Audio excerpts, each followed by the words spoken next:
Prova, prova, prova.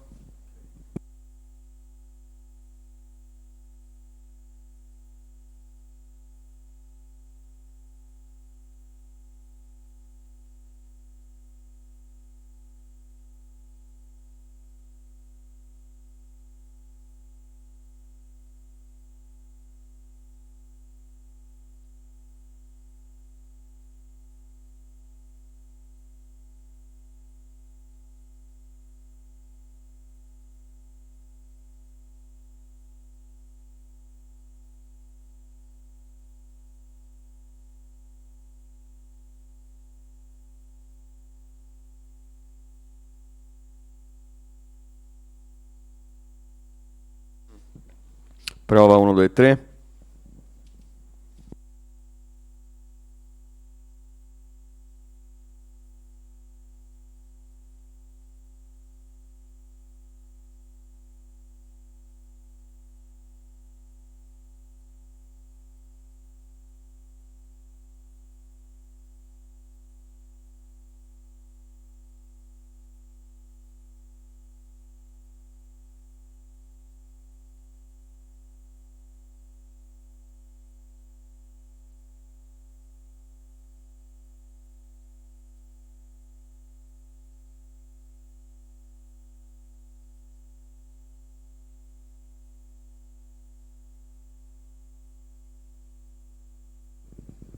Prova 1, 2, 3. Prova 1, 2, 3.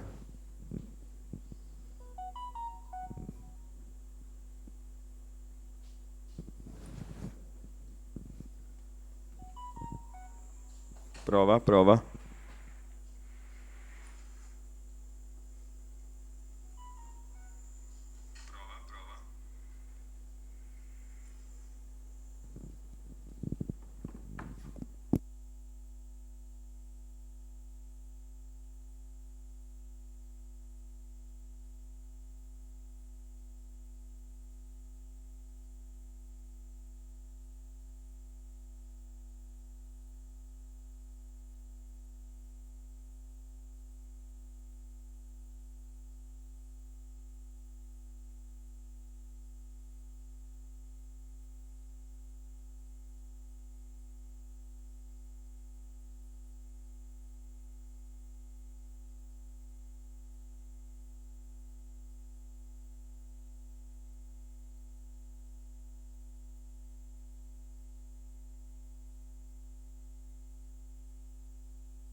Good morning.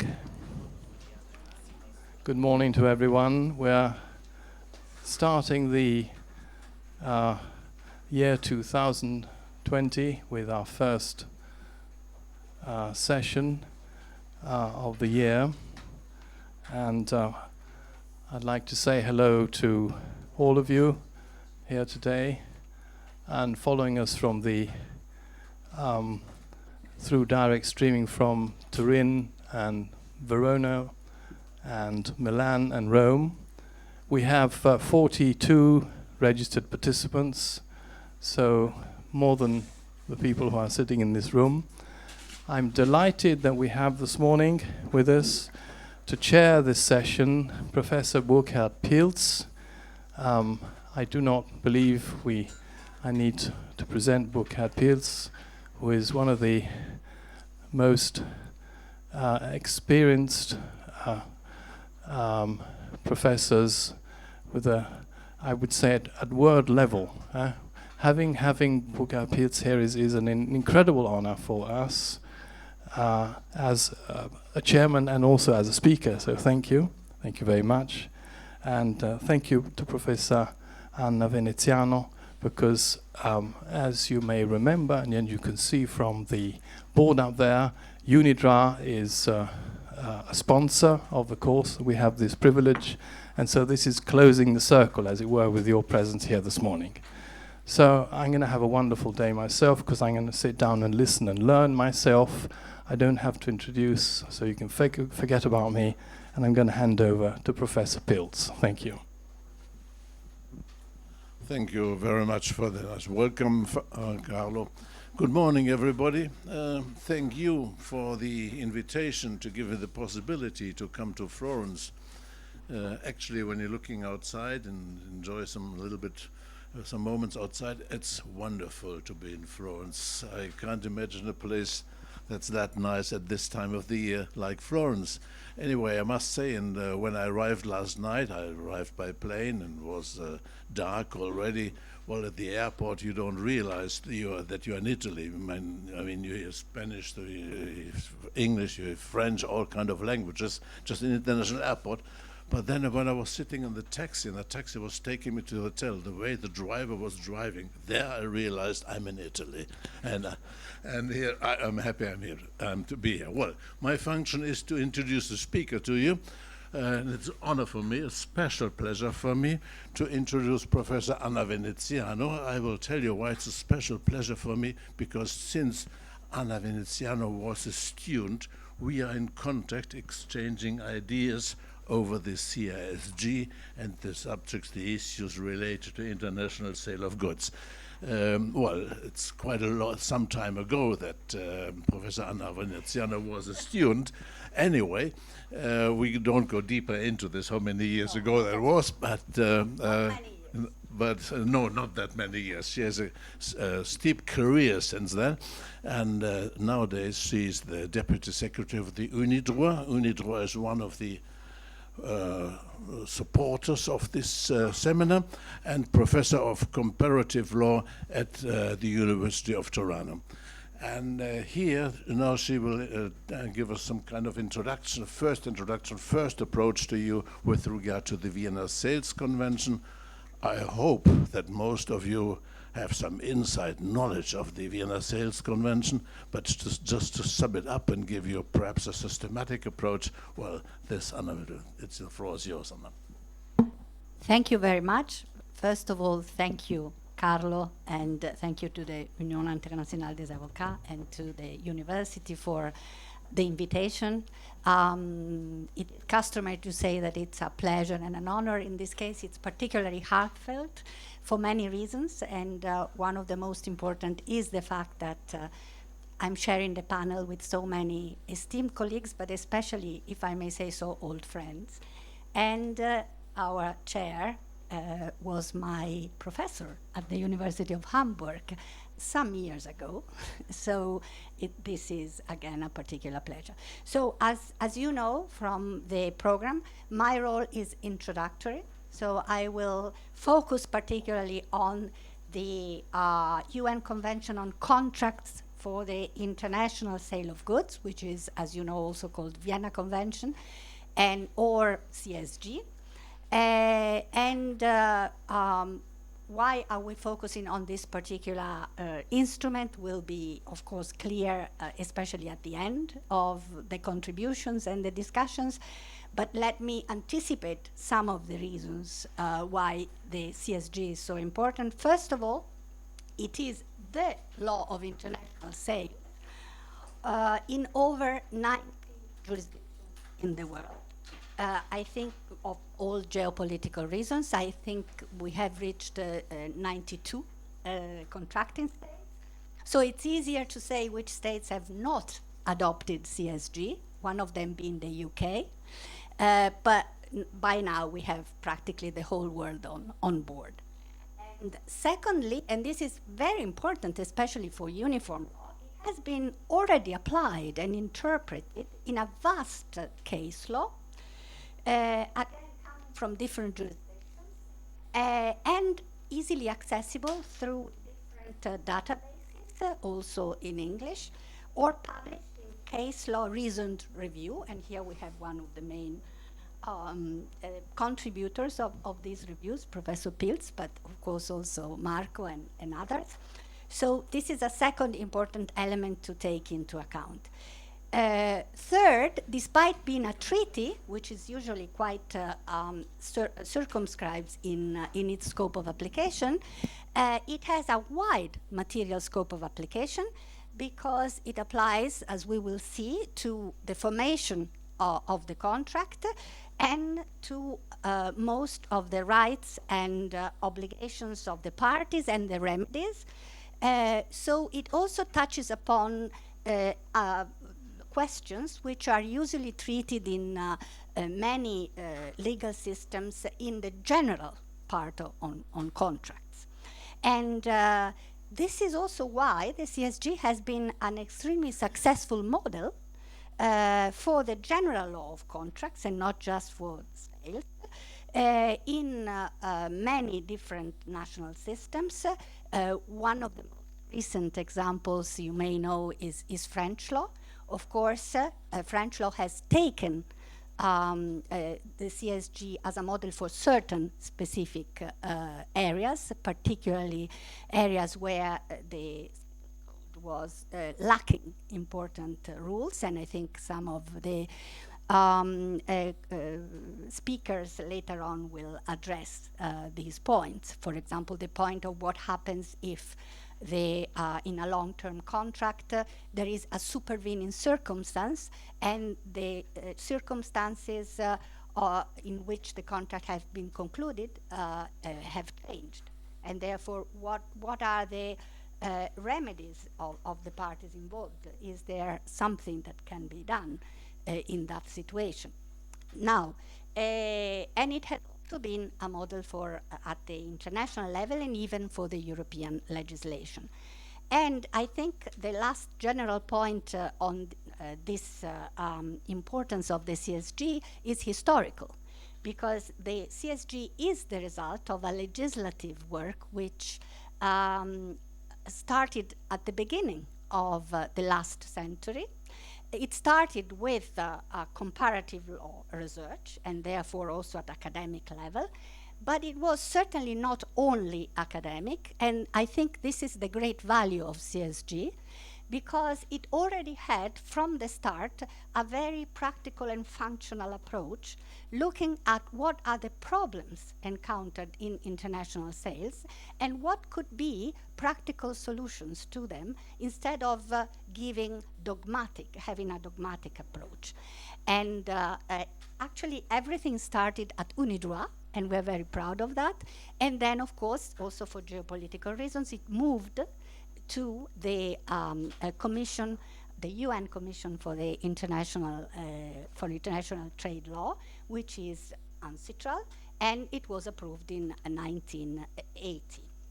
So the CSG is not perfect, but very few things in the world are perfect. One of them might be a sunny day in Florence, so I hope you will enjoy also a little bit of the town after the classes. But there is a wide array of interpretative tools that you have at your disposal, and therefore the CSG is a living object, and it has been the object of interpretation, even to fill in its gaps and its interpretative issues. And secondly, it is also possible to look at other international instruments already existing, maybe to find ways to fill in gaps that usually a treaty has because of its more circumscribed scope of application.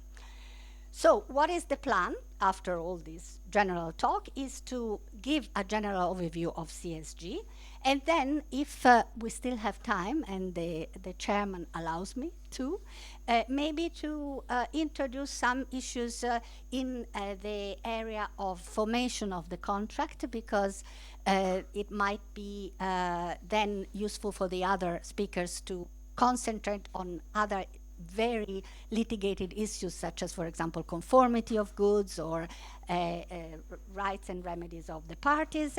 The rules on the formation of the contract are, for the most part, what we can call a common core. They are really not controversial. There is a lot of convergence in legal systems, and especially in uniform law. There are, however, certain issues that are open open also to different interpretations, and we might wish to look at those. But before that, I hope you will allow me to introduce two general points to put the contract of sale in context. And you might have already done that, so please stop me if I'm telling you things that you already know. And just before I go on, and also in agreement with the chair, please stop me at any time if you have doubts or just comments or questions on the matters that we'll be discussing together. So what are these two general points to put the contract of sale in context? The first is there anything else out there which applies to the contract of sale and which is uniform or standardized at international level? And I think this is important because the more tools, as a lawyer and as somebody who works with the law, know, the better it is. Knowledge is always empowered. And so it's quite important to know whether you can use certain tools to contract or to help solving a dispute. And second contextualization is the fact that the contract of sale is very rarely isolated. So there are certain other contracts that always connects with the contract of sale, and therefore there are questions there. Is there uniform law? Is there a standardization also for those contracts? First question. And secondly, how does the existence of those contracts impact on the contract of sale? Does the contract of sale contain certain clauses or certain connections to other contracts? So this will be discussed, of course, not only here, but probably also later in other. Let's go first, general point, and I think I can. Oh, this one. No. Okay. Ah, that one. That's lovely. Okay. So you all know that the CSG is a treaty. So the first type of uniform law that I would like to address is the legislative unification through a multilateral treaty like the CSG, which is, of course, as you know, the strongest form of unification. It has a public binding effect, and it is usually also inserted into legal systems through legislation. Now, to be already said that the CSG allows for a very wide autonomy of the party in shaping their contract, in deciding whether the CSG applies a bit later on, um, uh, because it's a very important point. It doesn't. Sorry, can you hear my voice? Okay. No, I'm sorry because my voice is rather low pitched and therefore it's very difficult to hear me usually. So this is why I tend to shout in the microphone, which is not always pleasant for those who hear. So I'll try not to do that. So I'll go back to our treaties. So we see this double binding nature of the treaties. CSG is the most relevant because of its width of application and also because of the fact that it has been applied in practice and discussed in practice. But it's not the only one. And I have listed here only one of the other treaties that are applicable to international sales because it's the second one where Italy is a party. So there are also other treaties like the Limitation Convention, but Italy is not a party of that. So we have the Hague Convention on the law applicable to sales of 1955, which does not have a very wide scope of application because it has been ratified by a limited number of states, but when it is applicable, we have to look at this convention in order to decide what is the law applicable to the contract of sale if the uniform law does not apply directly, as we will see. And it prevails over the other private international law rules, which for Italy, as you well know, derive from European law because it's the Rome I regulation. So this is just to have a complete picture of the treaties which might be applicable directly to sales. Then, of course, we have, and I'm not going to deal with this, supranational law. And you know that supranational law is the law which is developed by supranational organizations with direct effect in the member states, like, for example, the EU. Now, I will not deal with this issue for one reason, and the reason is that most of the EU law regarding sales applies to contracts with consumers. There are certain rules that do apply to commercial sales, particularly, for example, just one of them, the Late Payment Directive, which is quite important. But we will focus mostly on uniform global sales law here. But we have to take this law into account. Then, of course, it's not relevant for Italy, but there are other supranational bodies. One important organization is OHADA in Africa for the Francophone states in Africa. They also have uniform laws which have, at least theoretically, direct effect in the legal systems. And one of those instruments is really directly on the law of sales. This is just to give a more general information. The problem there is the practical application and, let's say, implementation of it. So we come now, to another form of unification of the law, which you are probably already familiar with, which is the uniform model clauses and contracts. Now, this is, at least initially, a bottom-up way of developing standardization and uniform law. Because it starts from clauses which are widely used in practice, in the commercial practice, generally used in international commercial contracts, which were then, quite early, starting again in the 20th century, revised and published at international level, particularly by the International Chamber of Commerce.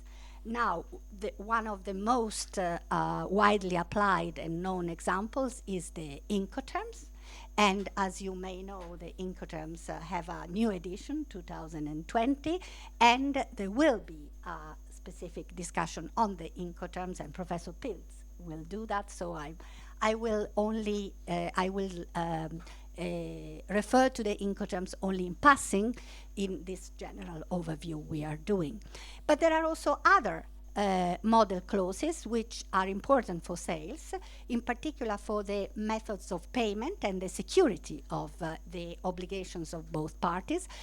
For example, the ICC Uniform Customs and Practice for documentary credits, the UCP 600.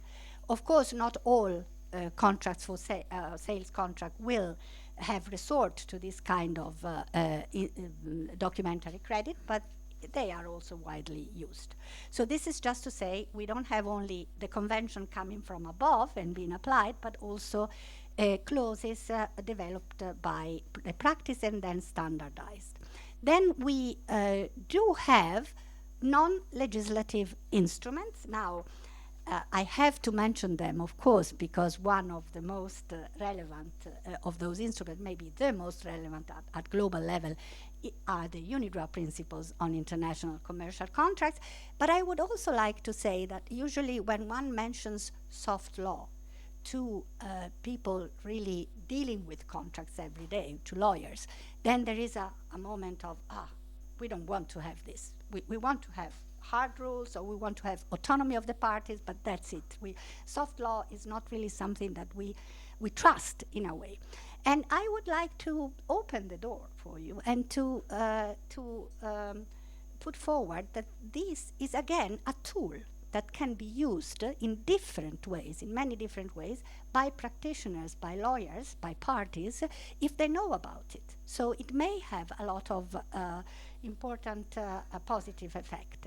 So let me make only 3 very short examples. First, parties may prefer, and sometimes have preferred, to refer to a set of internationally sanctioned, neutral and balanced terms if neither of them can impose its own domestic law, and the legal systems are very different from each other. So there might be situations where this is actually useful, and the UNIDROIT principles have been translated in all major languages, so this helps. Secondly, the parties may refer to them when a contract has been concluded. Maybe there is even an agreement on the applicable law, maybe there isn't, but then there is a problem, and you want to reach a settlement. You want to reach a solution. And then maybe the mediator or the arbitrator may use the UNIDROIT principles to help finding a balanced solution. Thirdly, this was very surprising for us, but it is applied in practice. Even national courts may refer to the UNIDROIT principles, have referred to the UNIDROIT principles in certain specific situations where domestic law is applicable. That's the law. But it's a law in development, and you have certain solutions that might go in one direction or in another direction, depending on the development of the case law. And therefore, sometimes CSG itself, many times, and also the UNIDROIT principles have been referred to support the solution which is in the direction of facilitating international commercial contracts. This happened particularly in certain areas, for example, to determine what is the threshold for the right to terminate a contract, but I think these questions will be discussed later on, and also when determining what are the rules to interpret a contract. But I will stop here with this general overview of the other instruments that are out there to help shaping a contract of sale or solving a dispute. And I would like to go to the other contextualization, which is the role of case law and judicial unification. Very shortly, case law is extremely important. Of course, you know that, but particularly for uniform law instruments. And we will see that CSG itself has a paramount provision, Article 7, which mandates an interpretation following the international character of the convention and the need to ensure a uniform application. So looking at trends in case law as a persuasive authority is extremely important, and as I have said, there are quite a few data bank which facilitate the approach to case law.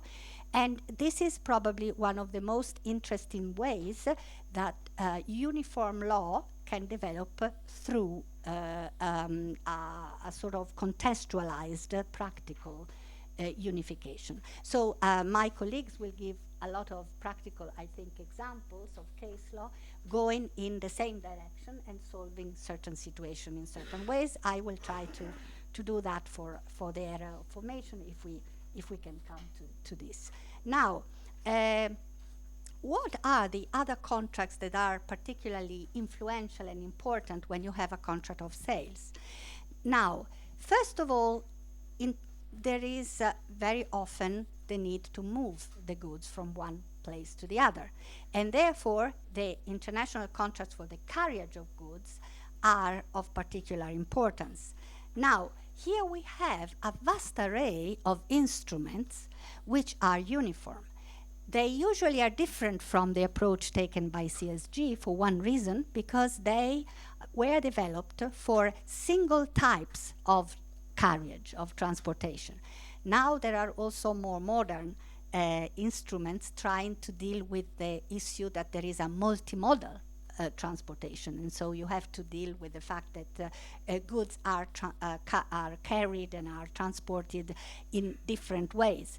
But the ones which have reached a wide consensus and have been ratified by a very high number of states are the ones which deal with different sectors of transportation. And you have here a list. I'm not going through it because we are not talking about carriage contracts, but I think it's quite interesting to see that we have instruments for the transportation by carriage by sea, carriage by road, carriage by air, and also carriage by rail. So those instruments usually do not address general contract law issues, like, for example, CSG. They focus on usually the liability of the carrier, usually to cap it, and they also focus sometimes on the instruments that are used, the documents that are used to represent the goods and that are important in order to be able to dispose of the goods even when they are in transit, like, for example, the bill of lading. But there are certain issues that are very important to take into account also when you draft an international contract of sales. And what are those issues? The issues connected with the carriage of goods, which are actually covered by that kind of contractual standardization and unification we have mentioned before, particularly by the Incoterms. So what are these issues? Where should goods be delivered? Who should conclude the contracts for the carriage of the goods? Who bears the costs of that contract or those contracts?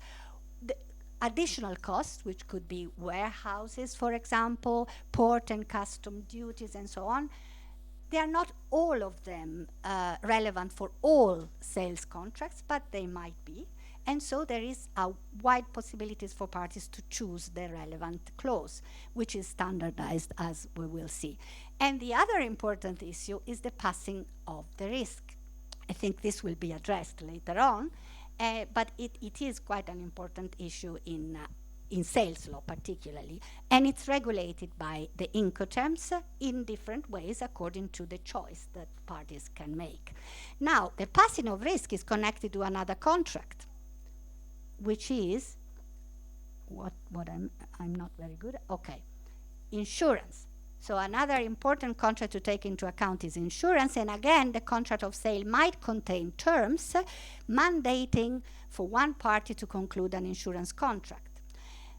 Another important set of contracts that has relevant for sales is how do you distribute the goods? So usually you might have, sometimes you might have a framework agreement, and then single sales contracts are concluded on the basis of this agreement. Now, this is an interesting and important question for the scope of application of our instrument of the CSG, the Vienna Convention. Because the question is, does the Vienna Convention also apply to this framework agreement, or to what extent could it be applied to this framework agreement? Now, you see that I'm leaving a lot of suspense, so you are really looking forward to all the discussion afterwards. So we will come back to this point. But let's take also this into account. Then we also have, of course, the need, especially in an international setting, to have more security. And how do you get more security that you will be really paid or you will really receive the goods? Well, one way of doing it is to resort to the international banking system, and to use guarantee contracts or documentary credit. You might also insert certain clauses in your contract, like reservation of title, but they are actually quite dangerous, because it really depends on whether the country where the goods will be shipped really accepts the effect of those clauses. And the approaches of the different legal systems are varied, and therefore it might be a good idea to think about whether such a clause will really have effect in the country where the goods will be shipped. Now, I think I have finished with all these general issues, and therefore I can start with the CSG and with the overview. And the overview is on the scope of application. Now, Professor Torsello will be the one telling you all the nooks and crooks, is this how you say it in English, of the scope of application of the instrument. I will just give a general overview. First of all, it applies to international contracts for the sale of goods. What does this mean? What international? The element of internationality must be there. Now, in the case of CSG, it is a very concrete element. The two parties have to have their place of business in two different states. The nationality of the parties is not necessary, is not relevant, and nor is the place where the goods are, for example, shipped, or the obligations have to be performed. Now, I'm not getting into what is the place of business and what this means, but it's important to take this internationality into account, which is something that also other instruments share, not with the same criterion, but usually in instruments, uniform instruments for international contract law tend to apply to international situations. Then we have another important word, commercial. Now, what is excluded? And this is clearly said in CSG. In Article 2, CSG says that the convention does not apply to sales of goods bought for personal, family, or household use, which means, in practice, that consumer contracts are excluded. Now, there's more to it. I will not go into that detail because I know that Marco is ready to do that, but still, there is a question here. Why were consumer contracts excluded? You might guess the first one. This is an area where legal systems are different, and there is also a mandatory law approach usually.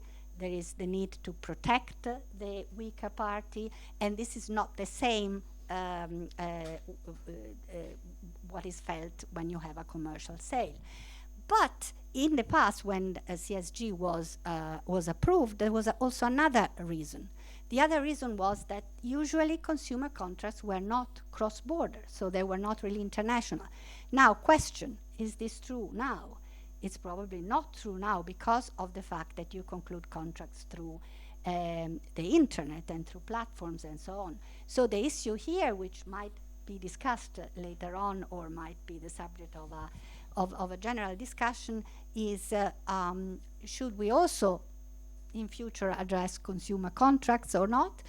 For the moment, the fact that there are mandatory rules and the fact that it is a very differentiated approach, globally speaking, does not speak for this unification of the law in this field, and certainly CSG excludes those contracts with a positive positive description of what is a consumer. It's a different approach from what the European law has taken, which is to say what is not a consumer.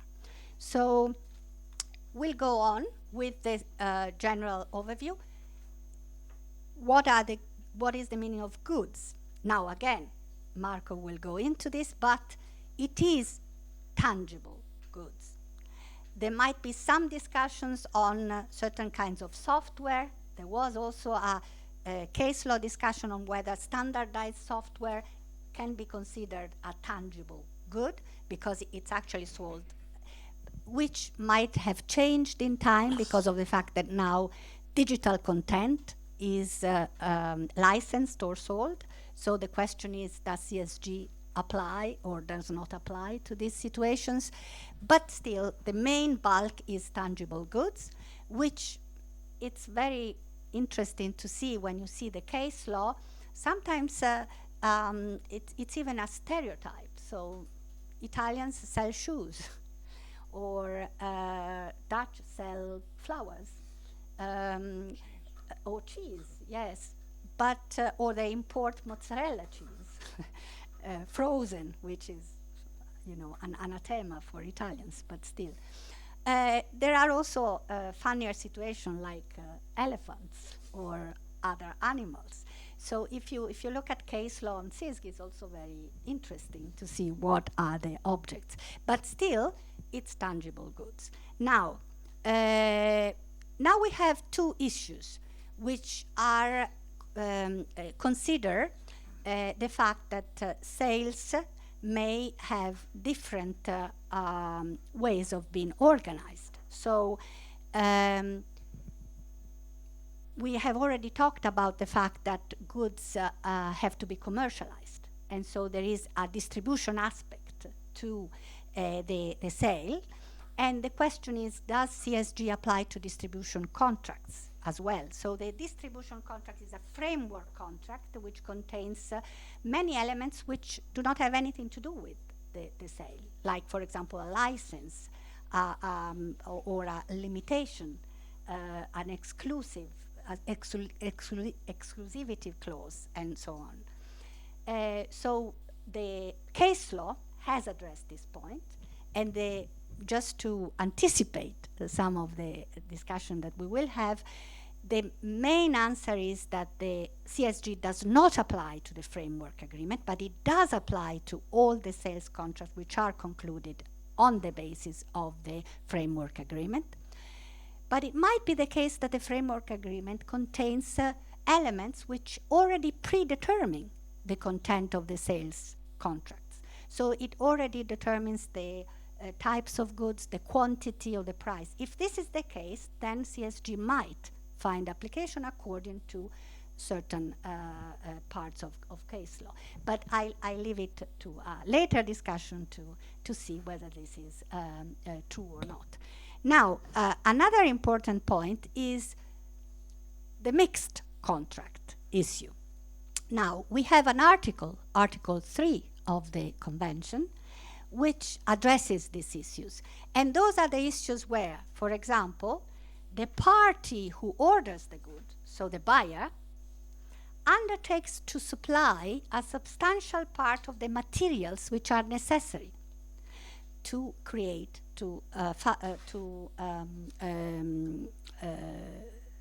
thank you very much, to create the goods, to manufacture the goods.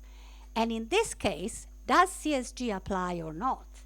And actually, the test is a test of substantiality of the part which comes from the buyer.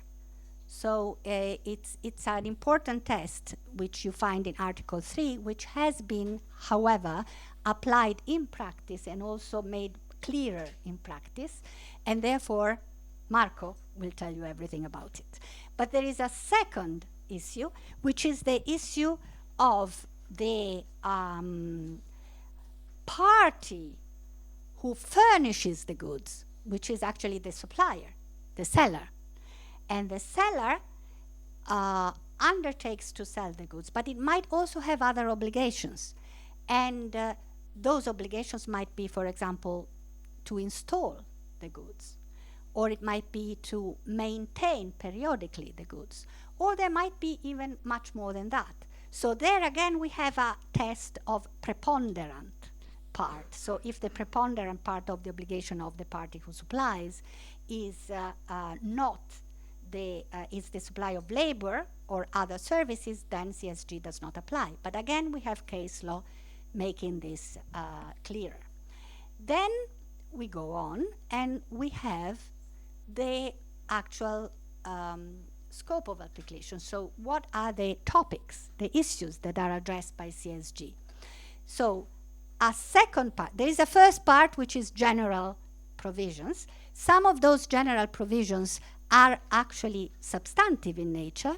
For example, one of the articles, Article 8, speaks about how you interpret the contract, which is a substantive issue, but most of them deal with issues of when and how you apply and what is the scope of application and how you interpret the instruments. Then there is a second part, which is formation. And here I hope we can say something. Then we have a third part, which is rights, obligations, and remedies of the parties, but which also contains a rule on force majeure, which will be addressed later on. Some rules on the passing of risk, because of course we have the incoterms, but it might be that parties do not regulate this issue, and therefore default rules are quite important. And then we have some rules on what happens if you have a termination of, which is called avoidance in the language of CSG, of the agreement. And some of the obligations have been actually performed. So is there a restitutionary rule in CSG? There are rules. I must say that they are rather implicit, and sometimes if you look at the UNIDROIT principles, you have a little bit more details in this respect. But this is true for also other issues, because of course it's a treaty and therefore it cannot cover all issues. As I said, some issues have been covered through interpretation, case law, and scholarly opinion. Some others are still open, and therefore looking at other instruments might be interesting, and we'll see whether in certain situations this might be the case. Now, another issue is there are certain issues which are completely excluded from the CSG. Now, two of them are mentioned in Article 4, which is also the article telling us to what, to which issues CSG applies, because it says this convention governs only the formation of the contract of sales and the rights and obligations of the seller and the buyer arising from such a contract.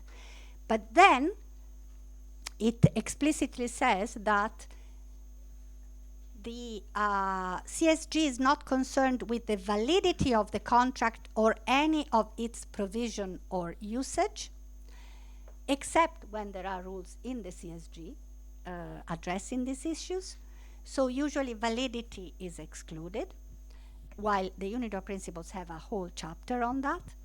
Secondly, the issue of the transfer of property. Anything that has to do with the transfer of property is not contemplated, it's not regulated in CSG. Now here, the question is, should an instrument like CSG govern also issues of transfer of property? And the answer at the time was, there's really no urgent need to do that in a commercial law instrument like this one, for two simple reasons. First, we have rules on the most important problem, which is the passing of risk. And secondly, we have instruments which facilitate the disposal of the goods in transit, like bill of lading or other instruments, and therefore the issue of when conceptually property passes might be less important than it used to be in legal systems. But this will probably also be addressed by other participants. So we go on. There are also other exclusions. We're not going into this issue. So, but case law has flagged certain areas where CSG does not apply. They are usually obligation law more than contract law issues. Like, for example, if the seller assigns its claim, however it does it, because it is done differently in the different legal systems. It could be an assignment or a transfer of the debt, of the credit, but or it could be done through surrogation or other methods. But still, this is not something where CISG finds application. Though it is important to say that if the seller assigns its credit, its debt, let's say, then CSG continues to apply to the relationship, and it's just a question of the parties being different. But the CSG still applies because it's still a contract of sale which is subject to CSG. Now, we still have, I think that Professor Torsello will tell us everything about the territorial application of CSG. So these are just slides that I would like to leave to you so that maybe you can have a first approach to the territorial application. Why is territorial application important? Because it's a treaty. So you have to have a relationship, a connection with a contracting state. And so how does it work under CSG? Well, there is a first general rule. Parties have to have their place of business in two states which are different internationality and which are also both contracting states. 92 contracting states, it's a very, very common occurrence. But it's not only this, because CSG may be applied also in another situation. When one of the states, for example, is not a contracting state, CSG applies if the conflict of law rules, of course the ones which are applied, the ones of the forum, refer to the law of a contracting state.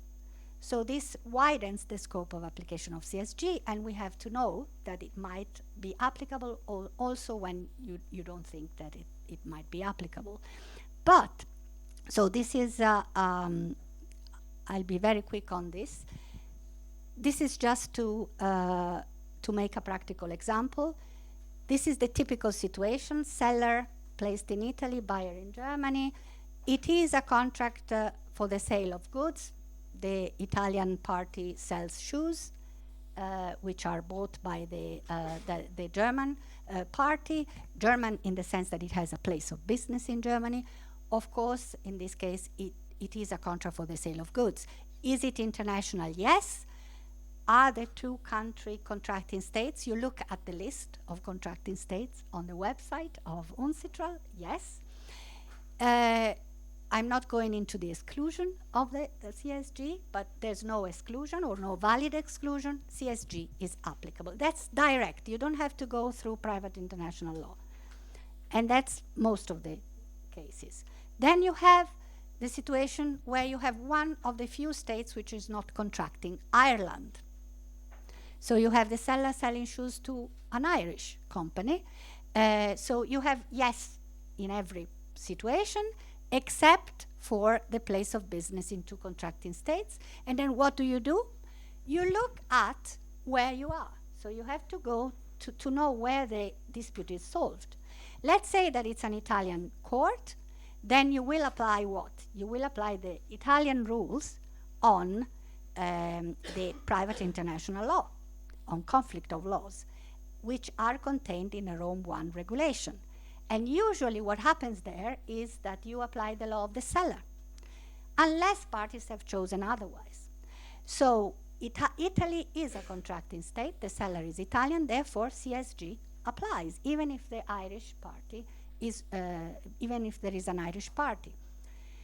So the question I leave to you is, what happens if you go to an Irish court? It should happen exactly the same. It should happen exactly the same, because the Rome 1 regulation applies also in Ireland. In practice probably not. But we have quite a number of situations and cases in practice where the country was not yet a contracting state, like Germany or Belgium, and the court in that country has said, but if we apply 1.1b of the convention, then we have to apply CSG because the seller is Italian. So it's actually something that this is the right way to apply the international instrument and the treaty. Now, the opposite, of course, the Irish seller will sell whiskey or something else, which is not shoes. So we still have a contract for the sale of goods, liquid but goods. The sale is international, yes. The place of business is not in two contracting states, so we have to apply the conflict of law rules of the place where the case is decided. Let's say it's the Italian court, Rome 1 regulation. If parties have not chosen the law, then it will still be the law of the seller, which now is the Irish party, therefore CSG will not apply. Okay? And then this should be the same for the Irish court. So CSG is not applicable. And let's leave it at that. Exclusion issues will be dealt with later on. Just to anticipate that in order to have a valid exclusion of CSG, you practically have to say it. But the real question is not that. The real question is, do you really want to do that? Because it might not be in the interest of your client, or it might not be in the interest of to exclude such an instrument. But I'm not anticipating a discussion that will be done later on. So let me address another general issue with relation to CSG, which I think will be addressed by many other speakers afterwards. So this is an international instrument which contains uniform law. But that's the starting point, because uniform law is then applied by courts, which are it could be also arbitral courts, of course, which already have an idea of applying transnational rules, but it could also be domestic courts, and many times it is domestic courts. So the issue is, how do we ensure that these common rules continue to be applied uniformly? We cannot ensure it completely, because of course there is always a tendency to look at your own legal system, the case law that you have in your own legal system. But actually CSG mandates the courts to apply these rules by looking at its international character and by looking at the need to promote uniformity in its application. So how do you do it? It's more difficult. One of the ways you can ensure this kind of uniform application is to look at what other courts have done, to monitor case law, to see what the trends are, and to see whether you agree with those trends or the scholarly opinion agrees with those trends. So you have to look at all the tools you have at your disposal for interpretation, which are present for CSG. So it's quite important to follow this and not to apply, for example, let me give you only a very simple example. CSG, of course, addresses the important issue of conformity of the goods. If the goods are non-conforming, then this is a non-performance, a breach of contract of the seller. But CSG has rules on that. It defines what is a non-conformity, and it also defines what are the obligations and the duties of the seller partly, but also of the buyer, in order to be able to exercise the remedies. Okay? So one of the things that the buyer has to do, should do, is to examine the goods as soon as possible after delivery, and also to give notice to the other party, to the seller, of the non-conformity, specifying the type, the kind of non-conformity within a reasonable time from the moment it knew or should have known, ought to have known of the non-conformity. Now, ought to have known links the notice requirement to the fact that the buyer had to examine the goods. So these two things are linked. But what I wanted to focus on is not this, because we will have quite a lot of discussion in case law later on the main issue of nonconformity, which is one of the most litigated but also most important issues under CISC practically. So it's very important to know how it works in practice and how it should work in practice. But what is the meaning of reasonable? Now, if we look at national law, domestic law, 1 week might not even be reasonable in Germany in certain circumstances because the law is very strict. You know that Italian law says 8 days, but it can be, of course, changed by the parties in the contract, and it depends on when the party could have been aware of the defect. But if you go to France or to Belgium, maybe 2 months is completely reasonable. Maybe 3 months is extremely reasonable. So I mean, it's not a discussion on whether the different people are reasonable. It's a question of the law applicable. So we have to have a common understanding of what is the meaning of reasonableness, and we cannot have it but by looking at case law, first of all, and secondly, also by looking at the CSG in general and what is the purpose of this instrument, what we want to achieve in practice, which is to have certainty and to solve issues rather as soon as possible, not to leave pending issues there. So a reasonably short time is what CSG normally prefers. But let me please not delve with this issue, because very learned and eminent scholars will talk about it, and also practitioners will talk about it, and they might give you much more information than I have given you here. It was just to highlight the importance of a uniform interpretation by looking at case law. Okay? Second point, and I'm not going much into this issue, is, of course, this treaty is not complete. Sometimes you can find issues which are within the scope of application of CSG, for example, issues in formation, but they are not specifically addressed in the instrument. So what can you do? Do you resort then immediately to domestic law to solve the issue, to fill in this gap? No, because Article 7 in the second part mandates you to first look at the instrument itself and to try to see whether there is a general principle that can be applied and from which a specific rule can be derived for that particular problem. And of course, this is easily said and done, because you have to interpret the CSG and see what are the general principles, but this was done partly by case law, partly also in the academic writings on CSG.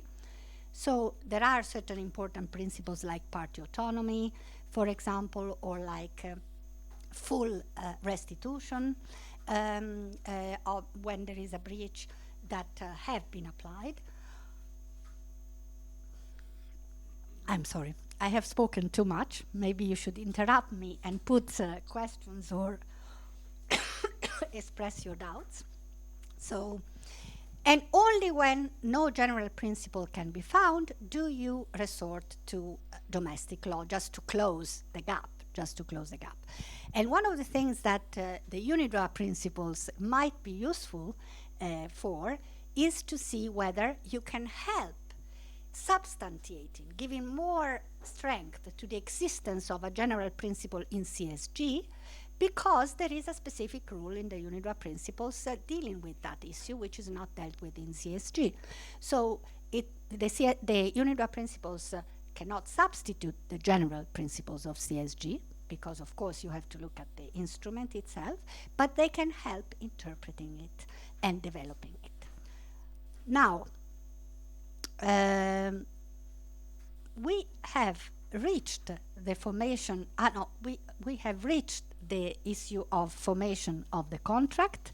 So I don't know whether you want to stop here and maybe if you have any questions. I know that this was a very general part, so you might not have many questions or too many, so you want to wait for other presentations to put them, but please feel free to interrupt or to just to tell me what is your... Okay, so... If you allow me to give you just a minute to take a short pause, perhaps you may wonder what this Article 7, Section 2, Paragraph 2 is referred to. What does it mean to deduce from general principles, problems, gaps, matters not solved by the Convention, but the inherent of the Convention? One point that was discussed in this context was, for example, the currency. The buyer is obliged to pay the price, the purchase price, but the Convention is silent with regard to the currency the payment has to be made. This is quite astonishing, because in 1980, when the Convention was entered into, we didn't have the euro, and there were a lot of currencies even in Europe. And one of the matters that came up later on is, well, the currency, is it an internal gap, which has to be deduced from general principles, or is it an external gap? And then, of course, the approach is via the private international law rules. I think the majority of judges have decided that's an internal gap, and they come to the conclusion that there's some kind of general principles in the Vienna Sales Convention that the obligation must be performed at the seller's place of business. And this leads to the conclusion that in general, unless there are other indications in the contract, the buyer has to pay in the currency, which is the legal currency in the seller's place of business. That's perhaps some example to show you what is what.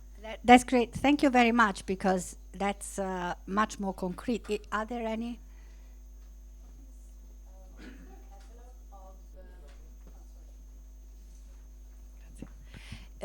Is there a catalog of updated SISG case law other than the one of, that if I'm not wrong is referred to the NIU website, the Pace University? Yeah. No. Oh, no. So, if I may, but of course, please chime in whenever.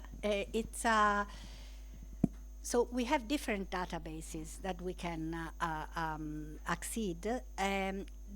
Until a few years ago, I think, the PACE catalog was the most complete one, even if it was a bit less easy to navigate, but there were practically all cases. And there were not only cases, but also a lot of translations, a lot of scholarly material, so very, very useful. This is still there, so it can be accessed, but I'm not sure whether it is updated. I think it's not. So another case database which is now updated only with the most important cases and not all of them is the UNILEX database. It's unilex.info. That's particularly important for the UNIDROIT principles. There is a part on the UNIDROIT principles, and that's fully updated. There is also a part on CSG, and it has abstracts which are very, very detailed, and it has also a possibility to research by issues by topics and not just by articles. So yes. Then I'll give you the floor so you can speak about it. But then there is also another source, which is the UN themselves. There is a digest, which is organized by Ancestral itself. It's the Cloud, that's how it is called. And there you can, again, find some information. So in a way, if you cross all these different databases, you will find the cases you are looking for. So they have different ways of searching the materials. But I think that Professor Pilz would like to add a very important. Yeah, thank you very much, Anna. There's another database which I think is quite helpful. That's called Global Sales Law, all written together, .org. That's Swiss University. I think it's Basel. I think Yes. at Basel University. That was formerly governed by Professor Schwenzer, and now it's Ulrich Schröter who is head of this. And I think that's quite helpful, and I think it's more or less updated. But as Professor Veneziano pointed out already, of course, they do not cover all the sentences that are that exist all over the world. For me, very helpful and quite exhaustive is if you look to the Dutch jurisdiction. There's of course, it's only in Dutch language, but one gets used to it. It's not that not too difficult, not too difficult to no. If you know what's it about, one can figure out what's. Actually, there are really a lot of sentences by Dutch courts and Dutch arbitral tribunals. And right now, well, I don't remember the page, but if you're interested, just address me. I will look it up for you. And of course, there are quite a few articles which are published periodically and which review the most important cases in different languages. So this is also a possible source. I don't know if, Marco, you have anything to add, if there are any other. No, I think these are the main sources. Otherwise, there are collections made by scholars. Yeah. Okay. So I think, if I may, the point made by Professor Pilz before, which is the issue of when you apply Article 7, second paragraph, is important. Because he underlined the fact that one of the issues that you have to address first is whether that matter, that issue that you want to solve, is actually within the scope of application of CSG, but it's not expressly regulated, or it is completely outside of it, like an excluded matter. For example, validity issues are excluded, except when they are expressly dealt with in CSG. And there, of course, you go directly to the otherwise applicable law. Whatever instrument, if you have chosen an international instrument, it will be that. Or if you have chosen a domestic law as a kind of background law, then that domestic law will apply. Or if you have not chosen anything, then private international law rules will apply. And of course, actually, private international rules are the ones telling you whether you can choose or not. So it's always an application of private international law rules, of conflict of law rules. So this is the first question. Is the matter addressed by CSG but not explicitly? And this is already an interpretation point, because it's not that CSG has a list of those issues. When you have reached the conclusion that it is, because case law and scholarly opinion go in that direction, and therefore it is a matter covered by CSG but not expressly, then you have the second step, which is, let's look into CSG and see whether I can find a general principle, and then from that general principle I can derive the solution. And again, this is a question of interpretation, and it's not always very simple to do that. But again, we have some help in case law and in scholarly treatises on CSG, identifying certain general principles to fill in gaps.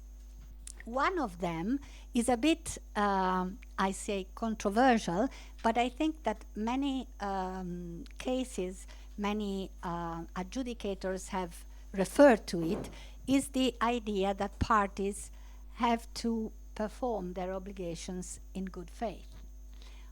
And there must be at least a measure of cooperation between the two parties. Now, this is not something that it explicitly dealt with in CSG. CSG mentions good faith, but only in the first part of Article 7. We have read it. In that part, it tells us that you have to interpret CSG by using the criterion of good faith.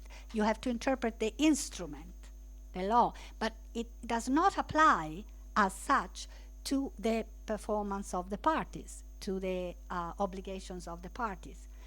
So what you cannot do under CSG is to create new obligations based on a general concept of good faith.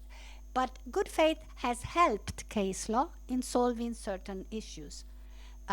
Even in the part on formation of contract, which I would like to address now, if you are not too tired at the moment. So let's go on with the formation of the contract. Now, you know that formation is dealt with in the second part of CSG.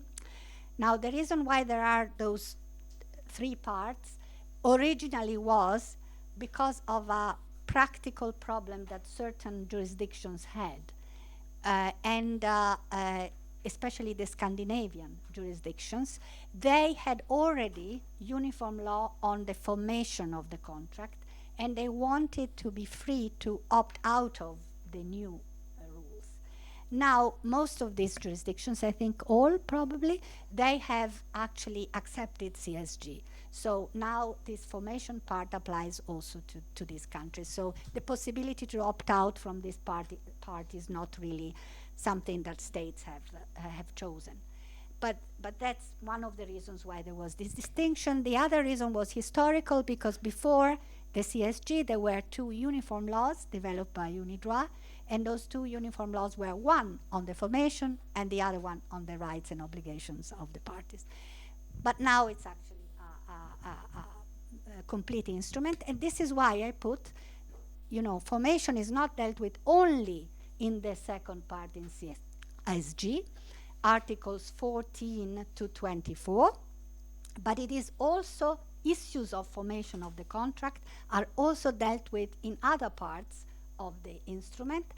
Particularly, Article 11 is relevant because it deals with the formalities to conclude the contract, and it explicitly states that a contract of sale need not be concluded in or evidenced by writing, and is not subject to any other requirement as to form. So let me address the second part first. What is the meaning of any other requirement? Do you have any ideas? What could it be? Because by looking at Italian law, also you might think of elements that are needed in order for a contract to be concluded.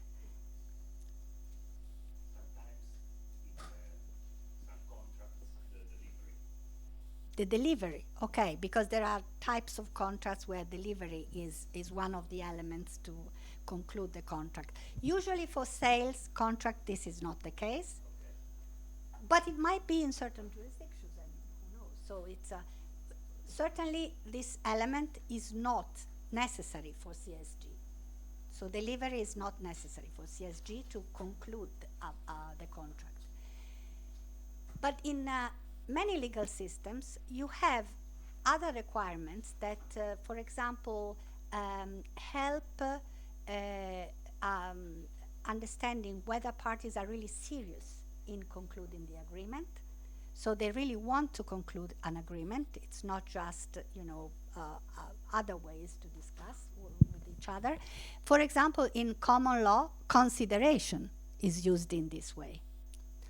It has also other usages because it's also important for the validity, but in this case it's also important for the conclusion of the contract and for the form, what form the contract has to have. It's an element that has to be there.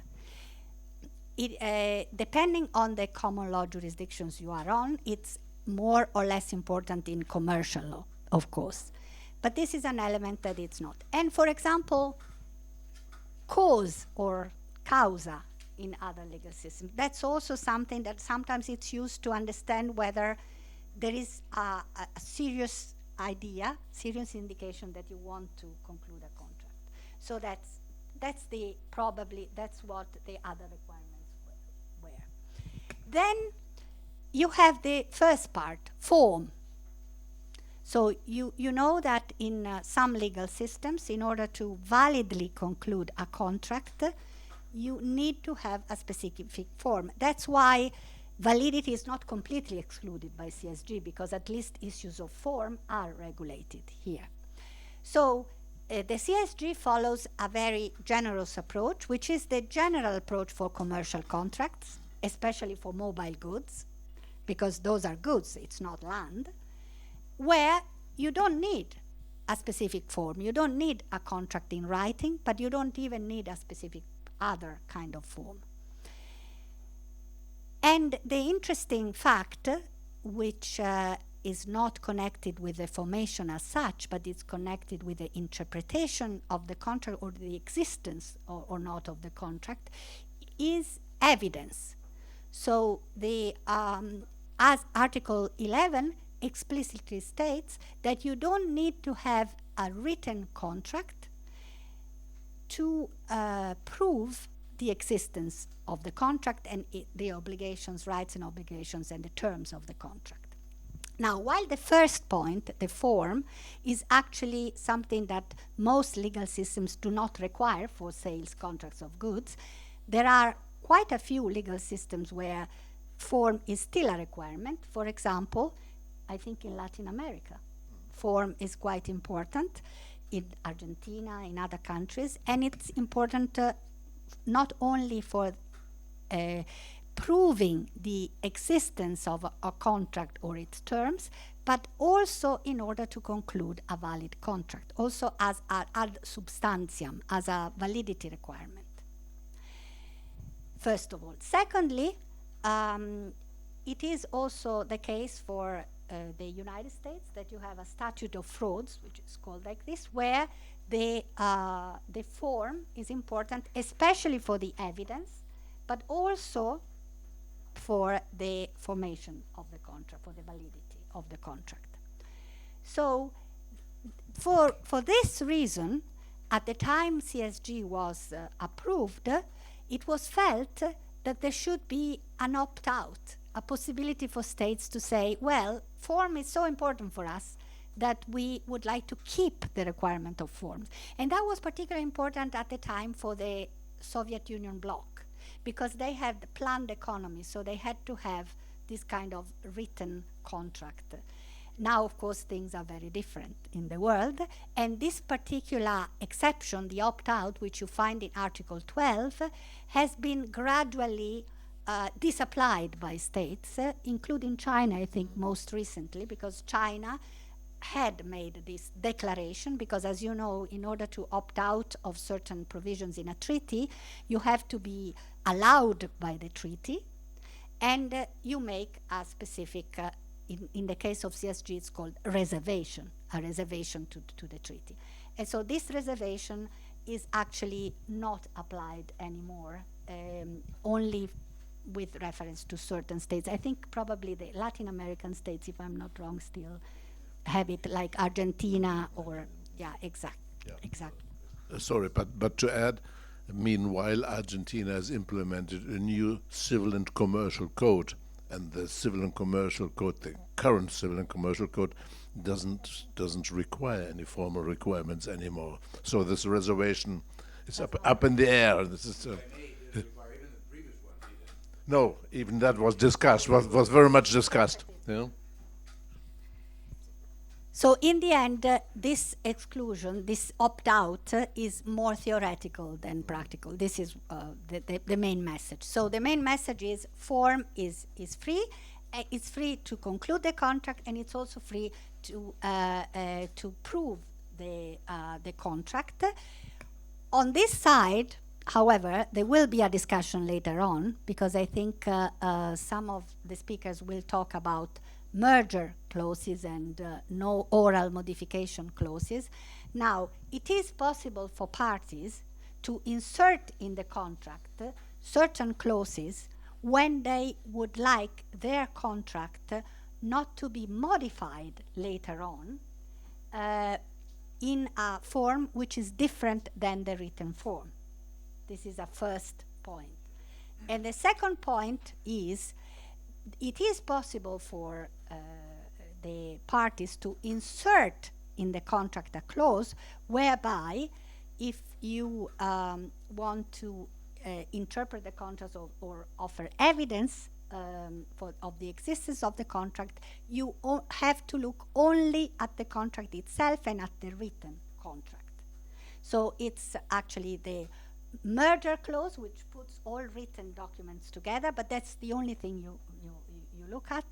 And then you have the no oral modification clause. Now, some of these issues are issues of interpretation of the contract, so they are actually more under Article 8 than are under Article 11, the article of the form. But they do also have an effect in terms of the validity of, not so much the validity of the contract itself, but the validity of any modification, later modification of the contract. And CSG also has an article relating to the modification of the contract, which is Article 29. And Article 29 is actually repeating what Article 11 says, but it allows for parties to insert these clauses.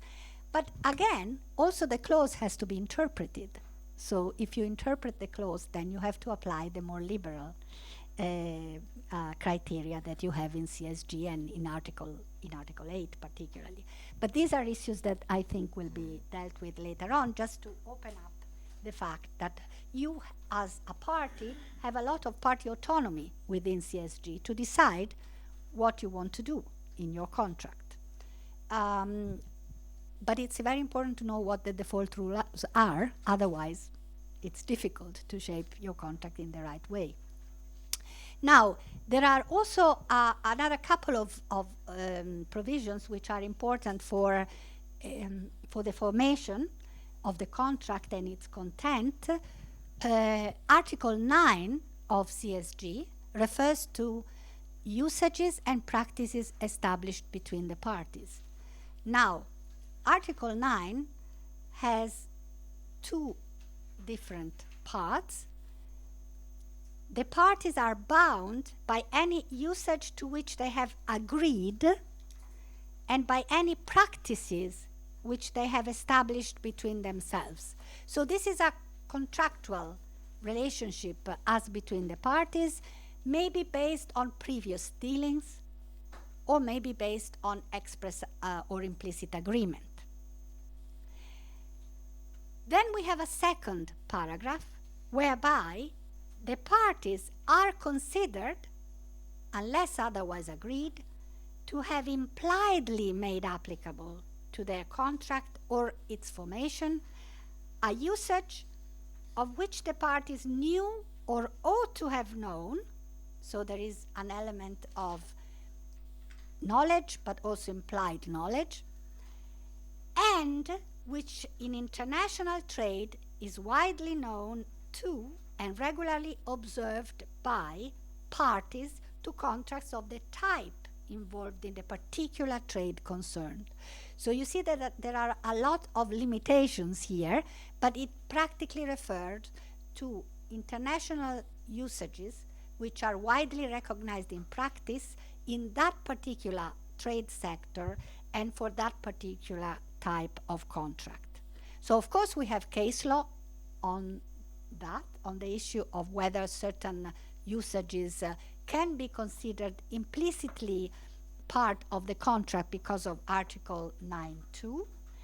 And one of the important things to say is that those usages might be global, there are global usages, but they might also be local, depending on whether in the trade concerned, as between the countries of the two parties, this is a usage which is widely and regularly applied and widely known.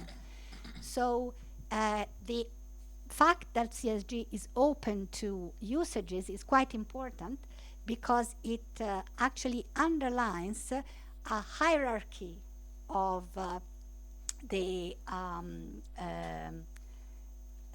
of what are the elements that you have to take into account to decide what is the content of the contract. So the first thing you look at is what parties write in their contract. The contract is the first point you start with. So you can shape the contract and put in the contract what you want. Then, of course, you have the second step, which is the interpretation of the contract.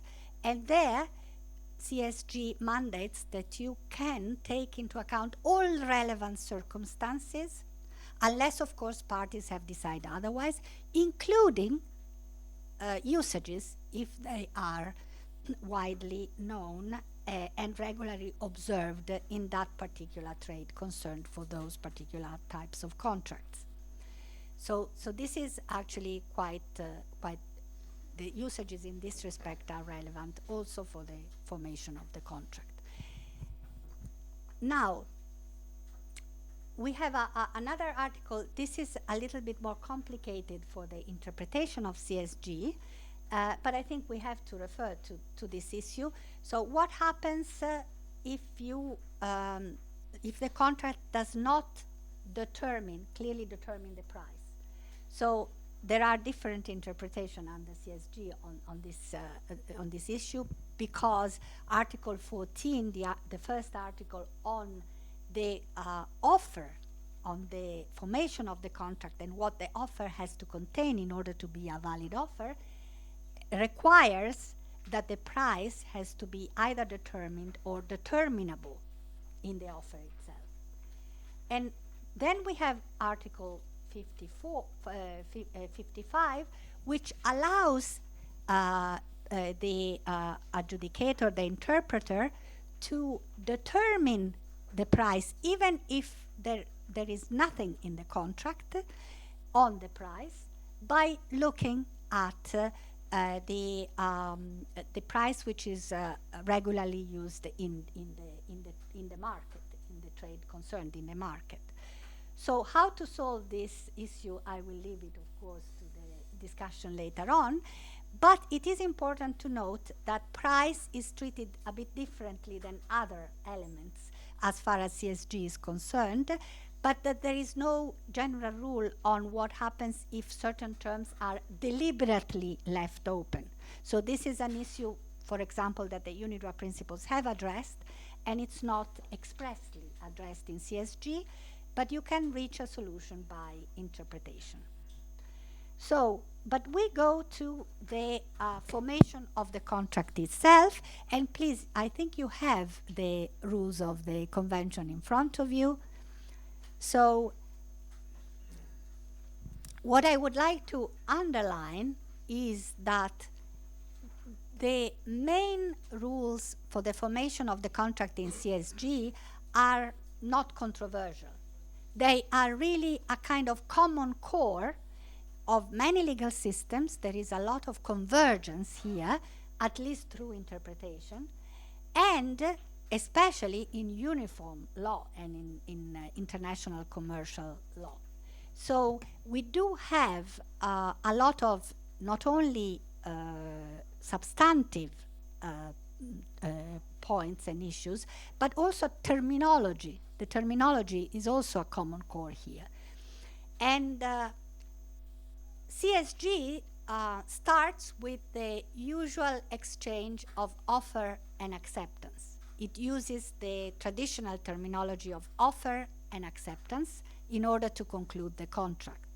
So Article 14 deals with the offer, and it gives some elements to determine whether the offer can be considered an offer which can be then accepted by the other party, or it is not sufficiently definite and it does not express a sufficient intention to be bound, and therefore it cannot be considered an offer. So, for example, if you have one party sending to another party a catalog where you have a list of items which are sold, which that party sells, and then you have a list of prices. And then you say, this is what we have, this is our offer.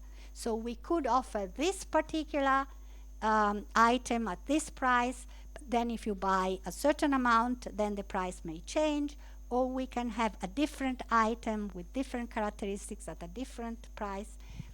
Then this is, of course, not an offer. This is called also in Italian, in Italian law and in other legal systems, an invitation to make an offer.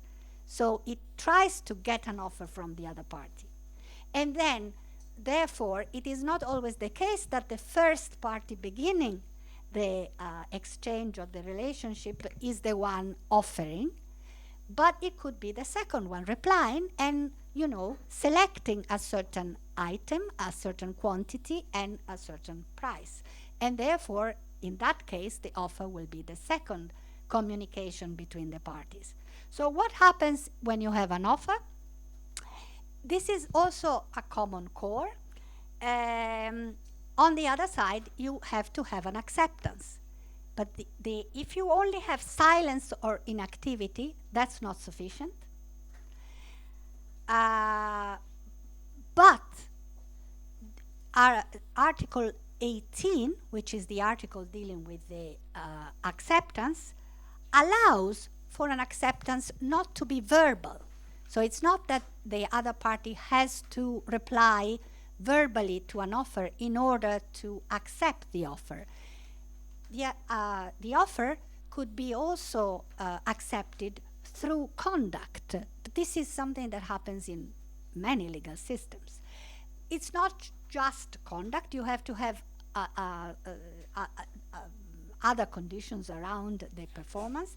But Article 18 tells that, however, if by virtue of the offer, so the offer itself allows for this kind of acceptance, or as a result of practices established by the parties between themselves, or a usage, the offeree may indicate assent by performing an act, then this will be considered to be an acceptance unless the other party immediately says, no, I don't want this, okay? So in a way, this is not controversial. This is something that happens in many legal systems. We have not a lot of case law on these issues, and so it really means that it's not particularly controversial.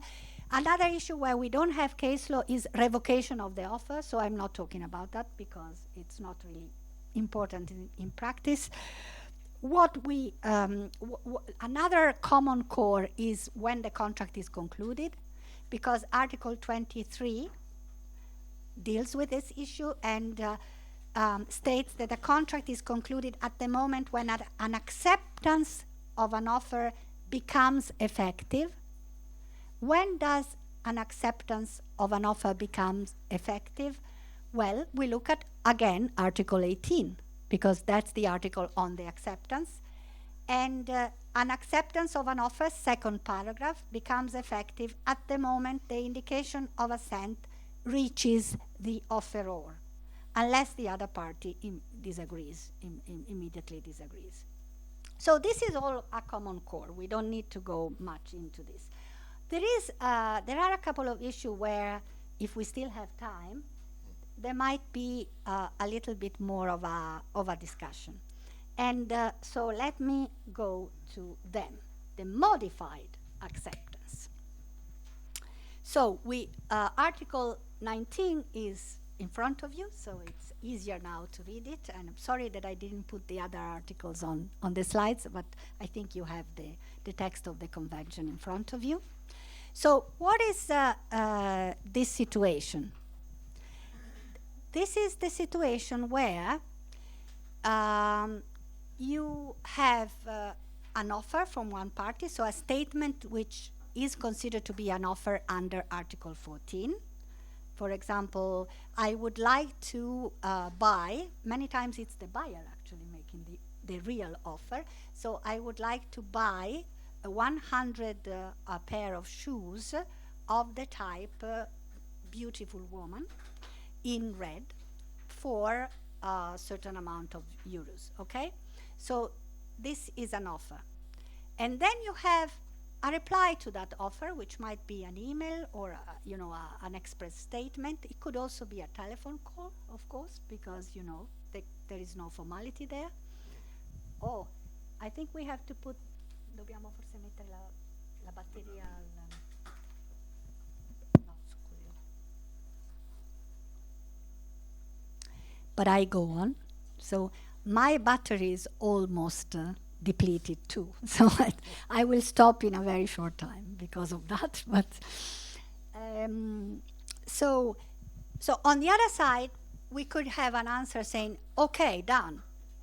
We are happy with it. Or we could have an acceptance by performance, we have seen in certain circumstances. But it could be that the other party replies by saying, okay, and the place, if we have any problems, then the jurisdiction, let's say the court to solve the issues of jurisdiction, the court to solve our issues is Italy, Italian courts. And that was not contained in the preceding offer. It was a very simple contract, not a complex contract. Now, I have to take a step back, and I'm sorry that I didn't do it before. Thank you very much. So there are different types of contract, of course, out there, sales contract, and in respect to formation, you might have different degrees of completeness of the contract. So you might have an extremely simple contract, which is just an exchange of telephone call or email with very, very little elements that are indicated and determined. And in that case, of course, default rules are particularly important, like the CSG. And in many cases, those contracts are regulated by CSG. Then you have a second situation. The second situation we will deal with immediately after the modified acceptance.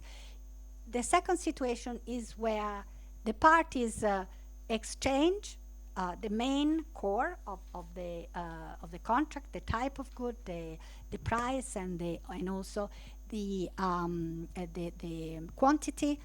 But then this happens quite often. They refer back to predetermined clauses, which are standard terms or general conditions of contract. It could be that only one of the parties does that, or it could be that both have standard contract or standard terms, as they are called in the UNIDROIT principles, or general conditions of contract. And so here we have a sort of middle solution, because we have a simple contract and then we have more terms and we have to ask ourselves, have they really become part of the contract? How is it possible for general conditions of contract to become part of a contract? And we will deal with that later on. And then we have a third situation, which is where you have a very detailed, very long contract, which is typical of certain jurisdictions, but it is also typical of a certain value of the contract, the complexity. And there, of course, usually you have a choice of law clause, a choice of jurisdiction, and you have all the predetermined elements. There is nothing like a self-fulfilling contract, a completely self-fulfilling contract. At the very least, you have to interpret the contract itself. But in those cases, practically speaking, I think CSG has been less applied than domestic law. But still, it can be applied, because it will depend on what is the domestic law that has been chosen. If it's the law of a contracting state, then CSG applies to this instrument. And default rules play a lesser role, But they still play a role, even if you have a very detailed contract, because there might always be issues that are not dealt with. There might always be, things that happen if a contract is not a spot contract, but it's a bit more of a long-term contract with, for example, supplies that go on in time, periodical supplies, and therefore you have to deal with some issues that might not have been dealt with in the contract. But let's go back to the simple situation we were talking about to understand the modified acceptance. So we have an offer, we have on the other side an acceptance, including another element which was not contained in the offer. So what happens usually in legal systems when this is the case? For example, in Italian law. So what is the general rule on formation if the offer is not the same as the acceptance? Can a contract be concluded? I see shaking of yeah. So probably not, but we have to open up the possibility that it has. It is. We have Article 1326, which states that if the acceptance is not the same, does not mirror the offer, it is a new offer. This is a great point. Thank you very much. Also because you use the word mirror, which is what I wanted to use. Mirror image rule, which means that the offer has to be the same as the, well, it's probably the other way around. The acceptance has to be the same as the offer. Exactly the same. Otherwise, the contract is not concluded. Of course, you have always the situations where you have acceptance by performance, by conduct, which is a little bit more difficult to address. But this is the main gist. So what happens is that in many situations, if the acceptance is different than the offer, domestic law will say that there is no contract, there is no valid contract. Or it could be that you have a performance, then afterwards, and then some legal systems might say, well, but this is cured by performance, and so what is the prevailing one? The last one.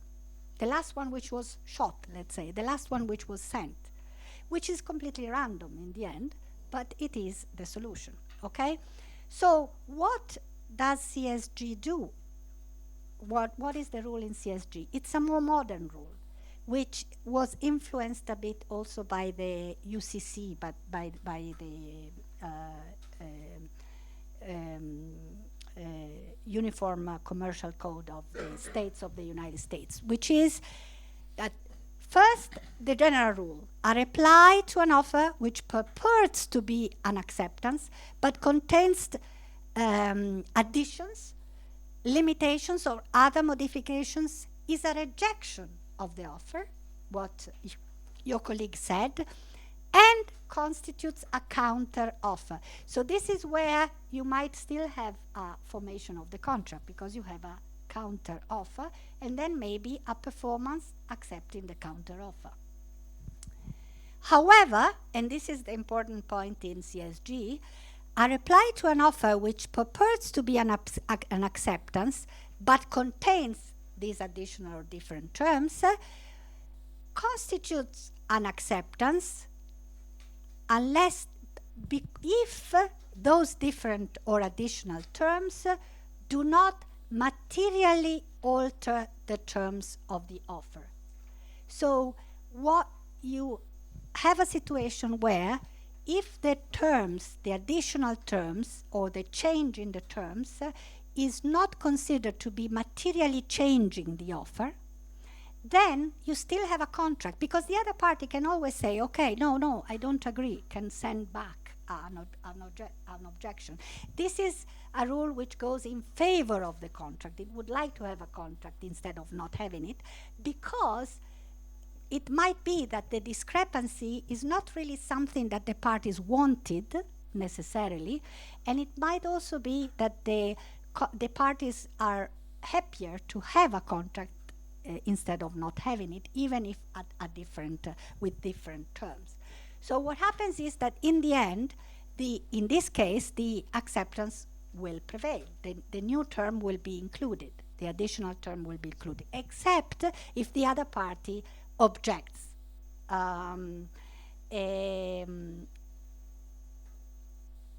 Without undue delay. That's also very important. So there is a time issue here. And CSG has a list, third paragraph, of those terms which are considered to be so important, so paramount, that if you change them, then it is a modification.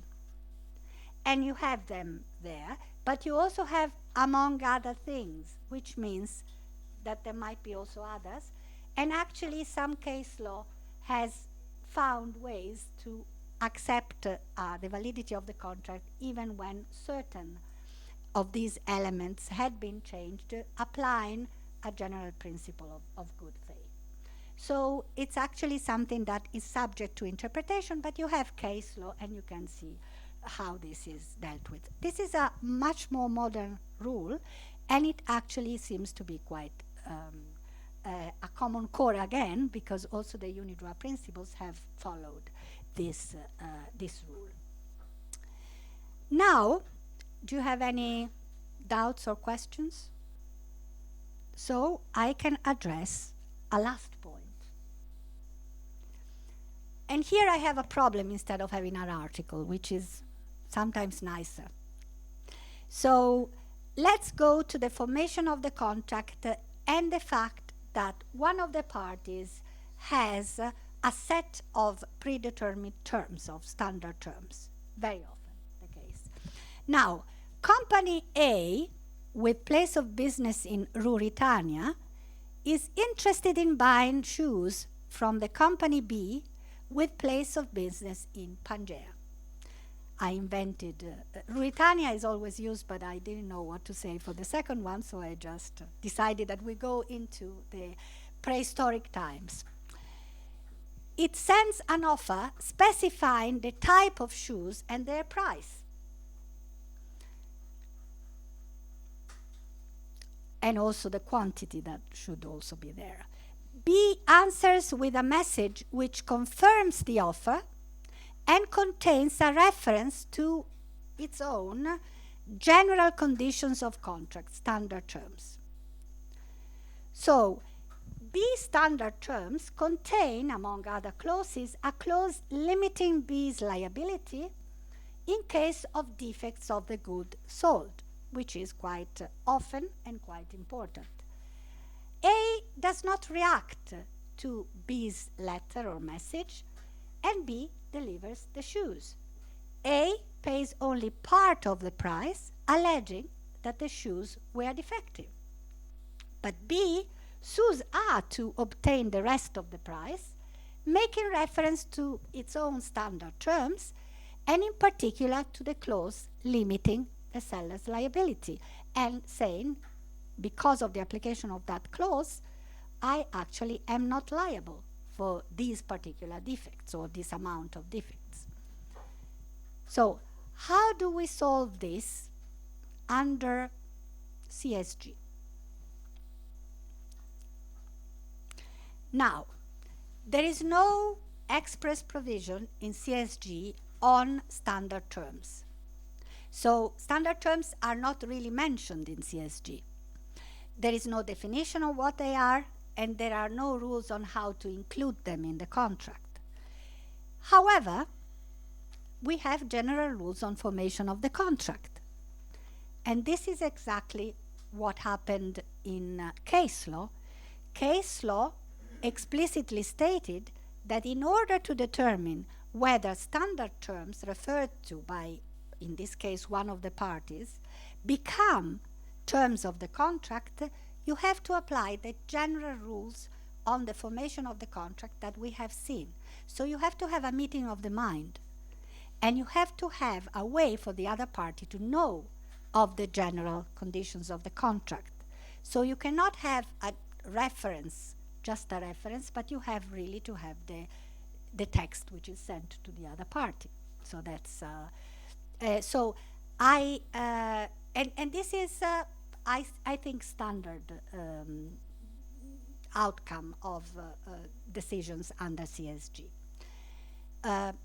If you want to know that, the UNIDROIT principles do have quite a lot of rules on standard terms. They also define what standard terms are, and they also explicitly solve the issue of the application of standard terms into the contract, but it goes exactly in the same direction, that you do have to have a meeting of the mind. Now, do we have time for the last issue? Okay. So the last issue is the battle of the forms. Okay. So we still have the same case, okay? But in that example, only B made reference to its own standard terms. Let us assume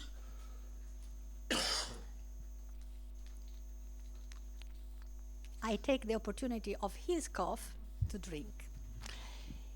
In this example, only B made a reference, but let's assume that also A made a reference to its own standard terms. And let's assume that under the general rules on formation of the contract, both can be considered to have become part of the contract because they were rightly referenced to and brought to the attention of the other party.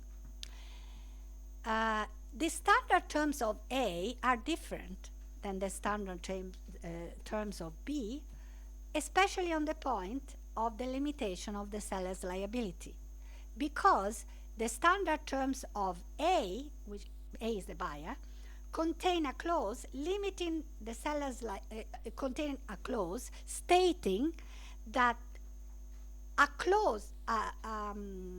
clauses limiting the seller's liability are invalid unless expressly negotiated by the parties. Let's say that this is what the general conditions of B, the buyer, contain. So this is a clause which goes against the clause inserted by the other party. So what do we do here? This is a situation which is, as you may know, referred to in very bellicose terms as the battle of the forms. So you have two forms, both of them abstractly apply to the same contract. What prevails? So how do you solve these issues? In generally under domestic laws. With the mirror image rule. And with the possibility that the counteroffer gets accepted by performance, and so you might have a contract, but what is the result? The last one sending its own standard terms prevails. Or else no contract at all, because there is no meeting of the minds. But who is the last sending the general conditions of contract? Do you know it in advance? It's random. I mean, it could be any of the two parties. It could be that they send another set of general conditions, or they change them. So it's quite complicated. So this is called last shot. Again, very bellicose terminology. Last shot, it's what you find in most legal systems.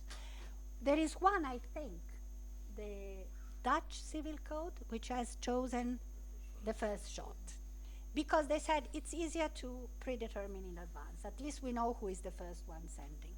But that's the only one that I know of. There might be others that other jurisdictions contain. So then there is a solution which is more easily described by reading the article of the UNIDROIT principles, because it's the one retained by the UNIDROIT principles, which is called knockout. And knockout means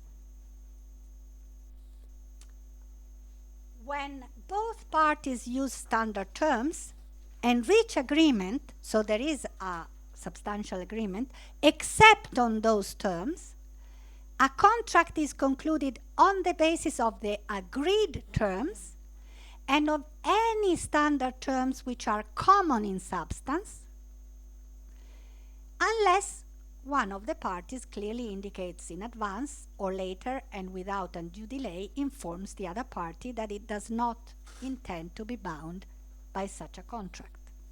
So actually, it means that you still have a contract, and the main reasoning was that many times standard terms are actually, of course, they're not negotiated, and they might be sent by different offices in the same company. So the companies want the contract. They might not really disagree with the fact that they have that the standard terms are not included, but the problem is that because of that, they might lose the possibility to have a contract. And they always have the possibility to inform the other party that they don't want it.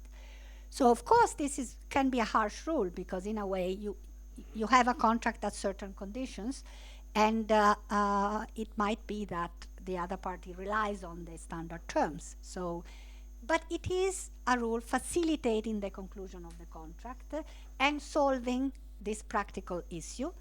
Now, what happens under CSG? There's no rule on the battle of the forms, but there are rules on formation of contract. So you apply those rules, and case law has applied the rules on the modified acceptance, Article 19 that we have seen before. So usually it will be the last shot rule. But there was also case law saying that the knockout rule makes sense, so it could be also applied, but in that particular practical case, the last shot rule reached the same result because of the application of a principle of good faith. So in the end, under CSG, the situation, I would say it's open, but probably you have to know that you would apply the modified acceptance rule, and so the last shot rule. So I think I have finished. Your patience, my voice, and so thank you very much for your attention. And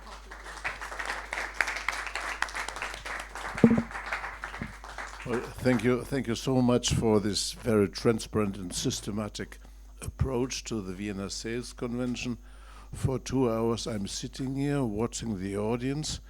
I can certify that nobody left the room listening to what your exposure, and nobody even looked out the window. And this, even though the weather is very fine, well, you may take the advantage now, but during your presentation, nobody was attempted to look out the window. Everybody was listening to you, and I think that's a clear qualification of your presentation. Thank you so much, Anna. So I announce a coffee break. That's 10 minutes, 15 minutes, and it was outside, or? Just on there. Okay, so we have a coffee break.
So please take your seat. Could you close the door, please?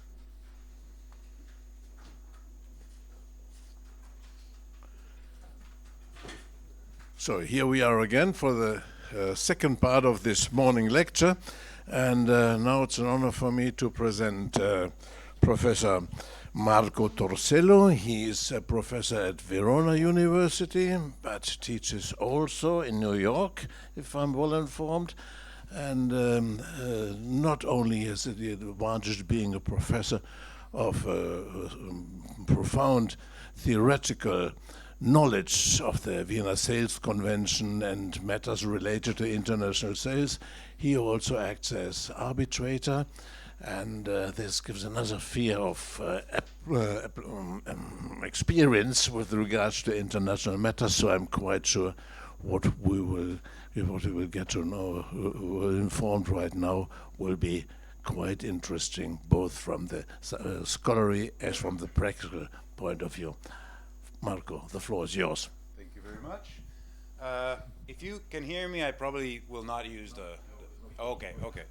Then I will use the, for the benefit of I thought they would hear me anyway, but so good morning to all those of you who are present, and to all those of you who are listening from the other locations where we have a connection. Thank you very much to Unione Internazionale des Avocats, to Carlo Mastellone for inviting me, and for Professor Pilt for German for a very nice introduction. I benefit from the advantage of coming after Professor Veneziano, who has already provided a very valuable and complete presentation of the CSG, and of course I agree with everything that she has said, but I don't agree. So, and even if I agreed, I would pretend I don't agree, and to try to trigger a little bit of discussion. As our chairman kindly said, I am myself a practitioner. I'm a practitioner in what we like to call a boutique firm in transnational dispute resolution, which is named ARBLIT, Arbitration and Litigation. And so today I will try to provide a practical approach and trigger a discussion on practical cases. Please do interrupt me at any time. I'd like this to be a discussion, and I will actually pose some question. I prepare some hypotheticals, some cases, and we'll try to get your feedback in many respects on many of the issues that we will be discussing. What are we going to talk about? Well, I will start with the conundrum of conflicts of laws and the role of party autonomy, what we can do in the stage of contract drafting and of drafting clauses, in particular with respect to the choice of law, or the opting in, opting out of the CSG, and so on and so forth. And then I will focus on the sphere of application, some issues excluded, and interpretation and gap filling. For additional sources of information, a little bit of self-promotion. Here are two books that I have published with very valuable co-authors. I have had the honor of being co-authors to very well-known colleagues. Professor Aldo Frignani, who sadly passed away 2 years ago, so I like to take this opportunity also to remind him. In Italian, Contratto Internazionale, and soon to come the 3rd edition of it, and with Franco Ferrari, International Sales Law CSG in a nutshell, which is based only on case law, so there's no scholarly writing. The idea was to make something which is valuable also for a practitioner, to have references on every single issue to the case law from all different jurisdictions that support certain conclusions, certain solutions that are being applied in that specific regard.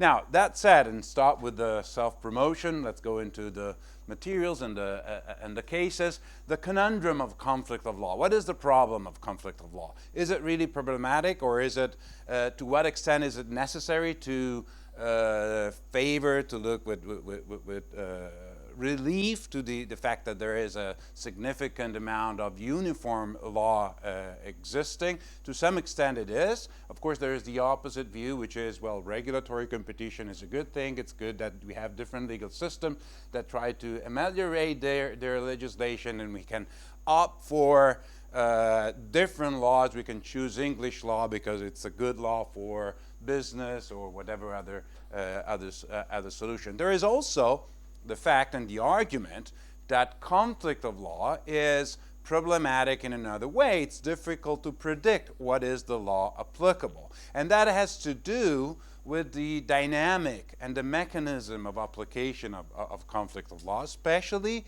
in the event that the parties have not taken the time to, if not drafting the substantive rules, at least include in their agreement a choice of form or a choice of law. But I said I wanted to be more practical, so let me start by a case. Let me give you just an hypothetical, just to see where we stand, just to review the basics and to try to discuss a little bit from the standpoint of a practical example. Let's say that we have this hypothetical. We have party A, which is an Italian winemaker, usually, because I teach in Verona, I say winemaker selling Amarone, but of course we're in Florence today, so maybe I've heard there's so good wine also here, so I think that is true.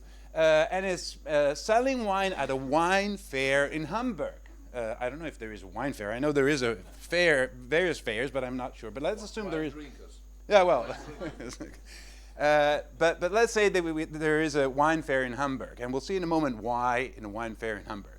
And party B is a German distributor, so it's not a final consumer. It's a distributor who is willing to buy this famous Tuscan wine and places the order for the purchase of the wine during the wine fair in Hamburg on January 7, 2020.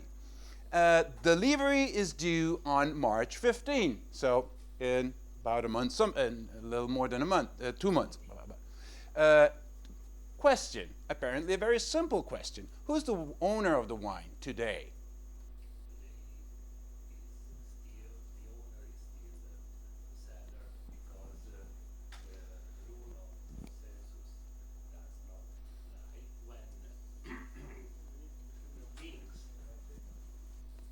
When the things are determined only in the species. So in such cases, we apply the rule of individuation. Uh-huh. You know, Where do you take that rule from? I mean, Italian law. I forgot to say something. If you don't mind, would you mind introducing yourself when the first time you just by name okay. or just origin or Daniele background? Giovannelli. Okay. It's for my benefit of myself, but also for the other participants. So you say, according to Italian law, because you wrote consensus rule, which is the general rule in 1976, which doesn't apply in the cases very good. Regulated. May I interrupt just a second? Why Italian law? No, just because the first law you mentioned was Italian law. Yeah, but then I also mentioned the German law, and this is why we call this conflict of laws, because at times laws come... Obviously, just to answer, but not considering the conflict. The answer Thank is you. perfect, and thank you very much. Actually, we do have a conflict of laws here, because Italian law applies the rule on precedent property, which is usually referred to as the consensus rule, as French law does, as English law does, as many other laws around the world, including Louisiana law, just to give it another example. German law does not. German law applies the principle of delivery, as Switzerland, as Austria, as all states in the United States, with the exception of Louisiana. And many other legal systems apply this rule. So we have a conflict from the substantive point of view. If we apply Italian law to this case, we would say, well, property title has passed already to the buyer. If we apply German law, title has not passed because delivery has not taken place. As simple as that. So how do we solve the conflict? How do we solve the conflict between, which law do we apply?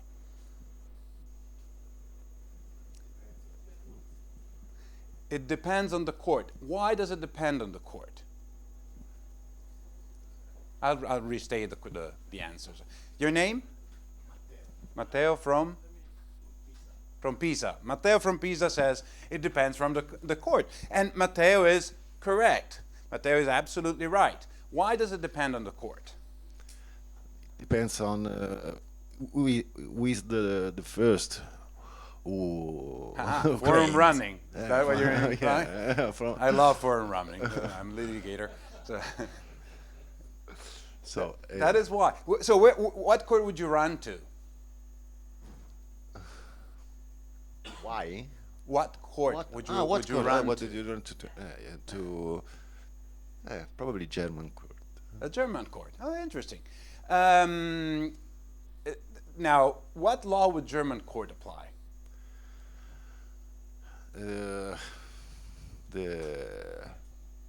defendant court.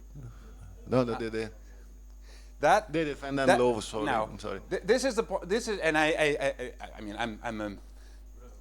I like to propose mean questions, so don't be mad at me. It's I'm still happy to provide some help in solving the difficulties that I myself put. The point here is that whenever we are faced with a conundrum of conflict of law, we should always remember that the approach to be taken is a three-step approach. It's not a two-step approach. The first, and the approach can be based on very simple questions. And the questions are who, what, and how. Who adjudicates? Or who would adjudicate in the case that the issue were to be brought to court? What is to be adjudicated? Is it a domestic or an international transaction? How is it to be adjudicated? What are the substantive rules to be applied to the case? So the first question is who adjudicates? That's jurisdiction, that's the court. But then there is the intermediate question. This is an international transaction. We need to know what are the conflict of law rules, the private international law rules, that guide us as to what substantive law is applicable in the given circumstances. So the approach is the court. It's like, let me give this example. Let's assume that the international commercial law arena, it's like a big library. And the library is divided into multiple separate rooms. Each room of the library is a legal system. And each legal system has all the shelves around the walls. And on the shelves we have all the books and with codes, legislation, statutes, whatever. We always need to locate ourselves. In what room of the library are we? Are we in the Italian room of the library? Are we in the German room of the library? Are we in a different room of the library? And that is necessary because at the end of the day, that is the legal perspective. And that legal perspective is determined by the forum. The forum is the court.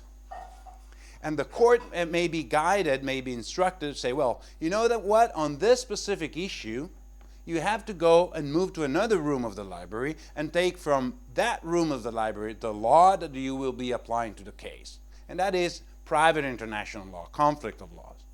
That is determined by the law of the forum, meaning the private international law rules of the forum, that serve the purpose of telling the court or the interpreter either to take the substantive law from that same room, from the Italian room of the library, or from a different room, apply foreign law to that specific transaction. So, in other terms, the three-step approach that I was describing, now forget the rest, focus only on the questions, who adjudicates? Jurisdiction is the starting point. And there is a global universal rule in private and commercial law that any court will start from its own jurisdiction. The court is an entity of that jurisdiction, is an entity of that state. It cannot but follow the rules that are applicable in that state. In the first place, the private international law rules, meaning the instructions given by the legislature as to how to deal with that situation. Is that a domestic issue? You stay there. Is that an international issue? Is that an international transaction? Here's the set of what we call conflict of law rules or private international law rules. And on the basis of those rules, maybe the law of the seller is applicable, or the law where the contract was concluded is applicable. Then we have the criterion to determine whether we want to stay in that room of the library or whether we want to go elsewhere, or whether we have to go elsewhere to seek for the substantive rules applicable to the transaction.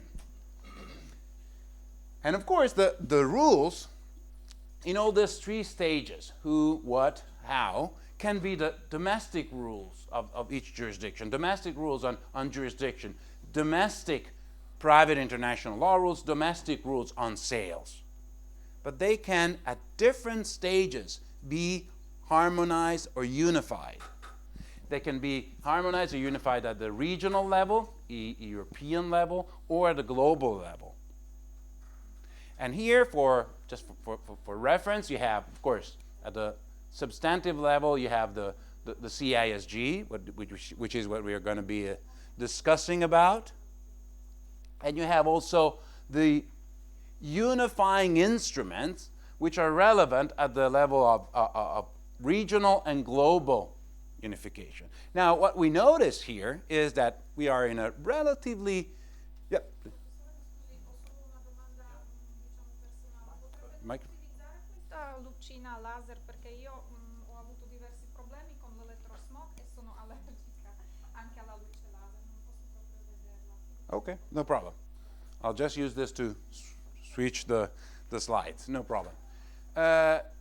So we have at the regional level, apart from the substantive law, the Common European Sales Law has been withdrawn and to a large extent a failure in terms of project of unifying substantive law in Europe, parentheses, happily so, close parentheses. But at the level of uniformity of private international law and the rules on jurisdiction, we are in a very advantageous situation compared to other areas of the world. What is astonishing is the global level. Do we have global, uniform private international law rules? Meaning a rule that in all cases, in all courts of the world, tells us in the same manner which law applies to a contract or to a contract of sale. We don't. We have very limited, primarily bilateral conventions. Do we have something at the global level about jurisdiction? Meaning something that gives us a tool to determine which court applies.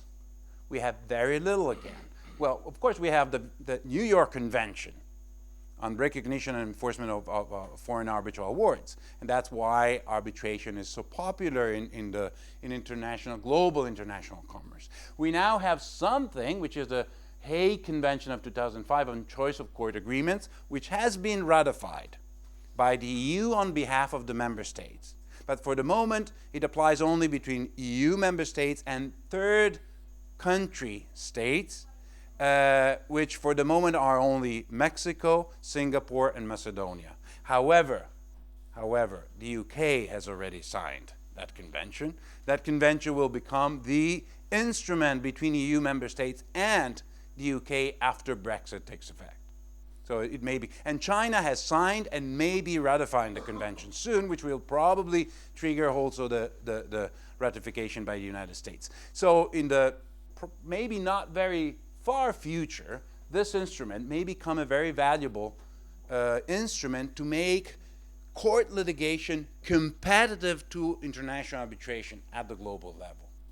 But this is for the time, for the future, possibly the near future. Now, let me go back to our case. Now, this should have provided the answer. Who's the owner of the wine today?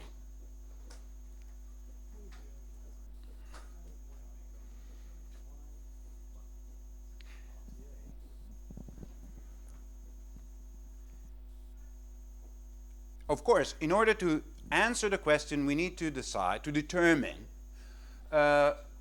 which law applies. Italian law, in which case the German buyer is the owner, or German law, in which case the Italian still retains title in the wine. Any idea which is the law applicable? We should have uniformity in this respect because we have the Rome I regulation. In fact, I had listed here the Rome I regulation as the regional uniform law. What does the Rome I regulations tell us about the law applicable to contractual obligation? The law applicable is the law chosen by the parties. In the absence of a choice, the law for sales is the law of the seller. Is that the end of the story? No, it's not the end of the story.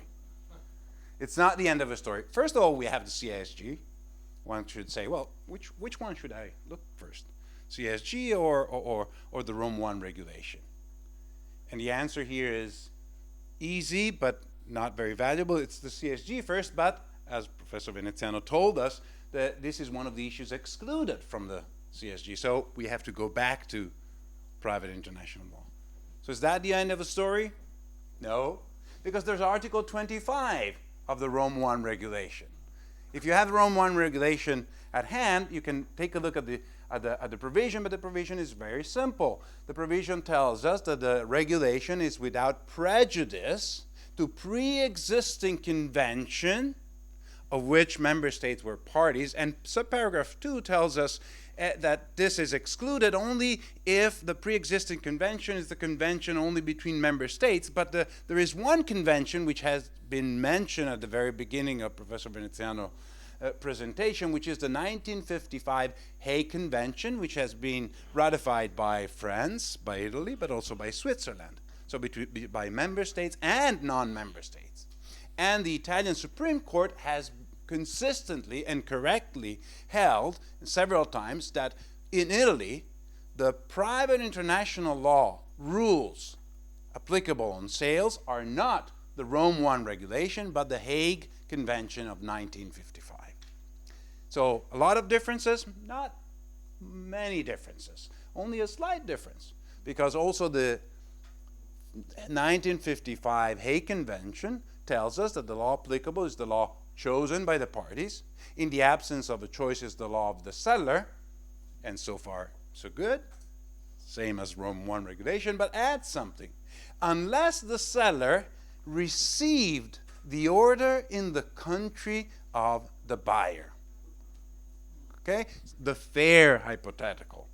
The winemaker going to the fair in Hamburg. That's a way to remember and to memorize this hypothetical, this exception to the rule that applies in France, in Italy, and a few other states. And of course, for our purposes, it's important to stress the fact that it applies in Italy. Okay, so who's the owner of the wine? We still don't know, do we? Why don't we know? Because we still don't know what set of private international law rules are applicable. Is Italian private international law, or is it German private international law? And in order to answer here, what do we need? We need to go bottom up along this line of questions to the first one. Who adjudicates? But who would adjudicating the case that there were a dispute? Why? Because we know that if the case goes to an Italian court will apply Italian private international law. That's one of the few certainties that we have in transnational litigation, that national courts applying their own private international law. So Italian court applies the Hague Convention of 1955.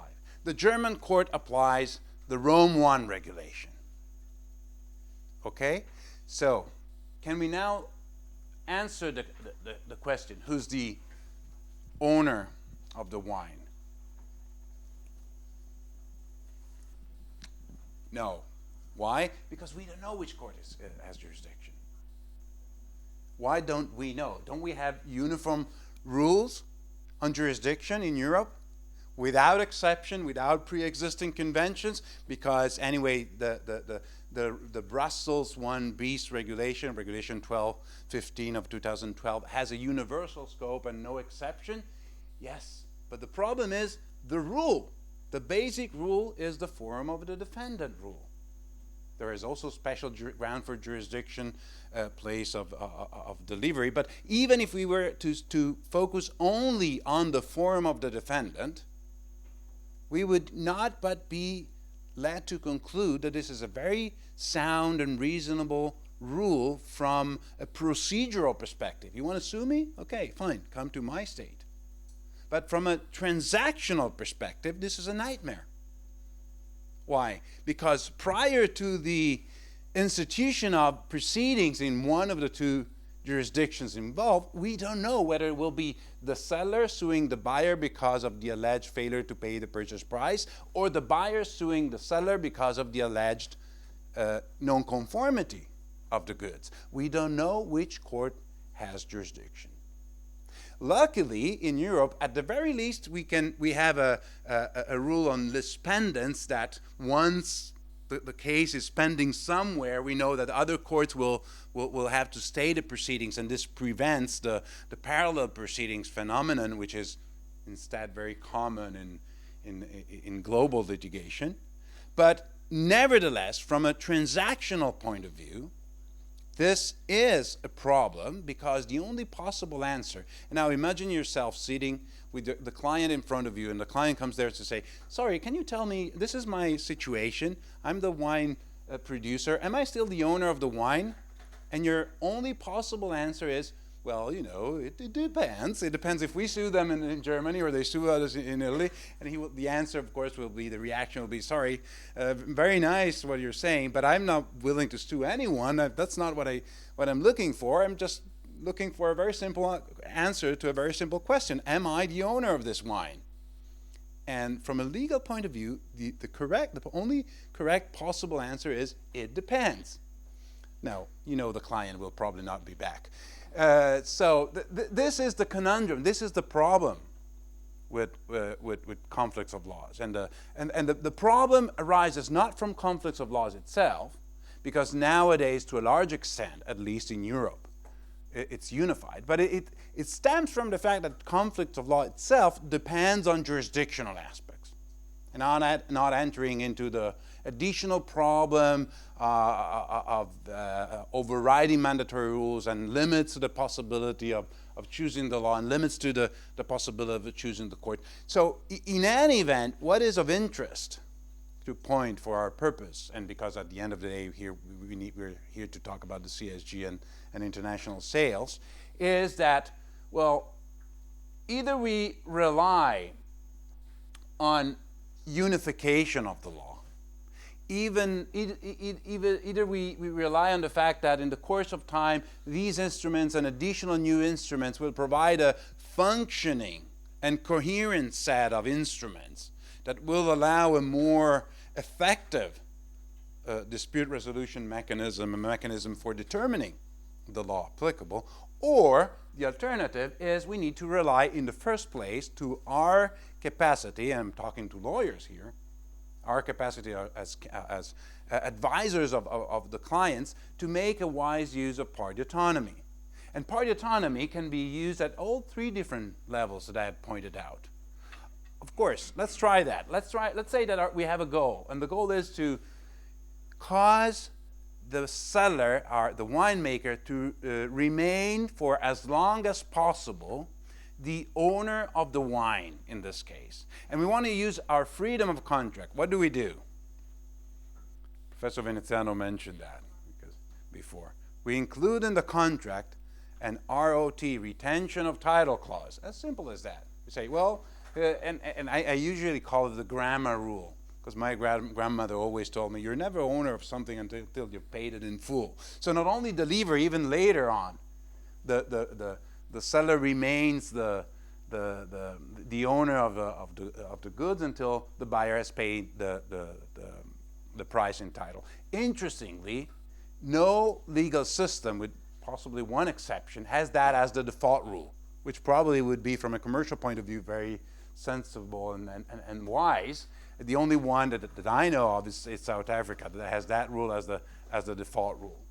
But what about if we we are at a fair. We don't have time to write a retention of title clause there. Can we use private international law and choice of law and choice of law agreement to retain, to cause the seller to retain title in the goods for as long as possible? What law would you choose?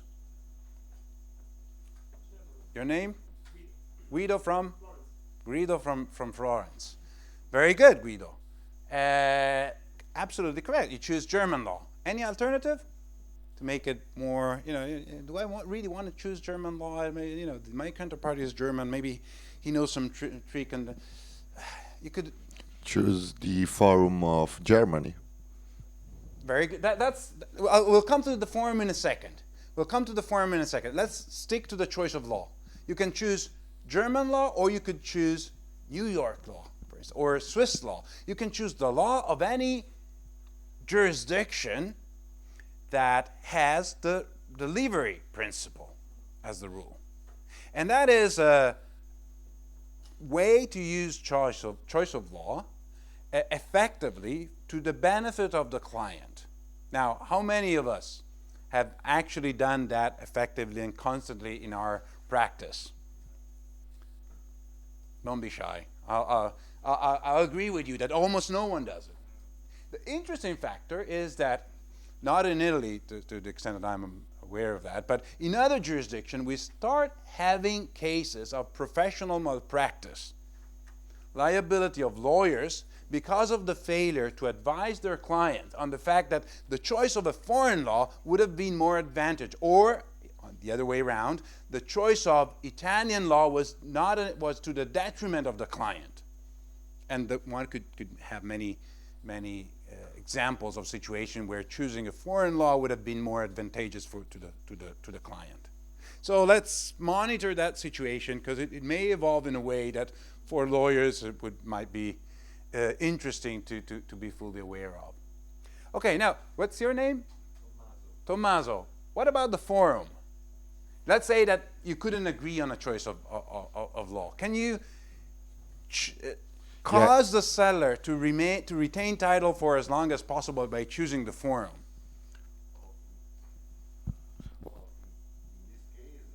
It is possible to use the German forum to make applicable the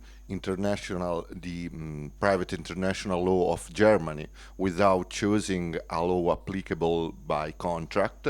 And as we have saw, the applicable law will demand the delivery as passage of ownership. That's everyone who wants to react to that. You choose the German forum. You go to a German court. What law would the German court apply? Should the German court apply? And I'm confident they would actually do that. Its own private international law, not its own substantive law. Okay, remember it's a three-step. That's the tricky part. So the German court will apply German private international law, which will lead the court to apply Italian law. So in that case, the principle applied would be the consensus principle, and as a result, the conclusion is property has passed already. Title has passed already to the buyer. So if you choose the German, that's a little bit tricky. I know I'm very mean in creating this example, but if you choose the German forum, the German private international law applies. Sorry for the laser. I'll try to. German private international law applies, which leads to the application of the law of the seller in this case, which is Italian law, principle of consensus. So from a substantive point of view, title has passed already at the time of the conclusion of a contract. Okay, so but this example, it's interesting because of course it creates a crossing, so the German court applying Italian law, the Italian court applying German law. It leads to different substantive rules, but it's also very useful, if you think about it, to memorialize and figure out the importance of keeping in mind the fact that this is always a three-step approach. Don't make the mistake to assume that the court will apply its own law.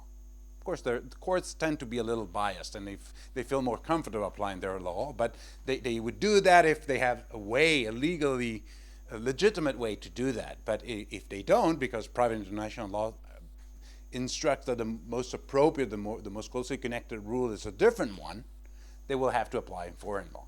And this happens in courts constantly in every in every jurisdiction. There was a question? Yeah, I've got probably lost, but Article 25 of Rome 1 recalls 1955 Hague Convention providing for the law of the seller, unless the seller has received the order in the state of the... But this is the convention which has not been it's not been ratified by Germany. All right.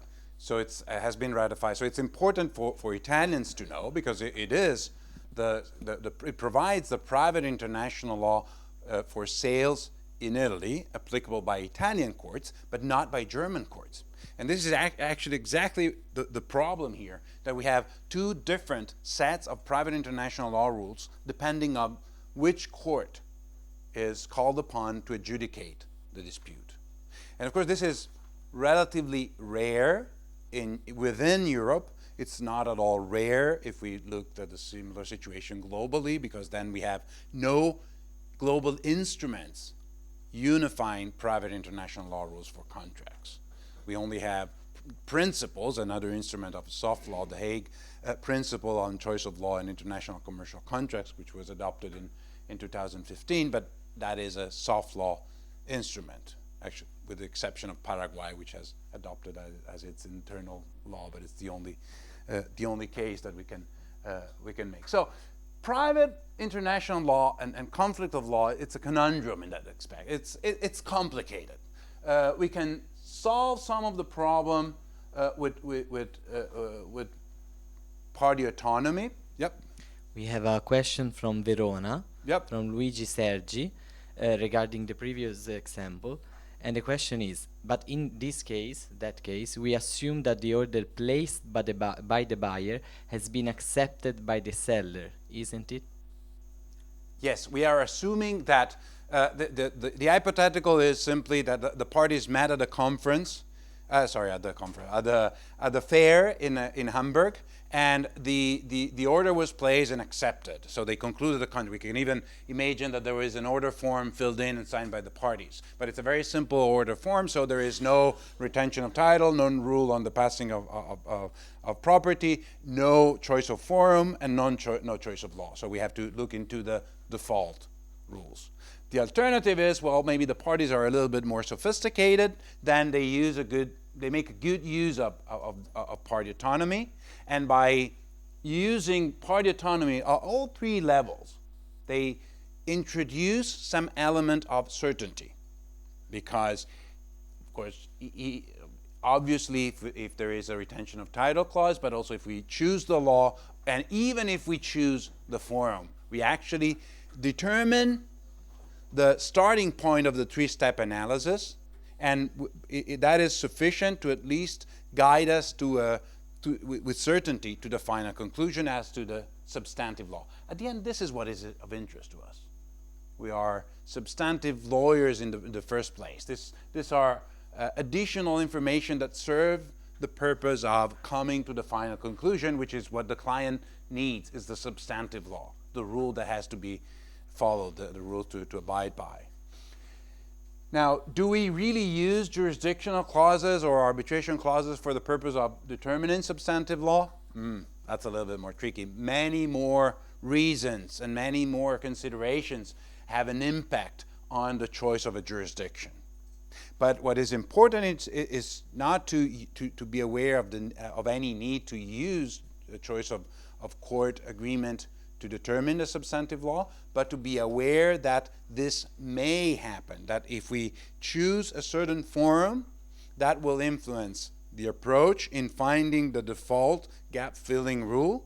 That will also be very important, because that will also determining the framework of mandatory or overriding mandatory rules that the parties will have to abide by. And of course, this is very important not only for litigators, that is rather obvious, we want to know rules and jurisdiction and choice of law, it's very important also for the transactional lawyer. If you're preparing for a negotiation, you have a negotiation tomorrow, and you want to prepare somehow, what do?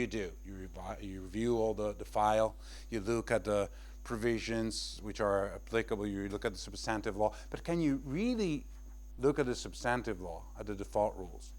Which is very important.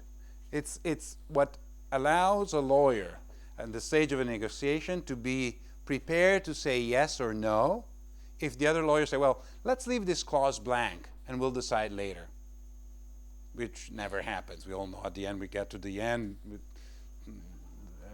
and we are under time pressure, and we'll never go back to fill the clauses which were left blank. Does that mean that it's a contract without a rule on time for notice of nonconformity or whatever other clause has been left blank? No. It only means that we need to identify the default suppletive rules that will fill that gap.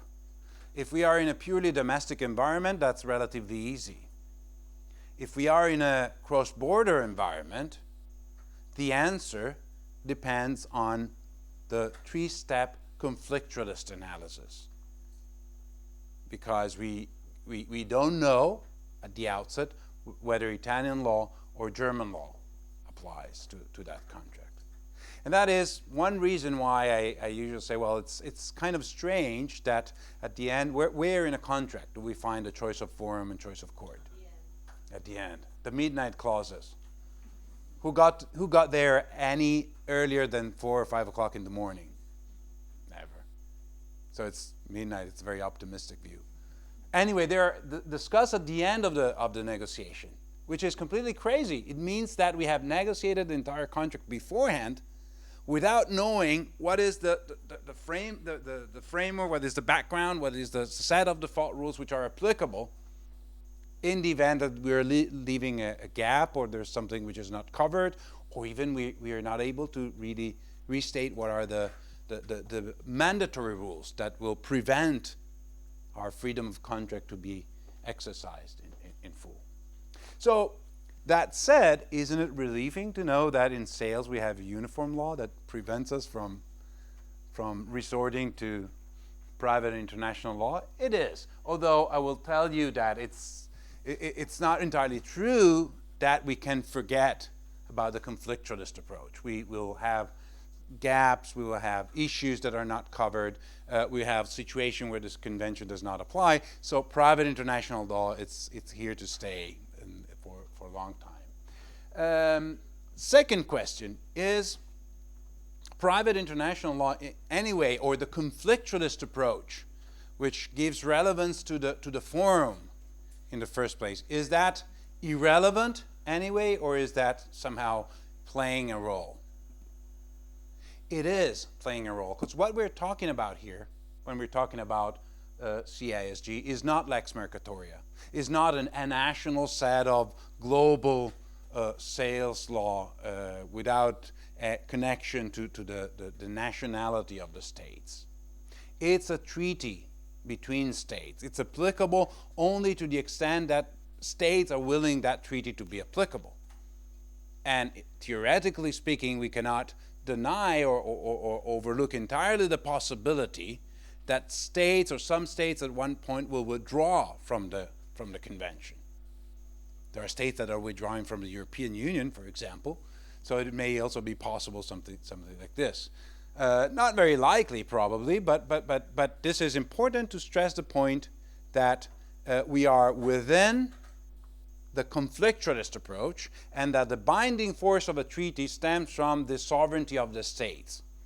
It does not stem from the will of the parties or from the convention being usages in international trade per se.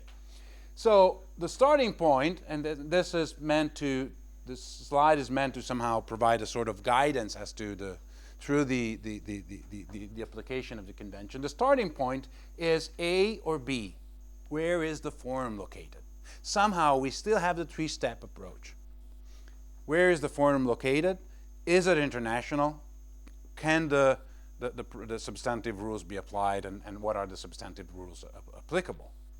So the first point is forum located in a contracting state, forum located in a non-contracting state. Why?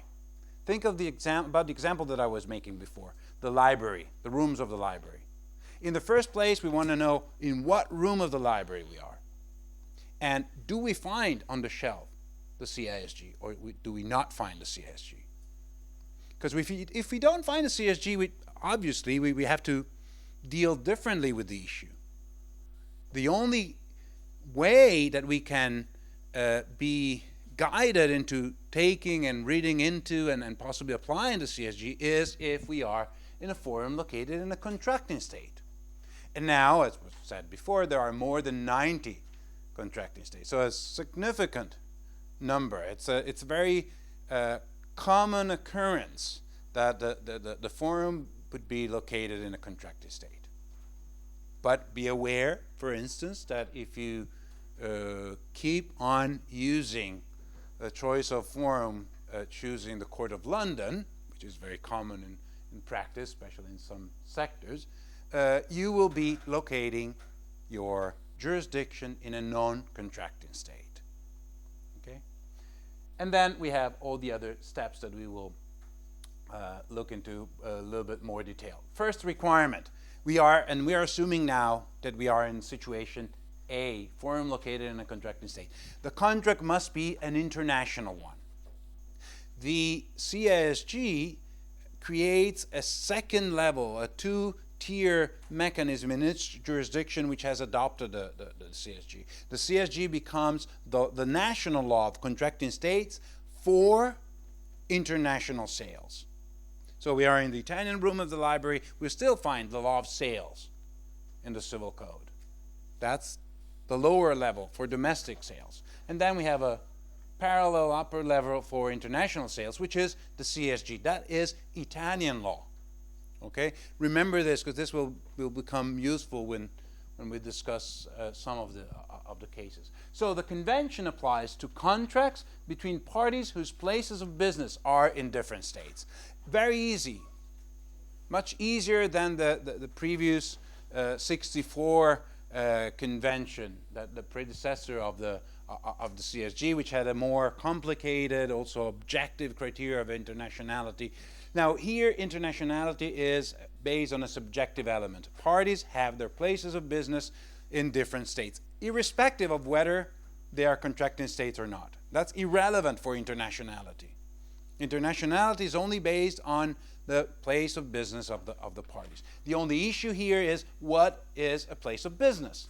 We have some guidance in Article 10, which deals with multiple places of business. We don't have a real definition, which is a little bit strange given the importance of the notion, given the fact that the same notion is also used in all subsequent conventions in the area of international contracts, which have adopted the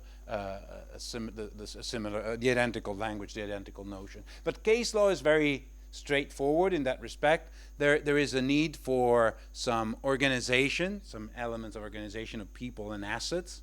It has to be non-temporary, so some element of continuity, and has to have autonomy in negotiating and concluding the kind of contract that are being discussed. It's a very broad definition, which means that in multiple situations, one single corporation may have multiple places of business. And what is the place of business to be taken into consideration? Is the place of business, Article 10, which is most closely connected to the contract and its performance. Article 10, the contract and its performance. Problem. Let's say that we have a situation where a party the seller has a place of business in Italy and a place of business in Albania. And the place of business in Italy is the place of business that is negotiating the contract with the buyer. But the production line is actually in Albania. And which one of the two, Italy or Albania, are we going to take into consideration? Very important if, for instance, the buyer is Albanian. Because if we take the Italian international contract CSG. If we take into consideration the place of business in Albania, then that's a Albanian domestic contract. And the solution given in case law in this situation is, well, you have to protect the expectation, the reliance of the other party.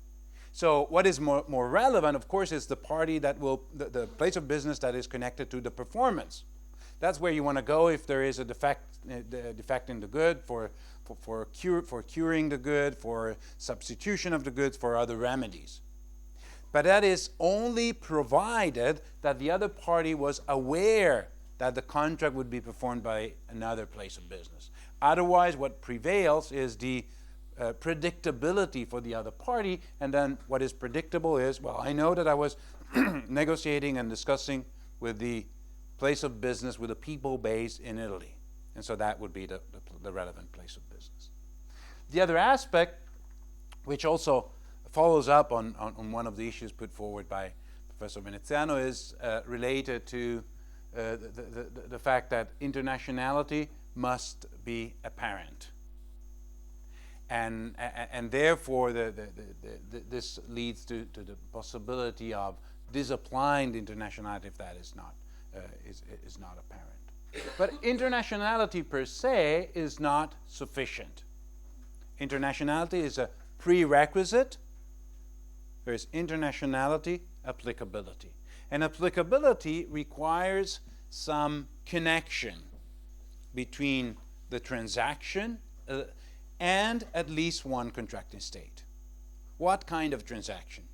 Two alternative type of links, a geographical link and a legal link. Direct application, indirect application. The first one, Article 1.1, letter A, CSG, the geographical link between the contract and states which have ratified the convention. This convention applies, A, when the states are contracting states. Different and contracting state. But different, internationality, contracting states. Applicability. So states where the CSG is in force. And this, of course, requires a temporal element and other elements. And it may be, but it was relevant for Canada at the beginning, but then it's no longer relevant even for Canada, that there are distinctions for different territorial units in federal states. So the typical hypothetical, a forum located in a contracting state, be it the same of the place of business of the parties or a different one, and parties both located in contracting state. An Italian seller, a New York-based buyer. Okay, that's the typical hypothetical. And that could have been it. That could be the only grounds for application. Nowadays would still lead to many applications given the fact that we have more than 90 contracting states. At the beginning, and in the prediction of the drafters, however, this might have been problematic because it would have led only to very rare application in a situation where one of the parties was not located in a contracting state. So they decided to add an additional link. Sorry, I'll go back to this in a second. An additional link, which is the indirect criterion for application. The convention applies also when the rules of private international law lead to the application of the law of a contracting state. Okay, so we have an additional criterion meant to broaden the scope of application of the convention. But with respect to the notion, and it may be interesting because it was mentioned before, with respect in general to the scope of application, one should also consider the notion of reservations. What is a reservation? It's a declaration made by one state upon ratification or acceptance of a convention, whereby the state expressed the intention to limit its acceptance of the instrument only to some parts, but not to others. And the Scandinavian, it's very straightforward. It's simple, as was mentioned before, because it's simply part 2, part 3. Formation of contract, rights and obligations of the parties. And Scandinavian states said, well, we want to be part of this convention, but we don't want to be part of the on formation.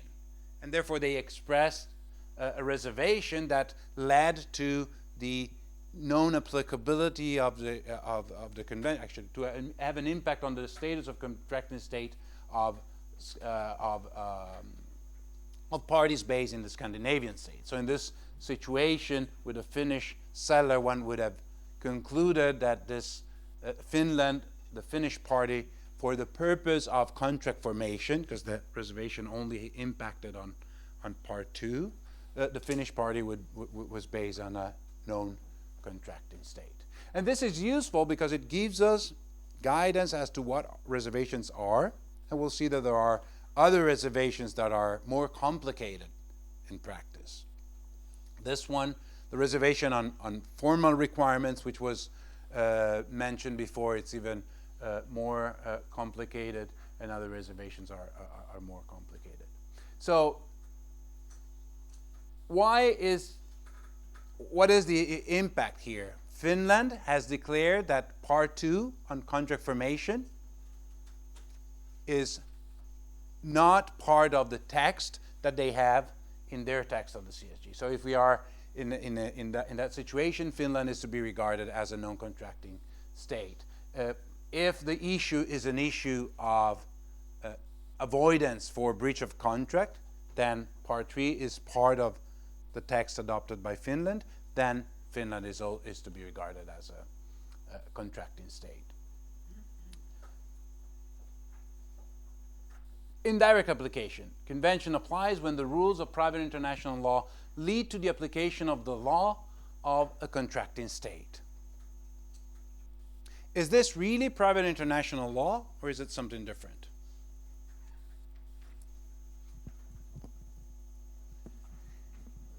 In a way, one could say that this is a mechanism of connection, a connecting factor, which is used by the convention for the purpose of determining the scope of application, but it's not really private international law in a strict sense. And the reason for why I say that, because the convention is still being applied as part of the law of the forum. We are not moving from the room of the library that we're based in. We are in the Italian room, we take the text of the CSG, we read from the text of the CSG what are the conditions for application of the convention. And we determine whether or not the convention is applied, but we are still in the Italian room of the library. We are not moving to a different room of the library. And this may become important in other circumstances. Let's take a look at a couple cases. Italian buyer purchasing products from a UK seller. Does the CSG apply in this case?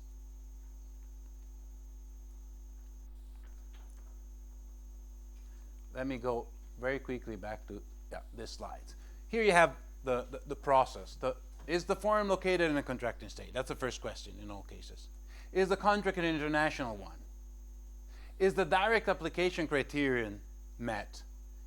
If yes, we're fine. If no, is the indirect criterion of application met? Okay, so this is, we can always look at all these cases through the lenses of this type of analysis. So, is the forum located in a contracting state? Is this an international contract?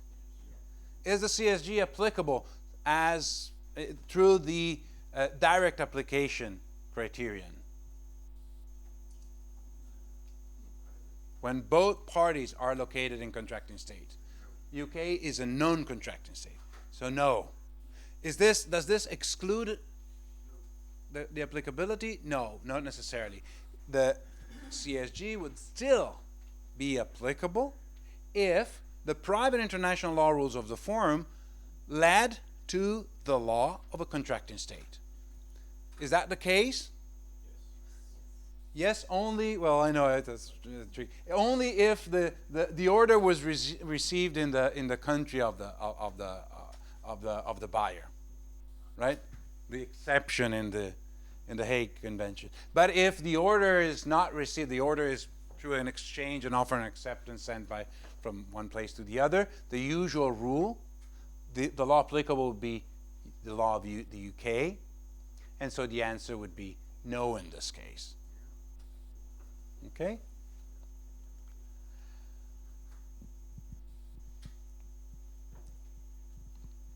Other hypothetical.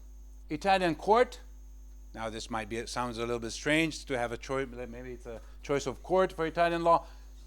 British seller, Indian buyer, two non-contracting states. The contract contains a choice of law. This agreement shall be governed by the laws of France. Why? Maybe the Indian buyer is a subsidiary of Alstom. Does the CSG apply? Is the forum located in a contracting state? Yes. Is the contract an international one? Does the contract apply directly at the 11A? No. Does the contract apply indirectly under 11B? If the private international law rules of the forum lead to the application of the law of a contracting state. What is the main private international law connecting factor, both in the Rome I and in the 55 Hague Convention? The law applicable is, in the first place, the law chosen by the parties. So, what is the law chosen by the parties here? Is that a contracting state? Okay, is the CSG applied as part of French law or part of Italian law?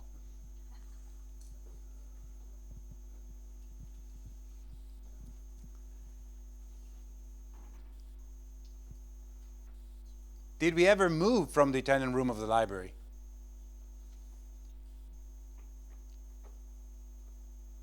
We started from the Italian room of the library. We took the text of the CSG and we started reading that text. Were we ever addressed to move to the French room of the library? No. Is this relevant? Whether the CSG is applied as Italian law or as a foreign law? It could be. It could be. Because if it's applied by the court as part of its own domestic law, it's not subject to the scrutiny which the application of foreign law is always subject.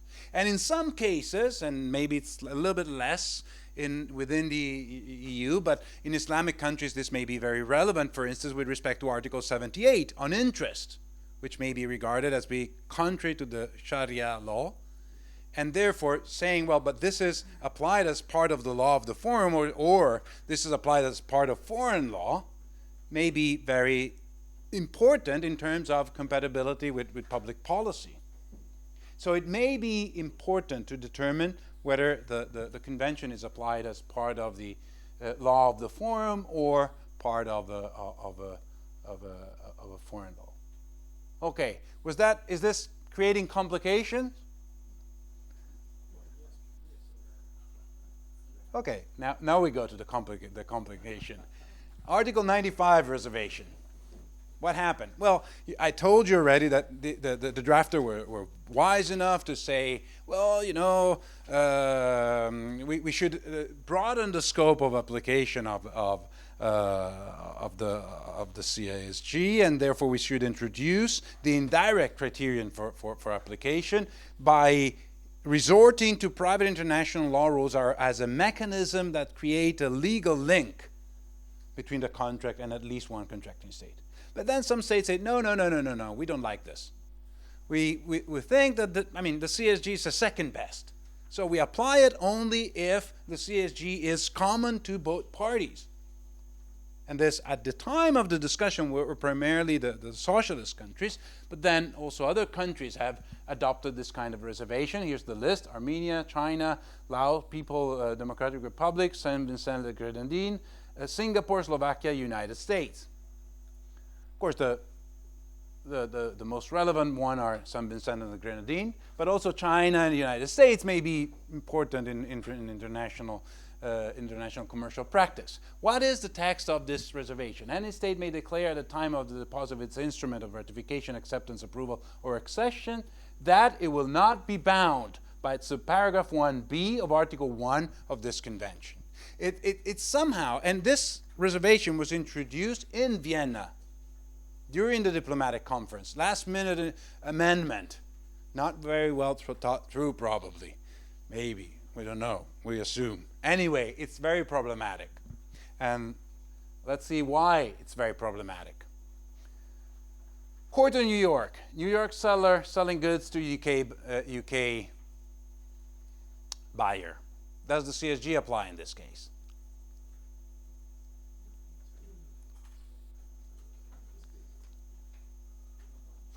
Forum is in a contracting reservatory state, New York. Seller is in a contracting reservatory state. Let's assume that New York private international law conflict of laws leads to the law of the seller. The buyer is based in a non-contracting state. Under 1.1b, the CSG would apply, but we are in the New York room of the library. And if we take the text of the CSG, it's like in Scandinavia with Part 2. We don't find that provision. And we cannot really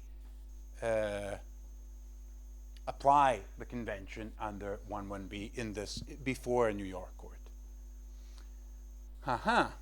What happens here? Court in New York, Italian seller, English buyer.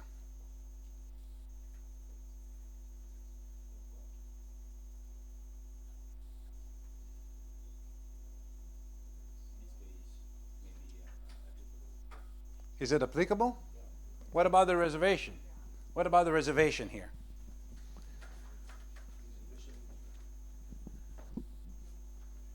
Because I have to apply the Italian law, and the Italian law. One way out could be to say, well, the U.S. court, the New York court, doesn't have Article 1.1b, but nevertheless, under New York conflict of law, Italian law is applicable, so the CSG is applied as part of the foreign law applicable in New York court.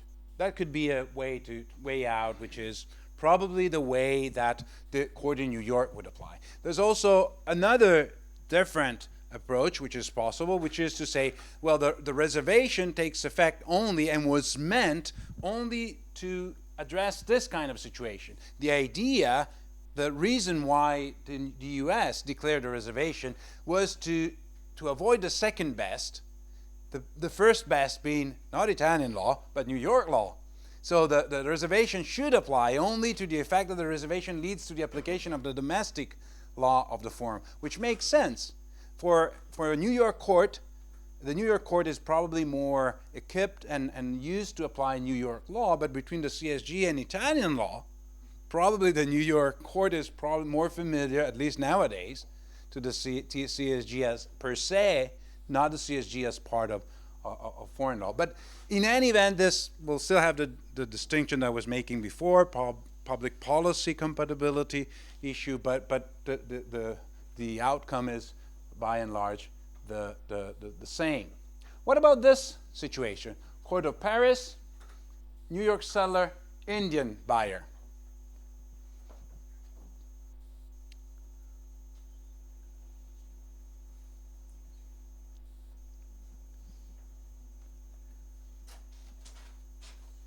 Is the forum located in a contracting state?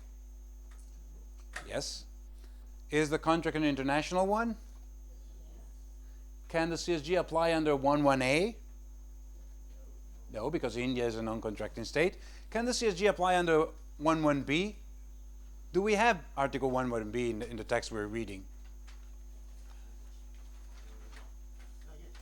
Yes, we do, because the text we're reading is the French text of the CSG, and France, by definition, it's not bound by reservation rendered by other states, and comity does not have anything to say in this respect. Now, here's a tricky part because of the German declaration upon the ratification of the convention, because Germany, upon ratifying the CSG, did not declare the reservation, but said that it would respect reservations declared by other states.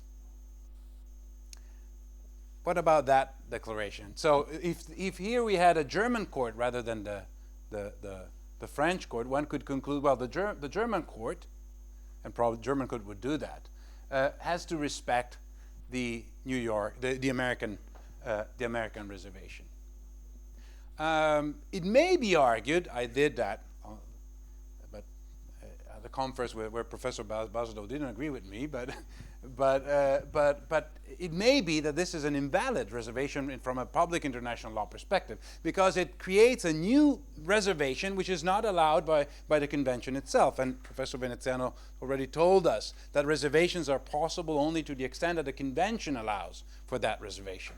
So there's no case law, unfortunately, on this yet, but I think it is possible to argue that that declaration is invalid, ineffective, the same as, and I argued that in the same article some years ago, the Argentinian reservation was invalid because the Argentinian did not have formal requirements that made the possibility of declaring the reservation in compliance with domestic law.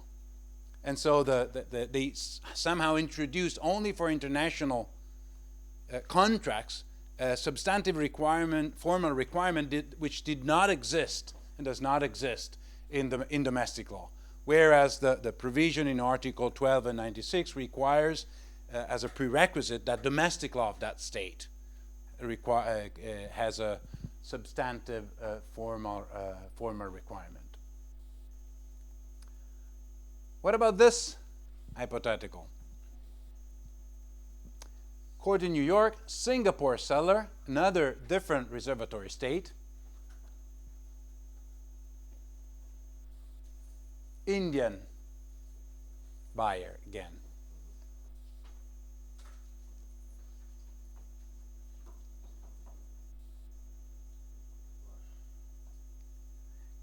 Again, the whole process is the same. Is the forum located in a contracting state? Yes. Reservatory but contracting. Is the contract an international? Yes. Applicable under 11A? No. Applicable under 11B? The question here is, what is the text that we're reading, and what is the effect of a reservation? Does the Singaporean reservation bind New York court? Is the result of this, what is the preferable result for the New York court? To apply the law in domestic law of Singapore, or somehow emphasize that, notwithstanding the fact that they're a reservatory state, they're still contracting states, and therefore the CSG should nevertheless apply as part of the law of Singapore in that respect. There is a lot of discussion. This is probably the most one of the most discussed cases. My opinion is the favor convenzioni, so the fact that as far as possible the convention instructs us to interpret it in a way that favors the application of the convention, and therefore we should apply the convention also in this application. And last but not least, non-contract forum in a non-contracting state.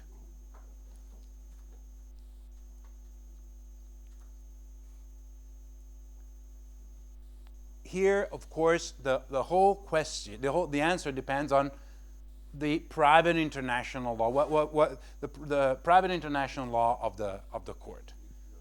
In this case, would be still for some time the Rome I regulation, and whether under Rome I regulation the court would be bound to look into the reservation or not, which of course is not expressly stated in the Rome I regulation, but what could interpret some other provisions so as to say that anyway the declaration rendered by the U.S. cannot be binding on other states. It's only an internal declaration rendered by the U.S. legislature and addressed to the U.S. courts, not to foreign courts. Any other questions on the Article 1 and reservation? I assume no question, because it's a very simple and easy matter to deal with. Yep. No, but that's one point, but we shouldn't go deeper into it. But there's another situation that may be discussed, and this is if the private international law, or if the international state, no, let's put it this way: State A is a contracting state without reservation. State B is a non-contracting, is a contracting state. Sorry, got it wrong. I should have taken 2 coffees, I think. But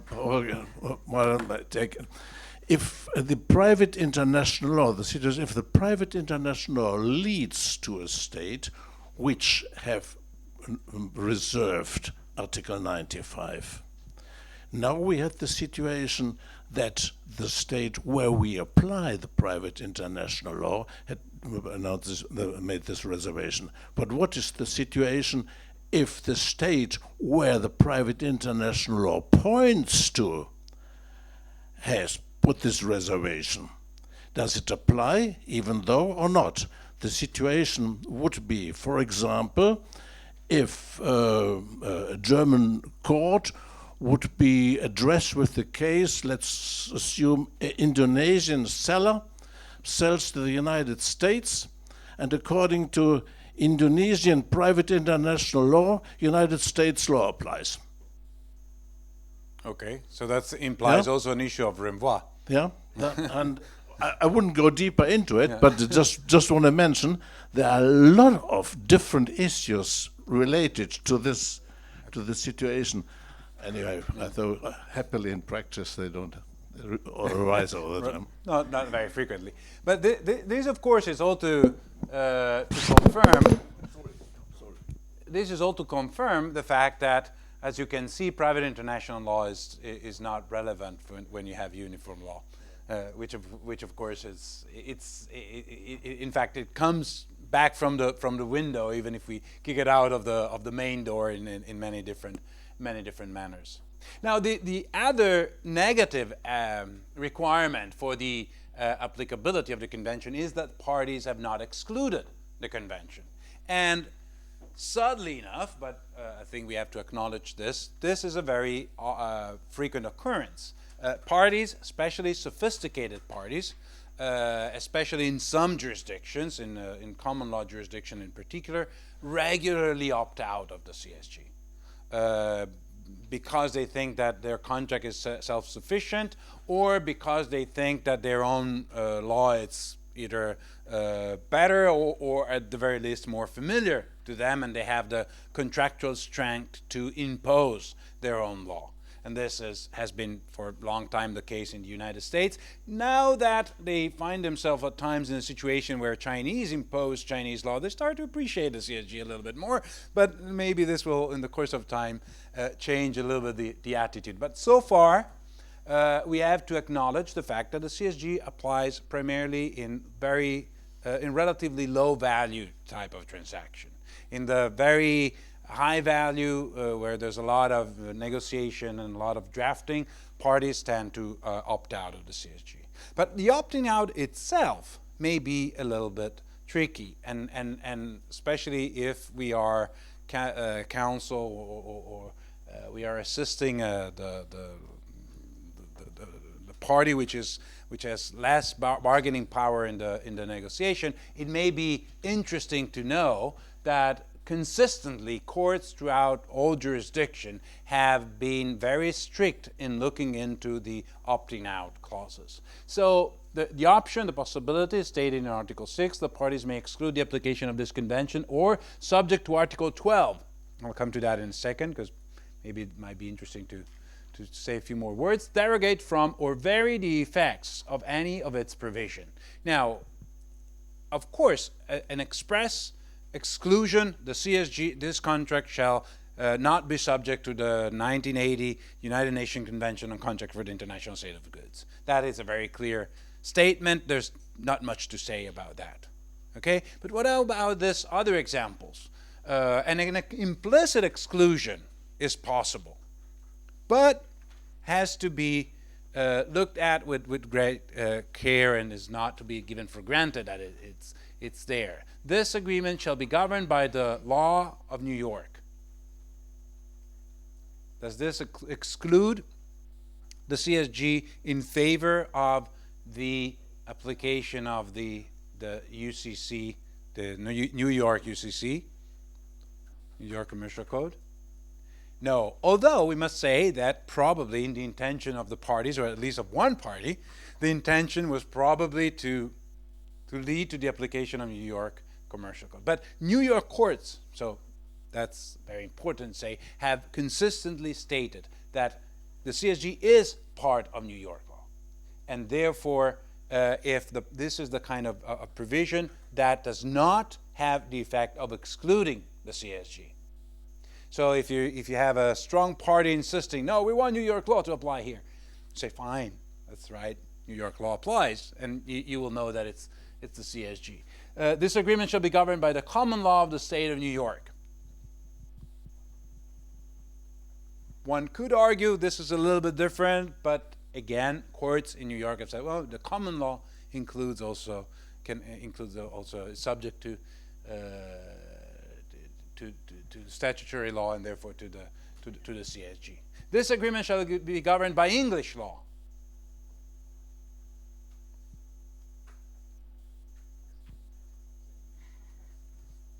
Here, I'm afraid that we are out of the CSG because English law is a non-contracting state. If we are addressed to go in the English room of the library, we will not find the CSG. So this is an implicit exclusion, a very clear one, leading to choosing the law of a non-contracting state. The tricky one, the Court of the Court of London shall have exclusive jurisdiction to adjudicate any dispute. Is that a choice to exclude the CSG?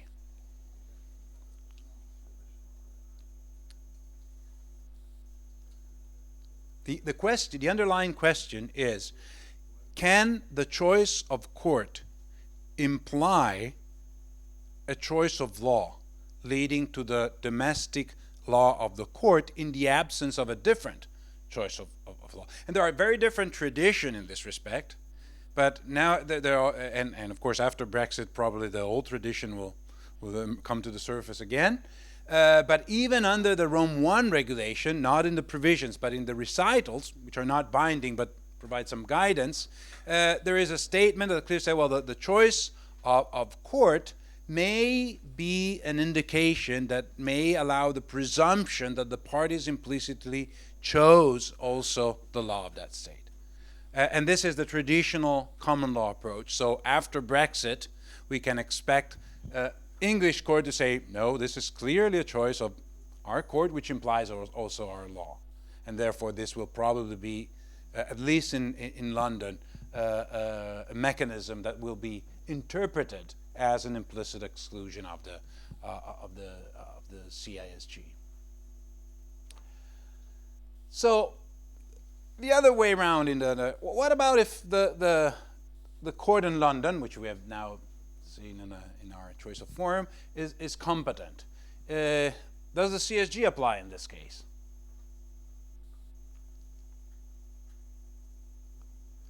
Certainly not as part of the law of the forum, but it may apply as part of the law applicable by virtue of the private international law of the forum. So as part of the foreign law applicable, with the limitations that this may imply in terms of application of a foreign law. Now we have discussed opting out. Let's look at a little bit at opting in. Don't look at the clause up there. Look only at the contract, the hypothetical. Does the CSG apply here? Let's assume that the exception of the fair is not relevant here. The CSG does not apply, correct? The forum is located in a contracting state. The contract is an international one, but neither 118 nor 11B is met. But the parties wrote in the contract this agreement shall be governed by the CISG. Does this make the CSG applicable? And if so, on what grounds? Is it a choice of law, or is it something different?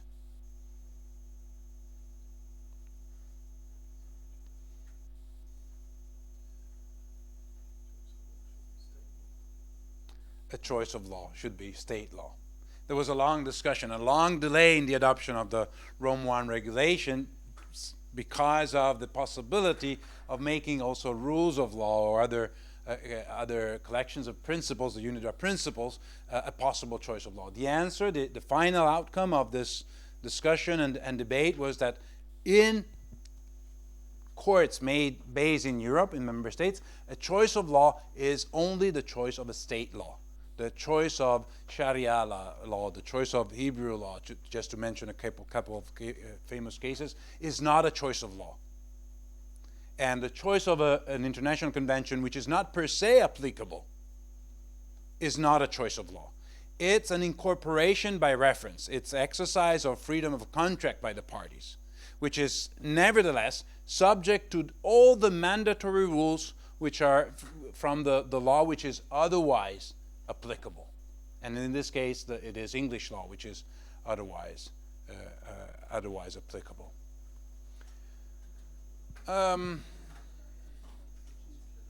The other side of the moon, arbitration. Does the CSG apply in arbitration? Interesting, complicated question. First of all, where is the forum located? The general agreed upon assumption is that in arbitration, the forum should be regarded as a forum located in a non-contracting state. Meaning that arbitrators are not in the same position as a state entity in terms of the rigidity of being bound to apply that treaty. And even the seat does not exactly correspond to the forum, meaning that even if the arbitration has a seat based in Italy, that does not exactly correspond to a court being based in Italy. So with that in mind, nonetheless, we can try to go through a couple of different hypothetical. The first one is the application, the situation fulfills, actually one could also add one hypothetical that I have not included here, and that would be two parties from the same state choosing arbitration with a seat in a different state. Two Italian companies choosing arbitration with a seat in Geneva. Is that an international arbitration? Yes, it is. Is that an international contract under the CSG? No, it's not. So it's the possibility of resorting to the CSG would be a little bit complicated. Not impossible, but complicated. But let's assume that both parties are located in different states in contracting state. Does it make a difference whether the city is in a contracting state or a non-contracting state? Per se, it does not. However, in practice, the arbitrators on different grounds will most likely, in the absence of a different choice of law made by the parties, will apply the convention as the law which is common to both parties and which would be applicable per se if the case was litigated in a forum other than in arbitration. Now, application under Article 1(1)b, it's by virtue of the private international law rules of the forum. What is the forum here, and what are the private international law rules applicable in arbitration?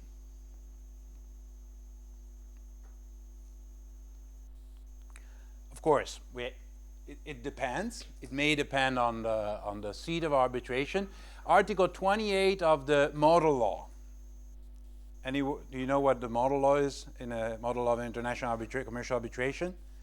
It's a model law, so it's an instrument which is not per se applicable, but which has been very influential in determining or in being adopted with very slight modifications in a very significant number of countries. Some big players in international arbitration are not model law countries: France, UK. Italy is not really a model law country, but Italian arbitration law is largely inspired by the model law. Germany is a model law country. So Article 28 of the model law tells us that absent a choice of law, the arbitral tribunal shall apply the law determined by the conflict of law rules which it considers applicable. So the conflict of law rules to be used are not necessarily those of the seat. Again, the conflictualist approach, the connection between the adjudicator and the forum is not as strict as in court litigation, but there is still a reference to choice of law. There is still a reference to conflict of laws.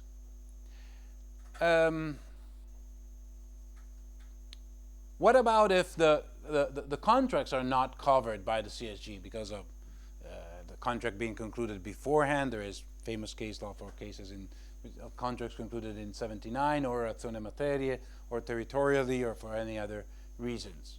The CSG may be applied as appropriate law, which is depending again on the applicable rules. There are some arbitration rules, like the UNCITRAL rules, another model which, absent a choice, guide the arbitrators to the arbitral tribunal to apply the law which it determines to be appropriate. So the assessment as to the appropriateness is not the appropriateness of the conflict of law rules. So if you will, the discretion granted to the arbitrators is not at the level of the conflict of law, but the rules contain it themselves a conflict rule which grants discretion to the arbitrators, to the arbitral tribunal, to determine the substantive appropriate law. In which case, there is a basis which gives legitimacy to the arbitrator's choice to say, well, the CSG is the appropriate law, even if this contract is a service contract, for instance, a contract which per se would not fall under the scope of the CSG. So the scope in terms of type of contract, which is very broad, and Article 3, which was mentioned, is broader than the usual definition of sales, but it's even made even broader in arbitration by the mechanism very frequently applied to make reference to the appropriate law, meaning to grant to the arbitrators the possibility of determining the law applicable. Any issue with that in that respect?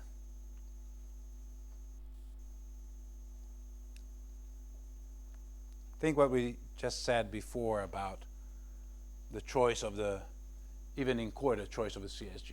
Here we still find the reference to law, which may require a reading as national law.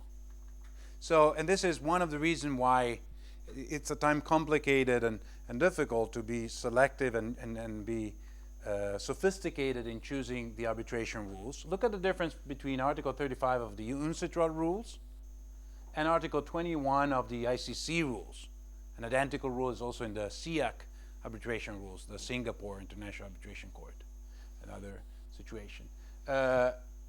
Article 21, the absent a choice of law, the arbitral tribunal shall apply the rules of law. And of course, this is usually regarded as the legal grounds authorized resort to lex mercatoria, to unidra principles, to a lot of instruments that are not, strictly speaking, state law.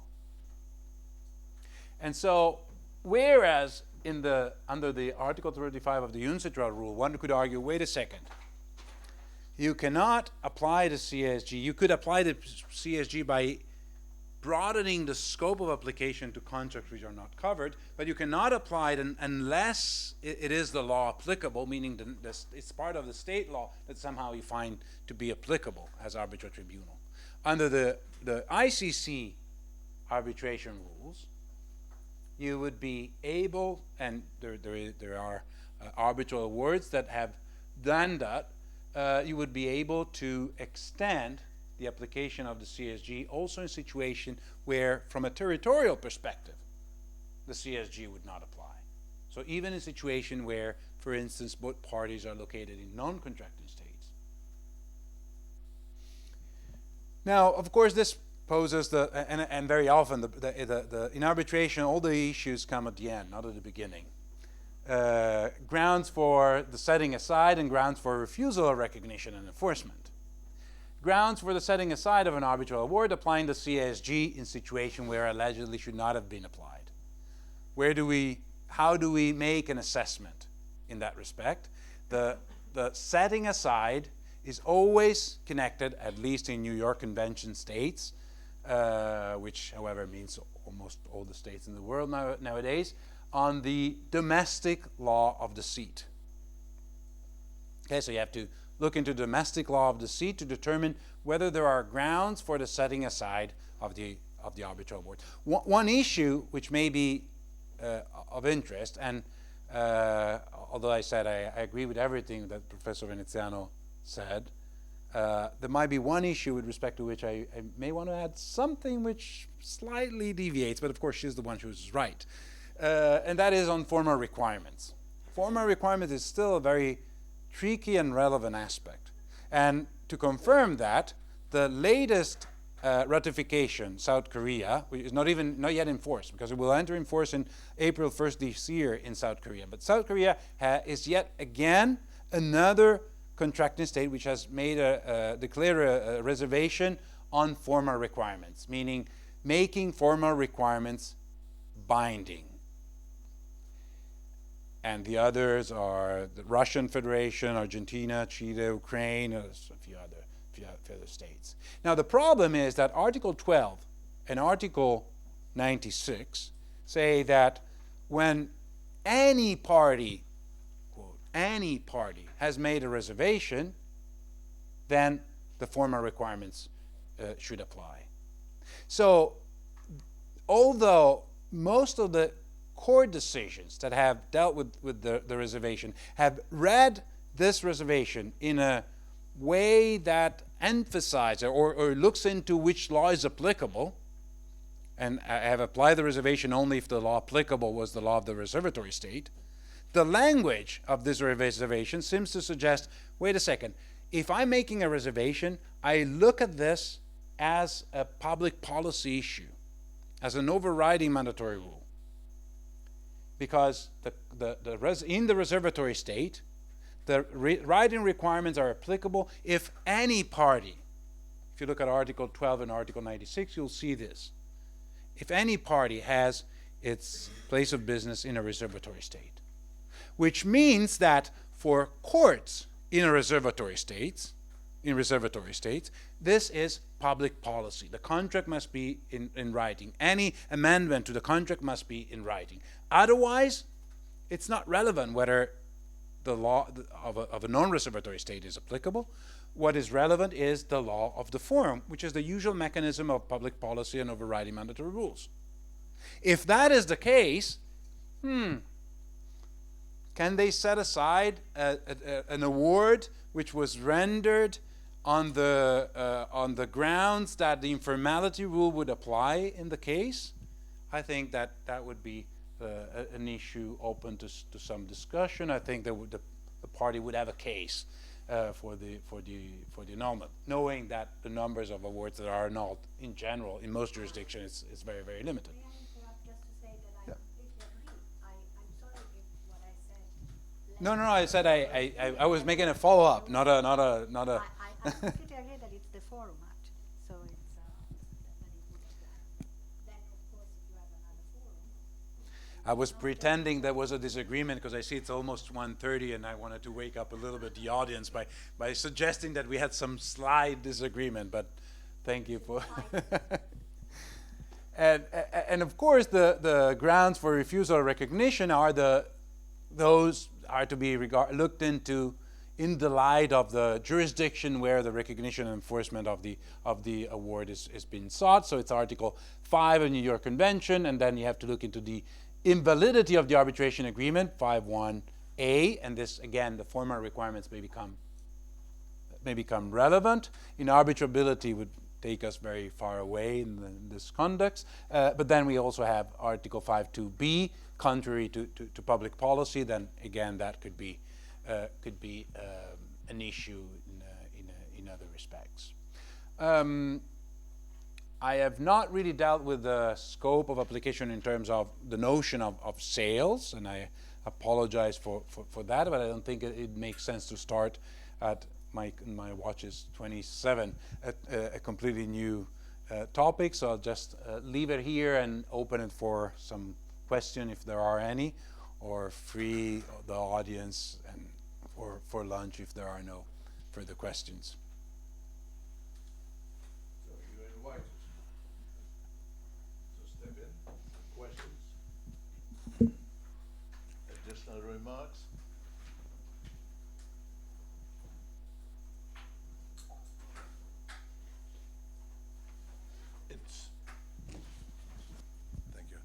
It seems that you've covered all the aspects that are of interest. Anyway, it was very illustrative, really very illustrative and coherent what you presented.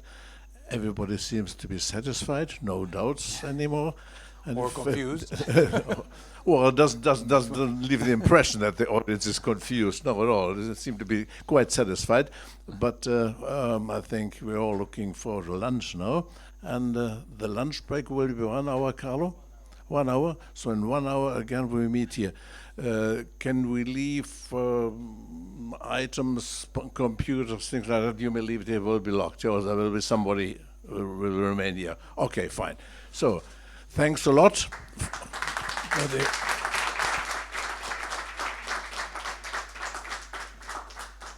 And see you in 1 hour's time back here.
may I ask you to take your seat, please? Yeah? I'm thinking of the streaming. They're online already, yeah? They're online, so not to keep them waiting anymore.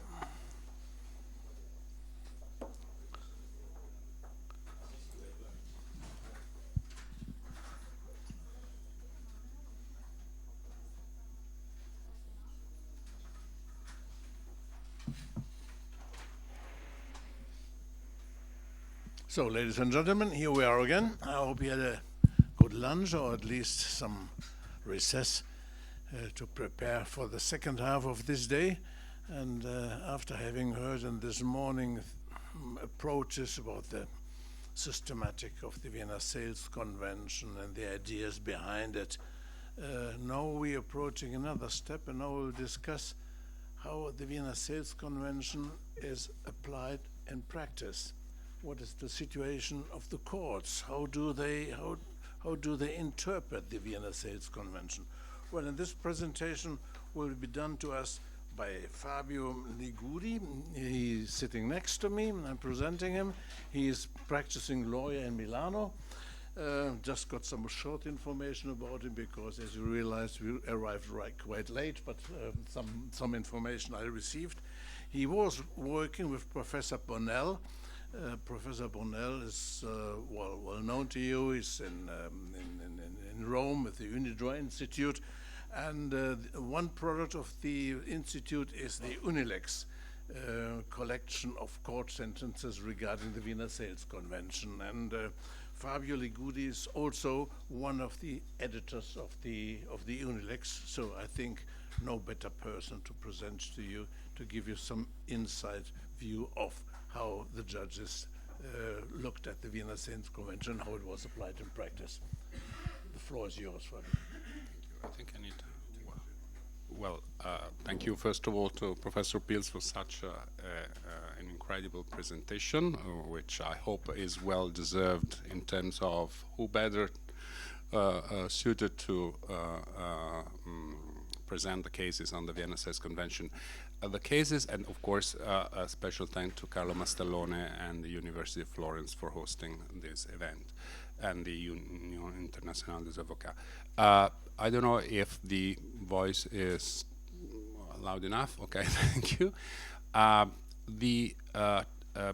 You will have noticed that the title in the program of my presentation is very wide and all-encompassing, and it's almost impossible to cover all of the subjects in 2 hours. So I will try to focus on the gist of it, which, in my understanding, is the international and Italian, because we do have quite a number of very interesting Italian decisions on the Vienna Sales Convention in relation to one of the topics that is probably one of the most disputed and most frequently applied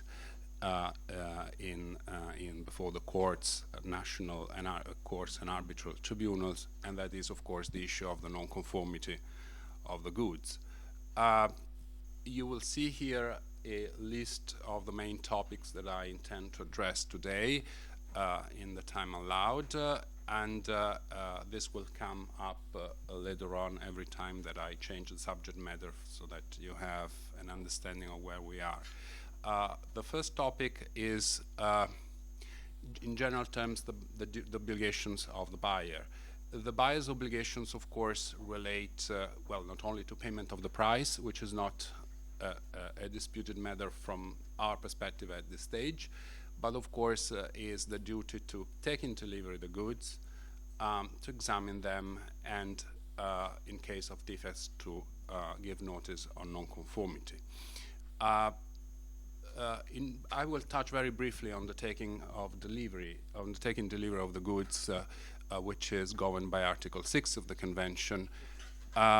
We have this article, which is very straightforward, in that the buyer includes a list of the obligations, which consist in essentially doing all the acts which could reasonably be expected in order to enable the seller to make delivery. And that includes the adoption of preparatory measures, which are reasonably necessary to allow the seller to deliver the goods, and in taking delivery. The Article 6 does not clarify the time for taking delivery or the place for taking delivery. Of course, the time for taking delivery is primarily the one indicated in the contract, but it frequently happens that this is not indicated. Therefore, the courts have clarified that, of course, this should be also calculated on the basis of the usages in the trade and the practices established between the parties, or in the absence thereof in relation to the relevant circumstances. The place for taking delivery also is not indicated in the convention. Of course, unless when this is indicated in the contract, that there is no dispute, but when the contract does not specify, and that is not so infrequent, because very often these contracts simply are performed by way of purchase orders without, very often, general terms and conditions, and it's always another issue whether the general terms and conditions are applicable or not. This will come to the battle of the forms subject matter, which will be discussed later. Then, of course, in this case, we have some cases that identify the place for taking delivery in relation to Article 31, which says that the seller has to deliver the goods at its own place of business, and therefore, as a result, the buyer is supposed to perform this obligation at that place. Of course, the issue that is most frequently to be found in the case law is in relation to the taking delivery of non-conforming goods, especially when we have a situation of delivery by installments. Now, in general terms, we can say that the refusal by the buyer to take delivery of non-conforming goods on the assumption that a fundamental breach has occurred may expose him to serious consequences whenever this is a non-conformity that does not amount to a fundamental breach. I have here very few cases on this subject matter, where, for example, a French court has stated that by unlawfully refusing to take delivery of all of the goods, but having collected some of them, the buyer himself commits a fundamental breach. We have a precedent by the German Supreme Court where the intent declared by the buyer not to take delivery of missing goods after the first delivery would allow the seller to suspend performance of his own obligations on the basis of Article 71. And some minor precedents, but which is relevant here, by the Court of Appeal Frankfurt, whereby the buyer is obliged to take delivery when the lack of conformity does not constitute a fundamental breach. A very interesting case comes from an arbitral award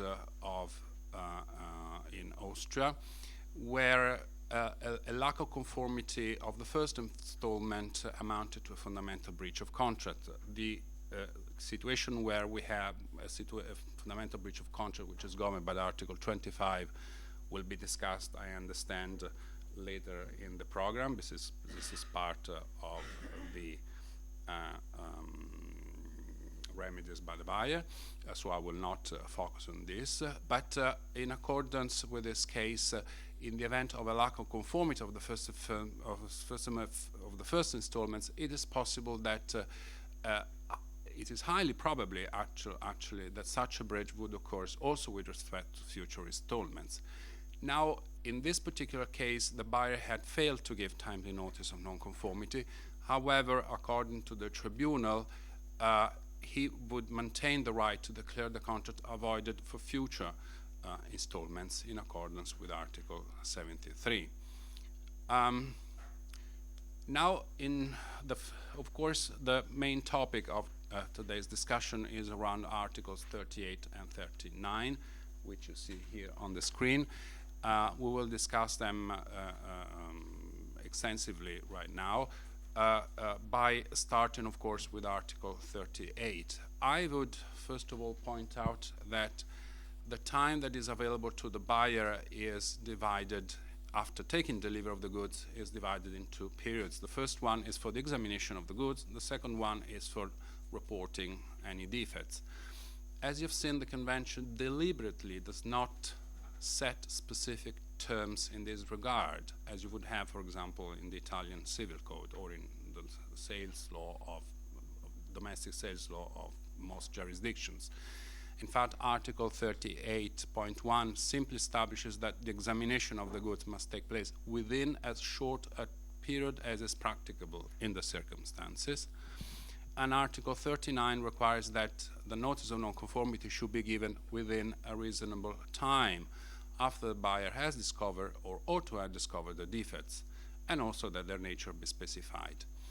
Now, these provisions are very important because a notice of nonconformity that is untimely given or that is not sufficiently specific as to the nature of the defect can cause the buyer to lose the right to avail itself of the remedies for the seller's non-performance, with certain exceptions that we will see later on. But what are the relevant circumstances to assess the timeliness of the buyer's action? The prevailing approach in the international case law, and we will see a number of cases right now, is that the question of timing of the examination of the goods and the timing for the reporting of the nonconformity should be decided on a case-by-case basis, taking into account the individual relevant circumstances. Now, the first circumstances to be considered are, of course, those relating to the specific contractual arrangements, then the commercial usages and practices established between the parties, and also the objective and subjective circumstances of the sale. Case law recognizes that, first of all, it is possible to derogate from Article 38 and 39 of the Convention so that the parties can clearly agree on contractual conditions that are expressly or impliedly derogating from the Convention. For example, by establishing particular tests which the buyer must subject the goods to, or by indicating fixed terms or specific methods on reporting defects of conformity. And this is quite frequent, of course, in the event of a sale of a sophisticated type of goods, let's say, including machineries. I understand that you have already covered the topic of the sphere of application in relation to machineries, including, of course, whether or not the Vienna Sales Convention cover what we would normally consider under Italian law as a different type of contract, works contract. This principle has been applied very clearly by, for example, let's say the first case that we have here is a case by an Italian court, Tribunale di Vigevano, a case decided in the year 2000, which is now 20 years back, actually, believe it or not, but it's still a case that is frequently seen cited by even more recent decisions. They all refer back to this case, and that's why we're having this here today. And we have the Tribunal of Vigevano, which recalls that Article 39.1 of the Convention, like the vast majority of the provisions of the CISG, can be derogated from by the parties, with the exception of Article 12 and certain provisions at the very end of the Convention. We will see, however, that there are other clauses that other provisions in the Convention that, according to the courts, can arguably be derogated, and I will come to that later on. The second circumstance to consider to assess the timeliness of the buyer's actions, as I said, is the commercial usages and practices established between the parties. Case law admits that such usages and practices may prevail over Articles 38 and 39. The reason why this commercial usage and practices might be relevant is, of course, to be found in the Article 9 of the Vienna Sales Convention, which I assume was discussed this morning by Professor Veneziano extensively. And we will recall here that this provision expressly says that the parties are bound by the usage which they have agreed, or that practice is established between themselves. But this covers also usage of which the parties knew or ought to have known, and which are widely known and regularly observed in the specific market. So they're not just the usages which they have specifically agreed to apply that would to some extent amount to an incorporation of these usages into their contract, but also to usages that are simply applicable because they are part of the market. We have here a case decided by the Austrian Supreme Court on the screen, which clarifies this point very well, and it's in relation to a contract for the delivery of wood between a German seller and an Austrian buyer. The buyer claimed non-conformity of the goods and sent a written complaint. The German seller, however, objected that the notice of non-conformity was not timely given because there was a local German usage in the specific sector of wood trade requiring that a notice of non-conformity should be given within 14 days, and therefore the buyer had lost his right to rely to claim non-conformity. Now, the court in this particular case stated that even though the convention does not deal with the validity of usages, Article 4, which you have discussed this morning, it does deal with the application of usages. So it's not a matter whether they are valid, it's a matter of whether they are applicable. According to the court, in order to be considered widely known and regularly observed in international trade, a usage has to be recognized by the majority of the people acting in the trade concerned. The court also held that a party knew or ought to have known of a particular usage if the party either had its place of business in the same geographic area where the usages are applicable, or the party permanently deals within the area where the usage is applicable. So in this case we had an Austrian party and a German party. They were not, of course, based in the same, well, to some extent in the same area, but one of the parties dealt with this trade in the other party's country regularly. And in fact, as the buyer and the seller had previously concluded similar contracts for the supply of goods, and the seller had clearly referred to local usages in its order form, even though the order form were not necessarily binding, but they were referred to and known between the parties and applied in the market, then this particular usage prevailed over the convention, including Article 39. So in addition to considering, of course, the usage, the particular contractual provisions in the contract which derogate from Article 38 and 39, and the usages which may also derogate from Article 38 and 39,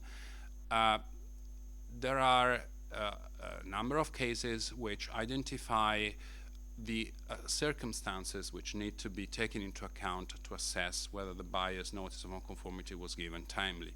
We have a list of the objective and subjective circumstances, which include the type of the goods, the quantity, the nature of the goods, whether they're perishable or lasting, the particular complexity of the goods, in the case of machinery, for example.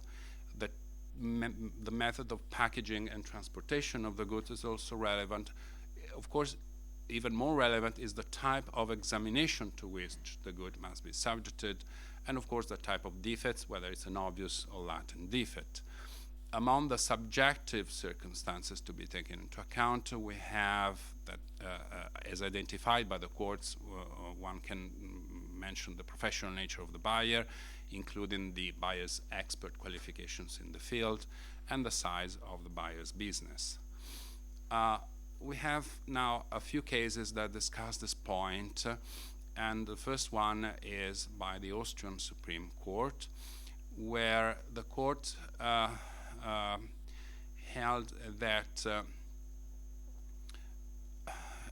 well, the court considered the notice to be given under Article 38 and 39 relatively short, even though the provisions of the convention do not really look like relatively short. On the contrary, they seem rather flexible. But the point that the court has highlighted that this have to be adapted according to objective and subjective circumstances. And these include specifically the size of the buyer's company, its personal and business situation, the characteristic features and the quantity of the goods to be examined, the efforts necessary for the examination, and the type of the legal remedy chosen by the buyer. We will come to this later on.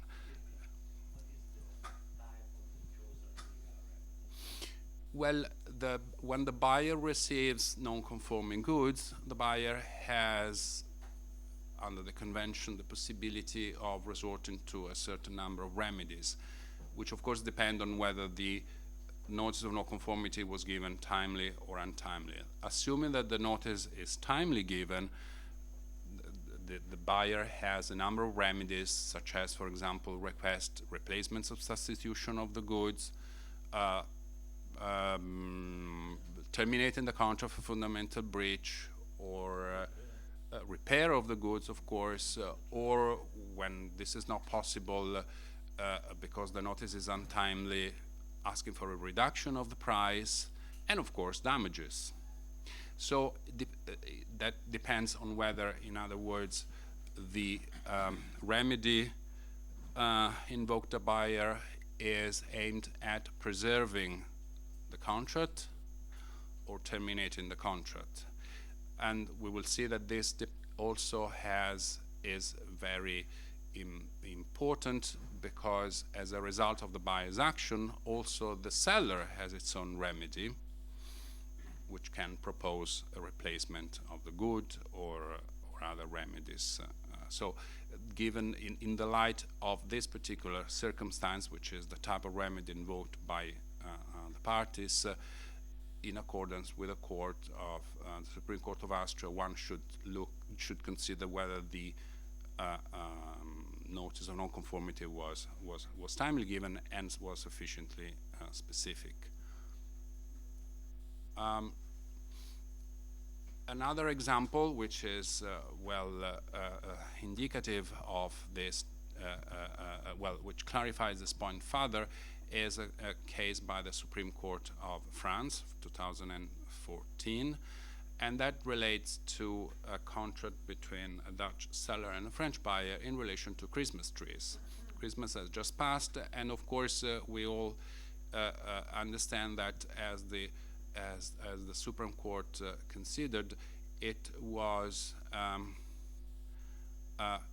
necessary for the buyer to give notice of non-conformity not just in the month of February, because these are Christmas trees. So of course the nature of the good is such that they need to be used for purposes of the Christmas holidays, and therefore the court noted that where the goods involved are, as in the case of tan, perishable or intended to be sold within a very short period of time by the reseller of the goods, of course, the notification of lack of conformity not earlier than 2 months from the moment when the buyer discovered or to have discovered the defects could not be considered as timely within the meaning of Article 39.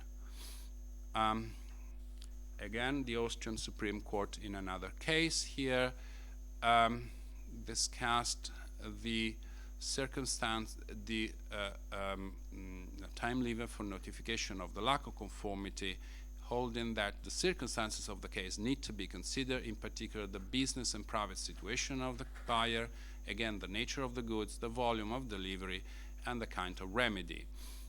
The conclusion reached by the Austrian Supreme Court after identifying this criteria is that where there are no special reasons for a shorter time limit, the notification within 14 days is sufficient.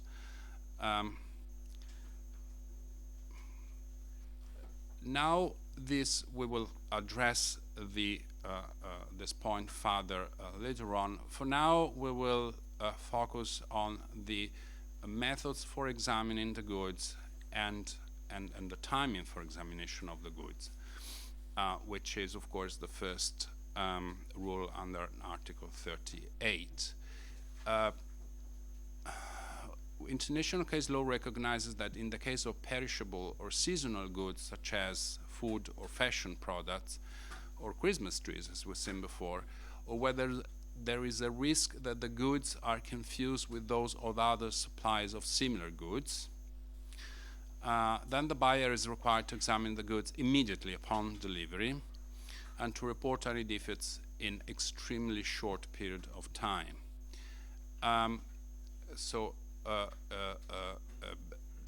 In principle, when there is an examination by sample is considered to be sufficient, but the particular circumstances of the case may require an examination of each and every good delivered.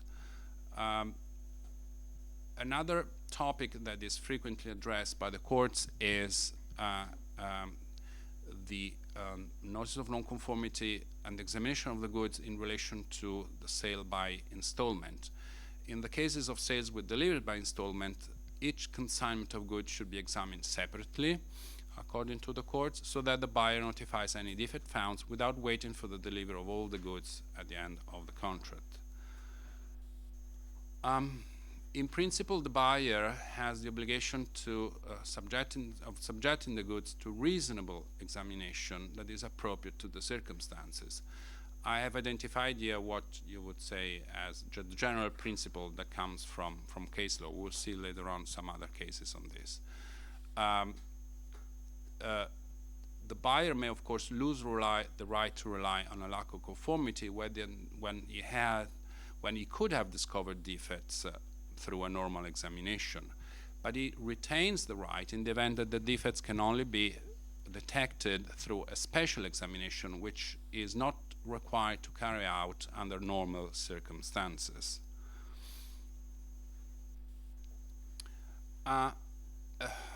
We have here a very interesting case by the Seoul Central District Court, which contains in the first part a recitation of the provisions of Article 38 and 39, which we have just seen. You've seen them on the screen as points 1, 2, and 3. And then, after reciting the general principles, the court stated that the examination of the goods should be reasonable in the light of the circumstances, should be consistent with commercial practices, and should be adequate to discover any potential defect in the goods.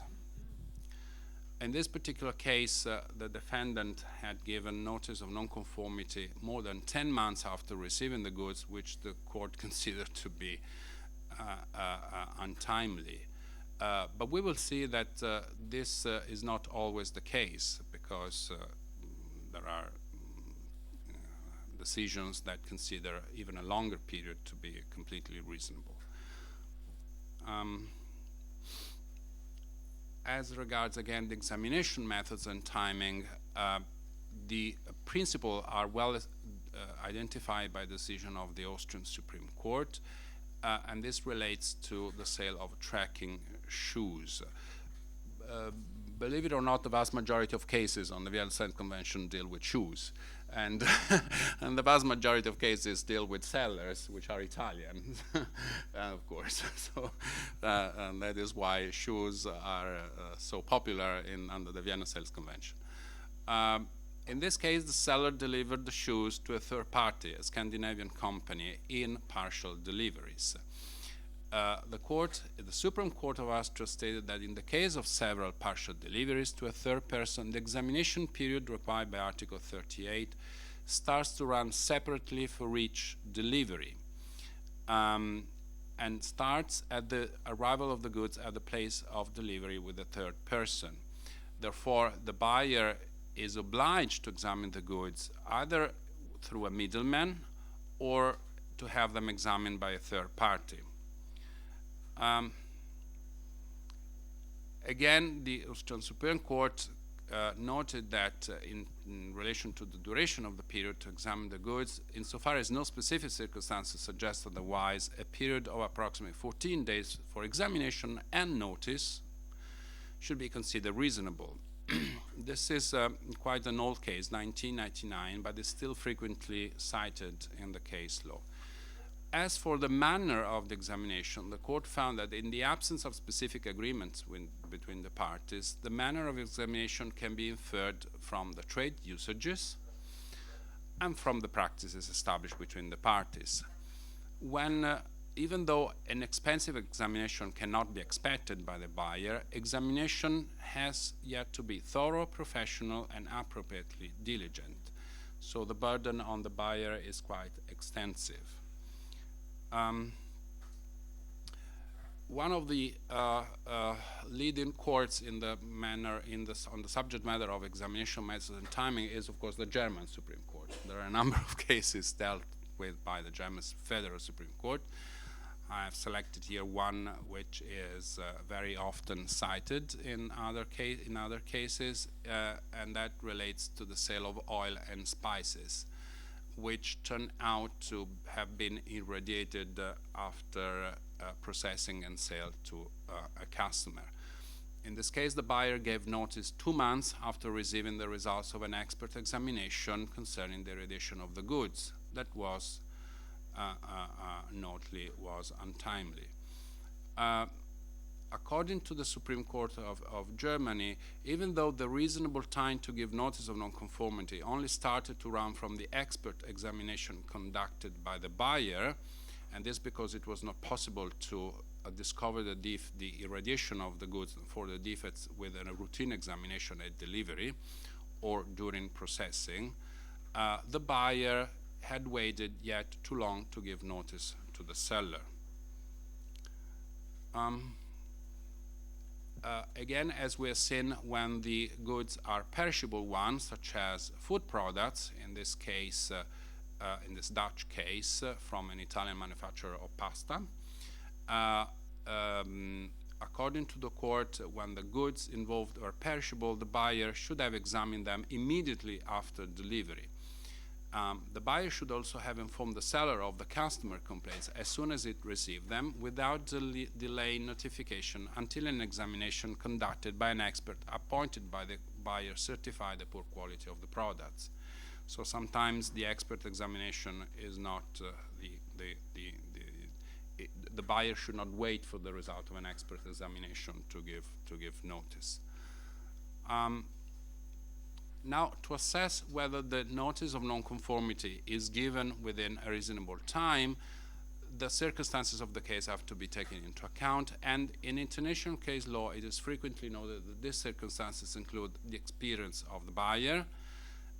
One would expect a notice of nonconformity from a more experienced buyer to be more rapidly given. The particular type of goods, as we said, very rapid times for perishable goods and longer ones for durable goods, the quantity, and again the remedy invoked by the buyer, allowing a longer period for reporting defects when the buyer intends to keep the nonconformity of the goods and claim compensation for damages or price reduction, as opposed to cases in which the buyer makes use of other remedies, such as termination of contract. The Austrian Supreme Court has clarified that what is a reasonable time depends on the circumstances of each case with regard to the size and structure of the buyer, the characteristic features and quantity of the goods, and the efforts necessary for their examination, including the type of legal remedy selected, etc. In this case, even though the nonconformity of the goods had to be described specifically to allow the seller to react in an appropriate manner, the requirement should not be exaggerated. And in any case, they depend on the circumstances of the case, with special regard to the conditions in which the buyer is able to examine the goods.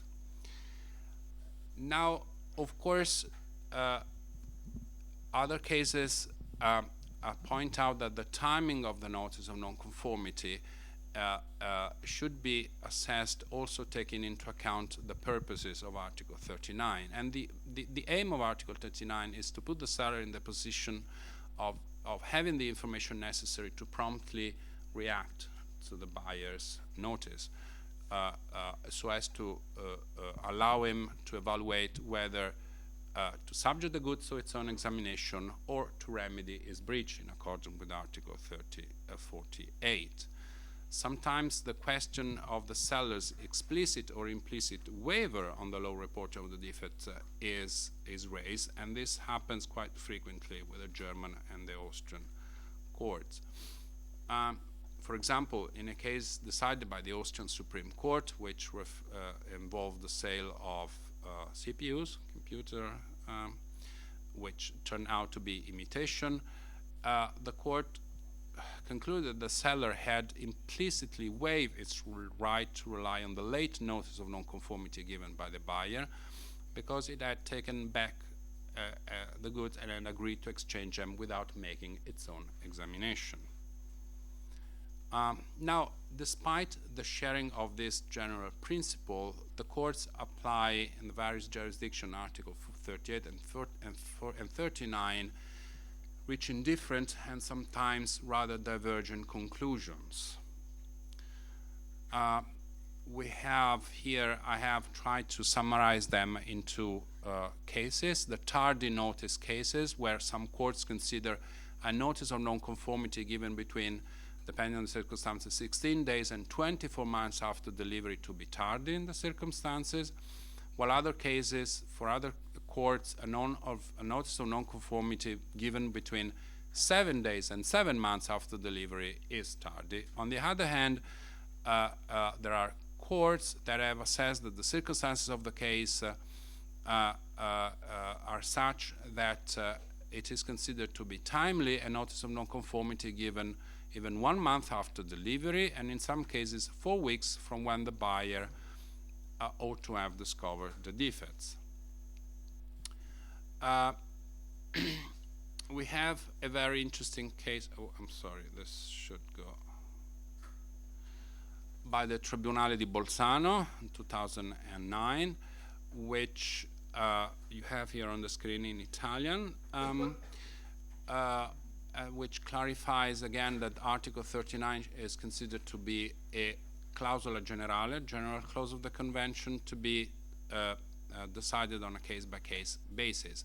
And in this case, the court concluded that if the goods consist of macchinari industriali, with respect to which the concept of reasonable time should be considered in a non-too restrictive manner.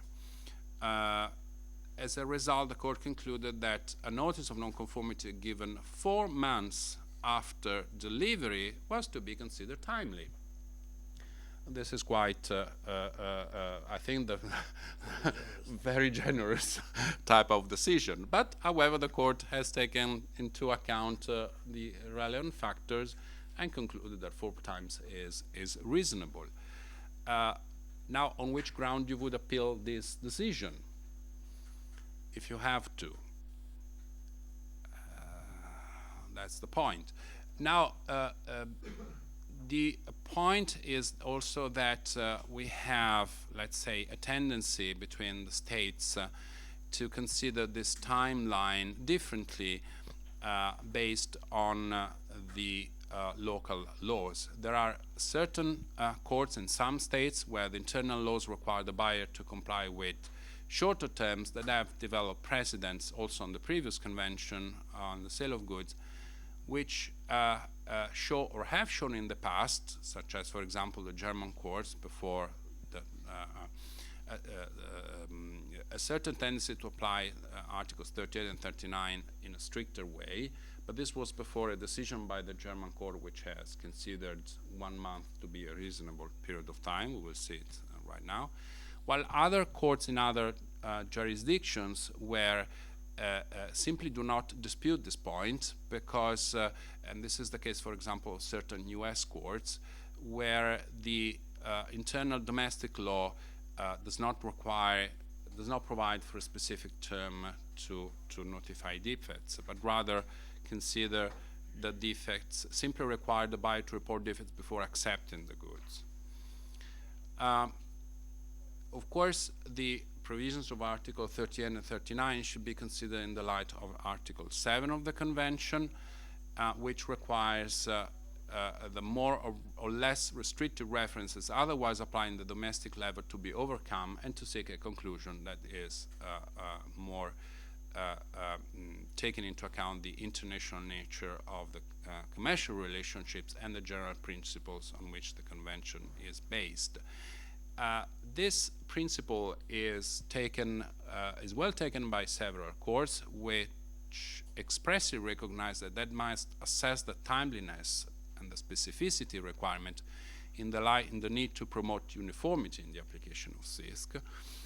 And some courts are not only aware of this principle, but they also seek a solution that in concrete make reference to foreign cases in terms of persuasive value. We have several examples. I have chosen a number of them in relation to Italian case law, which is starting from Tribunale di Genova onwards, have come to produce decisions. They're not very frequent, but they're very interesting because the vast majority of them make reference, express reference to foreign cases, which is not to be taken for granted, let's say. Now here you have here a reference to the Tribunale of Vigevano, which for the purpose of identifying the timeliness of the notice of nonconformity cites German cases, Austrian cases, and Dutch cases, and I should maybe also mention that they're all taken out from our Unilex database, which of course is not the only and probably not the most comprehensive source of reference for international case law, but probably because it comes from Italy to some extent, or from UNIT right now, is very well used by the courts. The form of the notice of nonconformity is of course not also specified by the Convention, and il Tribunale di Trento has recently confirmed that even a notice given by telephone can be sufficient, so that when there is a written notification that follows a telephone notification, and such written notification is given 2 months after delivery, then the court concluded that that notice was timely given because a notice by telephone is enough. Then, of course, it's a matter of giving evidence of such notice, which is, of course, the issue in practice, but in principle, the freedom of form in this respect is well understood by the case law. Now, one of the issues that, as I said before, has been raised by the courts is that of identifying presumably reasonable deadlines for examining the goods, and which can generally be considered adequate in the case of durable goods and in normal circumstances. Now, this attempt by some courts of certain jurisdictions, in particular the Swiss, the Austrian, and the German courts, have been criticized by certain highly regarded scholars, which prefer to, I will quote in Italian, accettare le differenze interpretative che possono derivare dalla natura intrinsecamente flessibile del concetto di tempo ragionevole. So they prefer to have interpretative differences in the light of the fact that the Convention contains a provision that is so general, such as reasonable time. But this tendency of certain courts has, however, also found the support, on the other hand, of equally highly regarded scholars, which, according to which, even if excessive differences in interpretation are to be prevented, it would appear that the convergence of views is crucial, and therefore a period of approximately 1 month should at least be adopted as a rough estimate.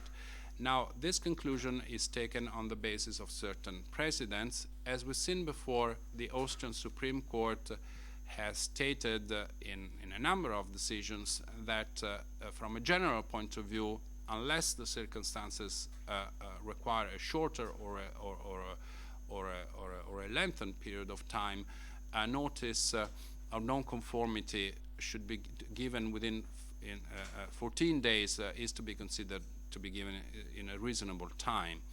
And this given the different legal traditions among the contracting states. So the Austrian Supreme Court has considered the given different legal traditions and concluded that on average 14 days is reasonable.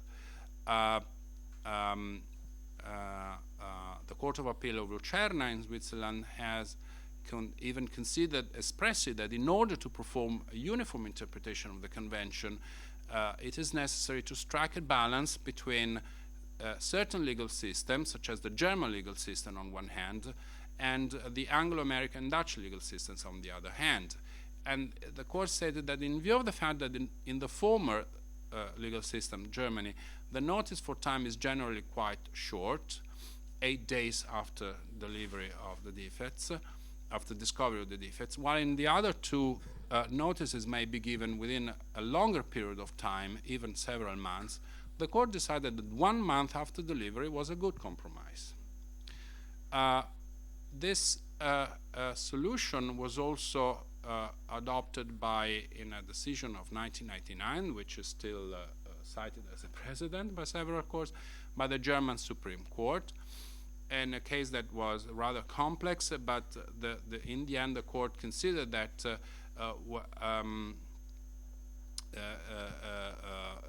it was a reasonable time for giving notice should amount to at least 1 month.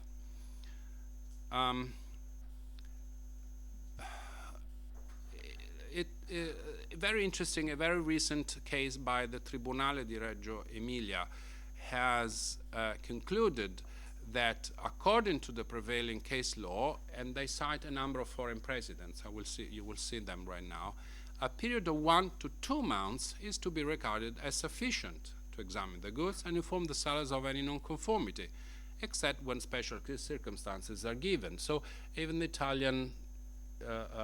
Italian court has considered a period to be normally appropriate.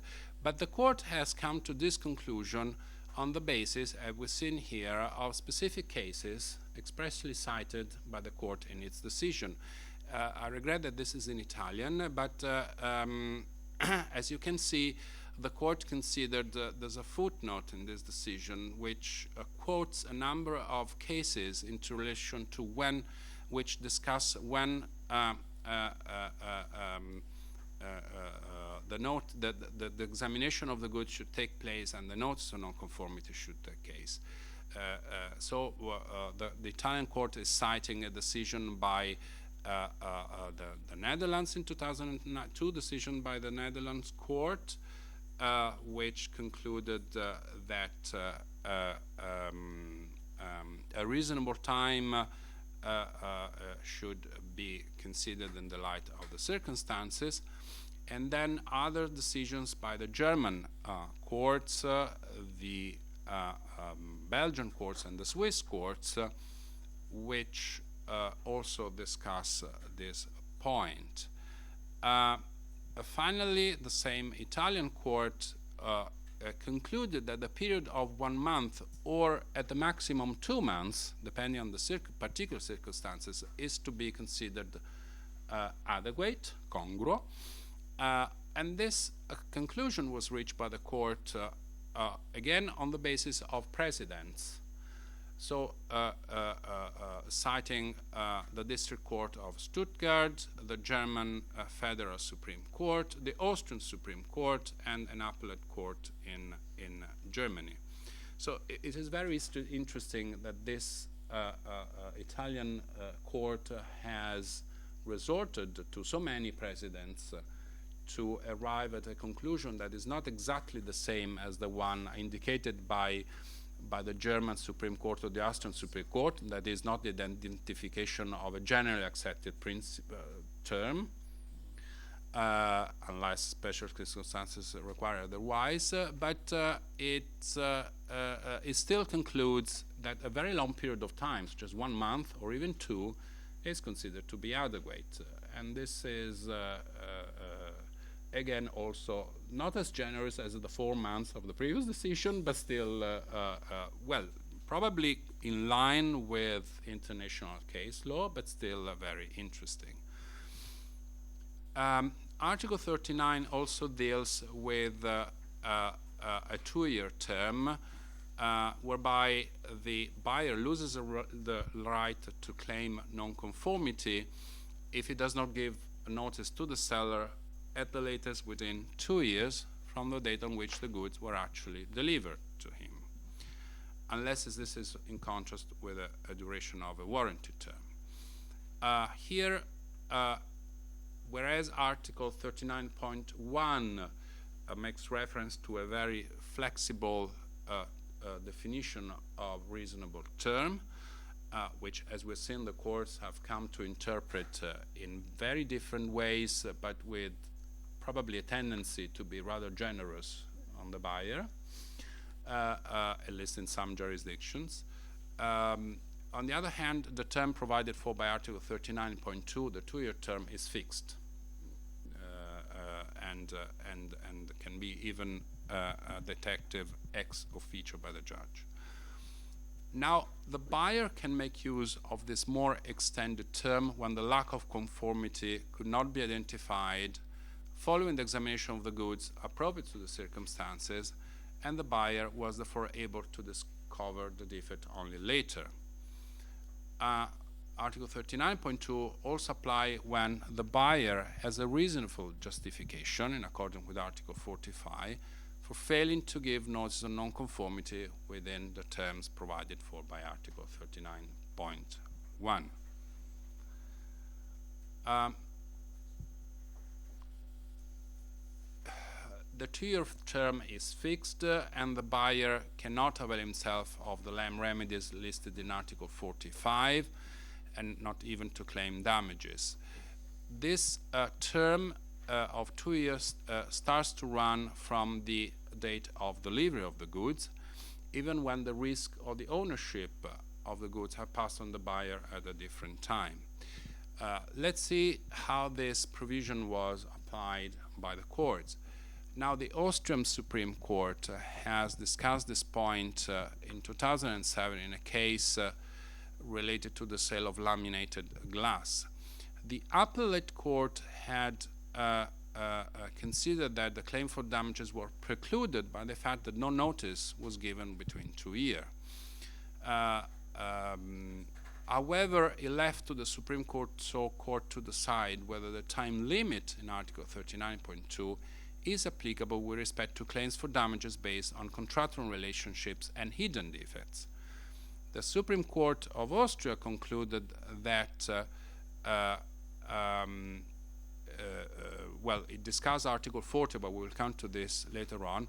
It concluded, on the basis of the legislative history of the Convention, that the time limit of Article 39.2 is absolute and applies not only to obvious defects, but also to hidden defects. And for this reason, the buyer claim was dismissed. The French Supreme Court has come to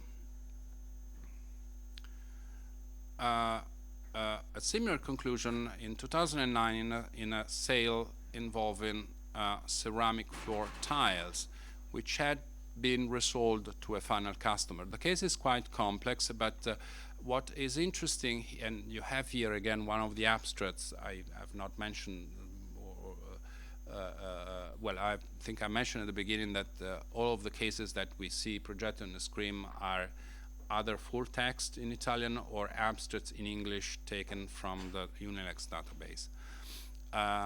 so they're not the so-called massime that we have in Italy. They are just a summary, so the case with the ratio decidendi of the court, and not just the general principle. The Court of Appeal held that the 2-year limit period started to run from the moment when the ceramic floors appeared to be defective, because they were placed by the final customer on the top of his terrace. The Supreme Court reversed this decision and held that this 2-year period started to run when the goods were handed over to the buyer, and not when the defects had appeared, even though the tile's lack of frost resistance could only be detected after the tiles had been exposed to low temperatures. So it's an absolute term which applies is applied very strictly by the courts. Again, the French Supreme Court, in a case of induction cooktops, which had been delivered over a period of 2 years, considered that the period mentioned in Article 39.2 begins to run as of the date on which the goods are actually handed over to the buyer, even though the delivery is, of course, over a period of 2 years. According to the court, it was not possible to refer to the deliveries performed over the period of such period of time as a whole, even if the defective deliveries were all affected by the same technical problem.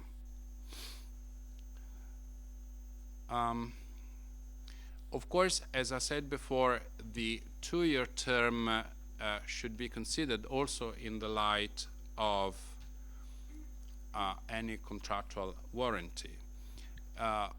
This is an interesting case by a French court, where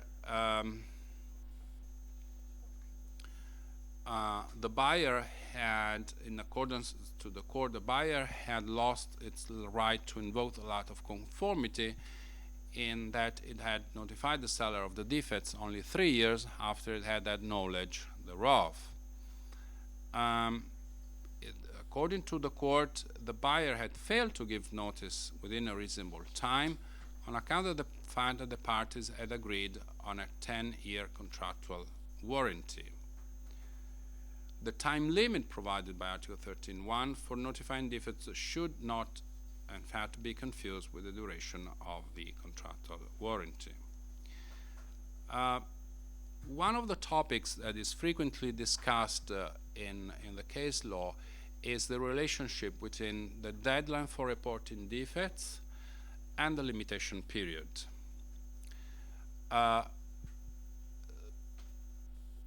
This 2-year deadline set by Article 39.2 should not be confused with the term within which the buyer must take legal action to assess his claim. We would speak with Italian parlance of what happened? Okay. Of termine di decadenza e termine di prescrizione. So it's however, some courts tend to confuse this periods of time. For example, the Lyon Court of Appeal concluded that the 2-year term provided by Article 39.2 remains suspended and starts to run again after the expiry of the additional term granted by the buyer pursuant to Article 47 in the event of repair of defects, which would appear to be an interpretation of this provision that is not exactly in line with the nature of this term. The same error, I would say, was taken by a US court, Canadian court, the Ontario Superior Court, which expressly referred to the year term of Article 39, describing it as a limitation period. We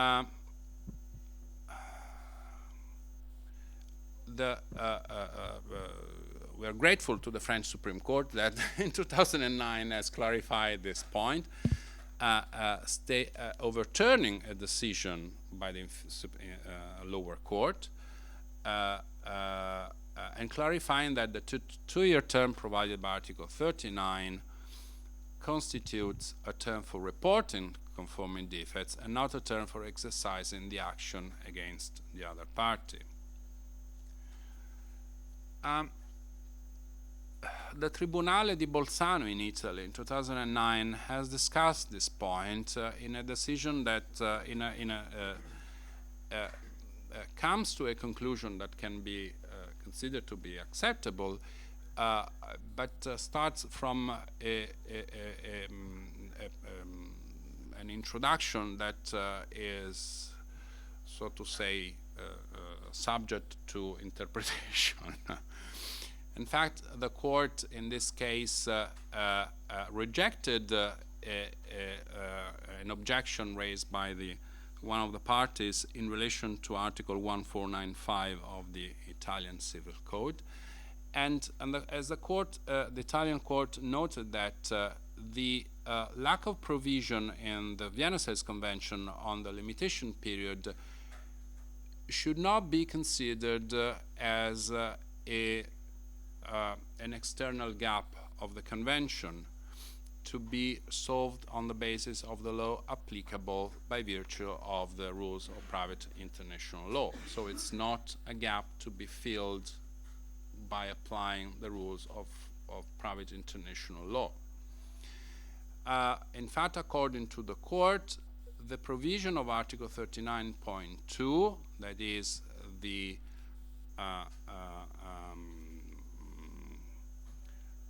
we call it decadenza in Italian, the loss of the right to invoke the delay notice within the time of 2 years, is not compatible with the provision of a shorter limitation period, and that is the 1 year provided for by the Italian Civil Code. So clearly the Tribunale di Bolzano is struggling on this point a little bit, but in the end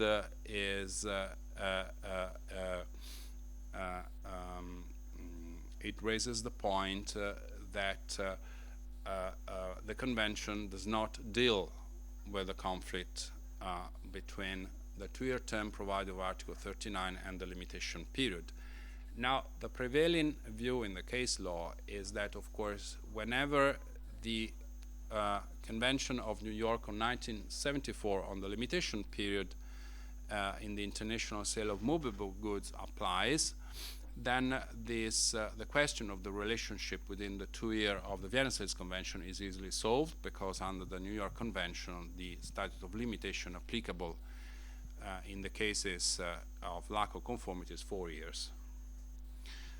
The problem arises, however, when the New York Convention does not apply, and the New York Convention is enforced in a limited number of states, so it's frequently the case that this convention is not applicable.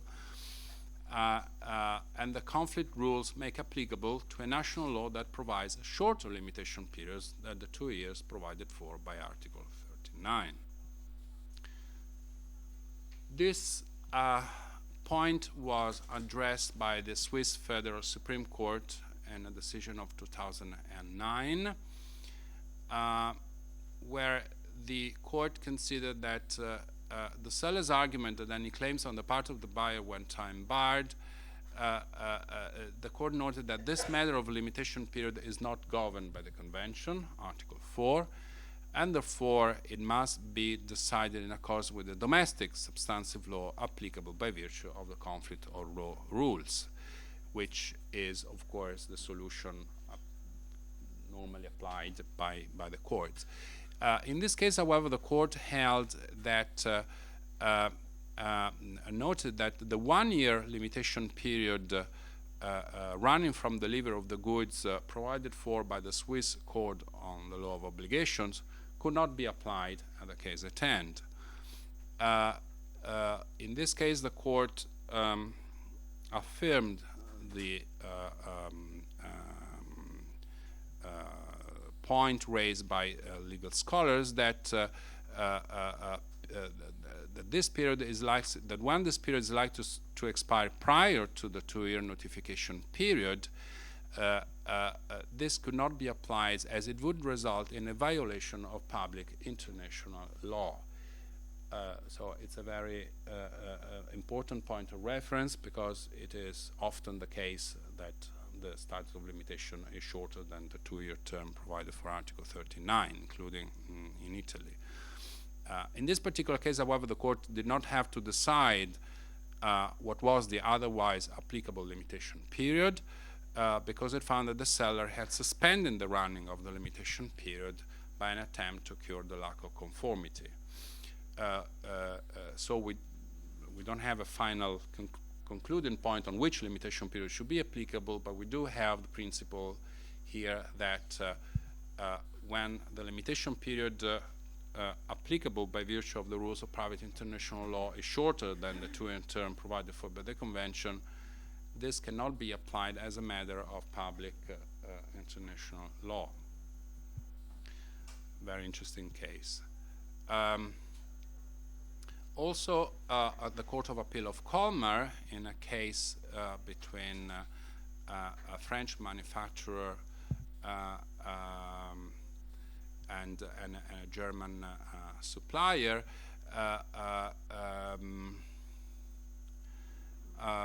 stated that the invoked provision of Article 39.2 of the Convention do not define the time limit after which an action may not be brought, but only the time limit for giving notice of non-conformity. And on this decision, it relied on a judgment by the Supreme Court, by the French Supreme Court. The court then referred to Article 7 of the Vienna Sales Convention, which was discussed at length, I understand, this morning, clearly, and applied the rules of private international law. In this case, the Hague Convention, the law applicable to sales of 1955, which led to German law. As a result, the court declared the proceeding brought by the buyer to be time-barred. However, this is not always the solution adopted by the courts. We have, in certain cases, also judges that tend to apply other solutions, such as the this Madrid court, which noted that the convention does not include the matter of limitation period, and the solution identified by the court was to make reference to the UNIDROIT principles, which in Article 10 state that the general limitation period is 3 years, beginning on the date after the date the obligee knows or ought to have known of the facts, as a result of which the obligee's rights can be exercised, and in any event there is a maximum limitation period of 10 years. I am sure that Professor Veneziano has discussed the interplay between the SISG and the UNIDROIT principles extensively this morning, so I don't need to go any further. But it's interesting to note that the courts consider this point, and they, in the different jurisdictions, identify various possibilities, not just limited to the domestic law of the law otherwise applicable. As we have seen, one of the obligations of Article 39 is for the buyer to give notice of non-conformity, which need not be just timely, but it also has to specify the nature of the defects.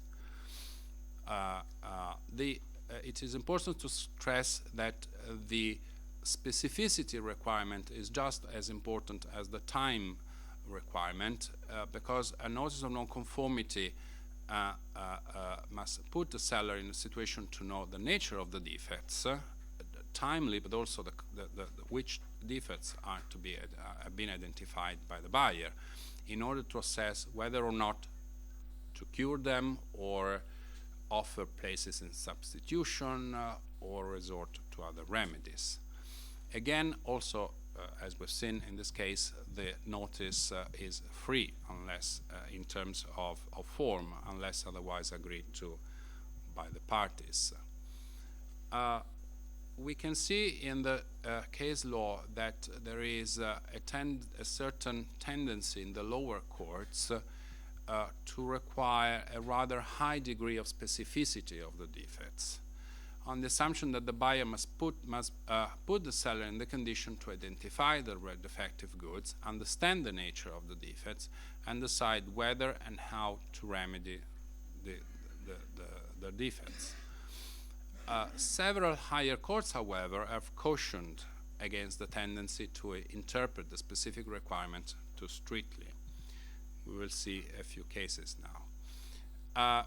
In general terms, and these are very easily identified, the obligation to specify the nature of the defect is not meant when the buyer simply reports the bad quality of the goods, in this case fabrics, or simply reports that the goods cause problems or present defects. That is not a sufficient notice of non-conformity. Or in a German case, when the buyer simply states that the machinery is not ready for use as provided for by the contract. So that is not sufficient notice of non-conformity. Again, we go back to the Italian case law and the Tribunale di Vigevano, which noted, again citing case law from other jurisdictions, that the notice of non-conformity does not have to be given in a particular form, but it must specify the nature of the defects so that the seller has the possibility of checking, verifying whether the non-conformity exists, and decide how to react to such notice by, for example, replacing the goods or delivering,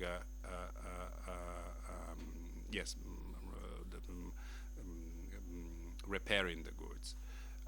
The simple fact that the goods have caused problems, and this is the particular quote from one of the documents. It says that avevano causato problemi, does not give the seller, does not put the seller in the condition to choose how to react to such notice. Again, in this case, the Tribunal di Vigevano cited a German precedent which considered that a notice stating that the defects, the goods are defective in all of their parts, is not sufficient notice of non-conformity. Before the Swiss Federal Supreme Court,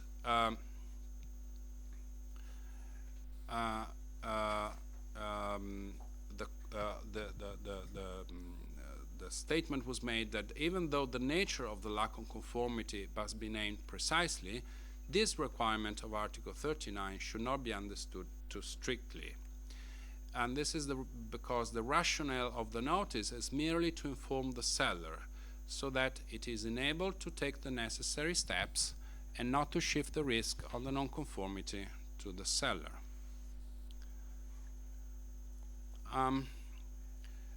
So how this notice should be given in the event of machineries? Well, this was a problem was addressed by the German Federal Supreme Court, the Bundesgerichtshof, which hold that in the case of machinery and technical equipment, it is enough to describe the defects without need to specify their origin. And this is the upset of Unilex. If one looks at the actual decision, however, one can note that the court has overcome more restrictive orientation emerged in previous lower courts in Germany, which required a very high degree of detail of the non-conformity, by concluding that in the case of a machinery and related technical components, the buyer can simply provide an illustration of the symptoms of the defects. In this case, the symptom was the presence of impurities in the paper produced with the machinery in which the press tool object of the contract was set, without having to identify the underlying causes of the non-conformity. This is particularly relevant, of course, in respect of highly sophisticated goods and machineries. this precedent seemed to have been taken into account by the Tribunale di Busto Arsuzio in Italy in a decision of 2001, where the court considered that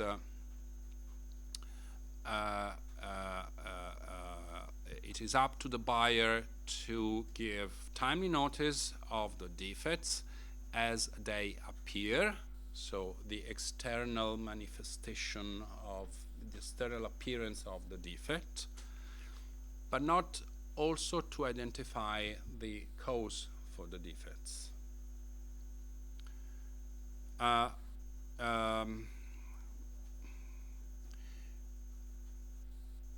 In the particular case of particular technical complexity, the court concluded that it is even more unjustified the requirement by the seller to receive a notice that is too specific under a technical profile. Now we know that in generally when the sale involves a machinery, which can be even an industrial machinery, and it is not infrequent that the parties would submit the good to technical examination by internal technicians or external experts, which is of course necessary in the end for the buyers and the seller to assess how to solve the problem, that is whether the goods can be repaired or should be replaced. But for purposes of the notice of non-conformity, this is not a strict requirement. It is sufficient to identify the nature of the defect as they appear without identifying the cause for the defects. The parties are of course free to provide that the notice in their contract that the notice of non-conformity must have a certain form, which otherwise is free, or should have particular contents stricter than those provided for by Article 39. This can also happen when the parties are bound by, again, practices established between them, or are required to comply with key method usages that may derogate from Article 39. In other words, there are cases where on previous occasions the parties have given and received notice having specific elements of identification of the defects, or this is specifically required by the usages of the trade, so they too have to be taken into account. Similarly, in cases where the contract requires that the notice of non-conformity contains particular information on the nature of the defects, the indication of symptoms of the defects may not be sufficient.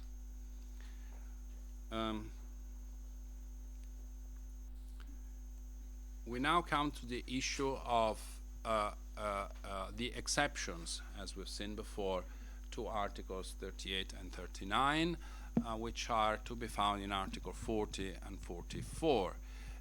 And they are, in essence, the knowledge of the defects by the seller and the reasonable excuse for the buyer. Article 40 states that the seller is not entitled to the right of the provisions of Article 38 and 39 if the lack of conformity relates to facts of which he knew or could not have been unaware and did not disclose to the buyer. And Article 44 states that notwithstanding 39.1 and 43.1, 43 is the similar provision in relation to the defects for a breach of third parties rights. The buyer may reduce the price in accordance with Article 40 or claim damages, say for loss of profit, if it has a reasonable excuse for his failure to give the required notice. Now, starting with Article 40, based on Article 40, the seller can make use of Articles 38 and 39, cannot make use on Article 38 and 39 if the lack of conformity refers to fact known to him or that should have been known to him and that he kept silent from the buyer. This rule, thus far, alleviates the position of the buyer in cases where the examination of the goods was tardy, was done too late, or where the notice of non-conformity was not sufficiently detailed or was untimely given. On the other hand, the buyer can invoke Article 40 also to exceed the 2-year term provided for by Article 39.2. The US Bankruptcy Court simply noted that Article 40 of the Convention relieves the buyer of a duty to notify when the seller knew or should have known of the lack of conformity. This is probably, again, a too generous type of conclusion, because it seems as if the buyer has no obligation to give notice, but of course this is not strictly the case. A Swedish arbitral tribunal has correctly noticed that Article 40 should be considered as a safety valve for preserving the buyer's remedies for non-conformity in cases where the seller has forfeited its right to the protection against claims for such remedies granted by the provisions on the buyer's timely examination and notice. This provision, as provisions similar to Article 40, exist in several jurisdictions, and Article 40 is therefore, in accordance with the Swedish Arbitral Tribunal, an expression of the principle of fair trading. So we have another general principle that also underline many other provisions of the CIS provision of the CISG, many other of the CIS provisions, and is, by its very nature, the codification of a general principle. Now, what is interesting here is that this arbitral tribunal question whether Article 40 can be derogated from by the parties. In fact, the tribunal noted that the parties are not derogated from Article 40, but in any case, it would have been very questionable whether such derogation would have been valid or enforceable under various domestic laws or any general principle for international trade practices.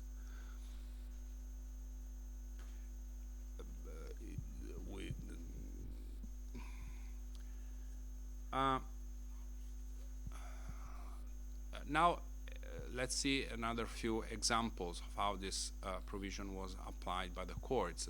We have a French court in 2013 that discussed the defects of tile coverings between Italian manufacturer and French buyer.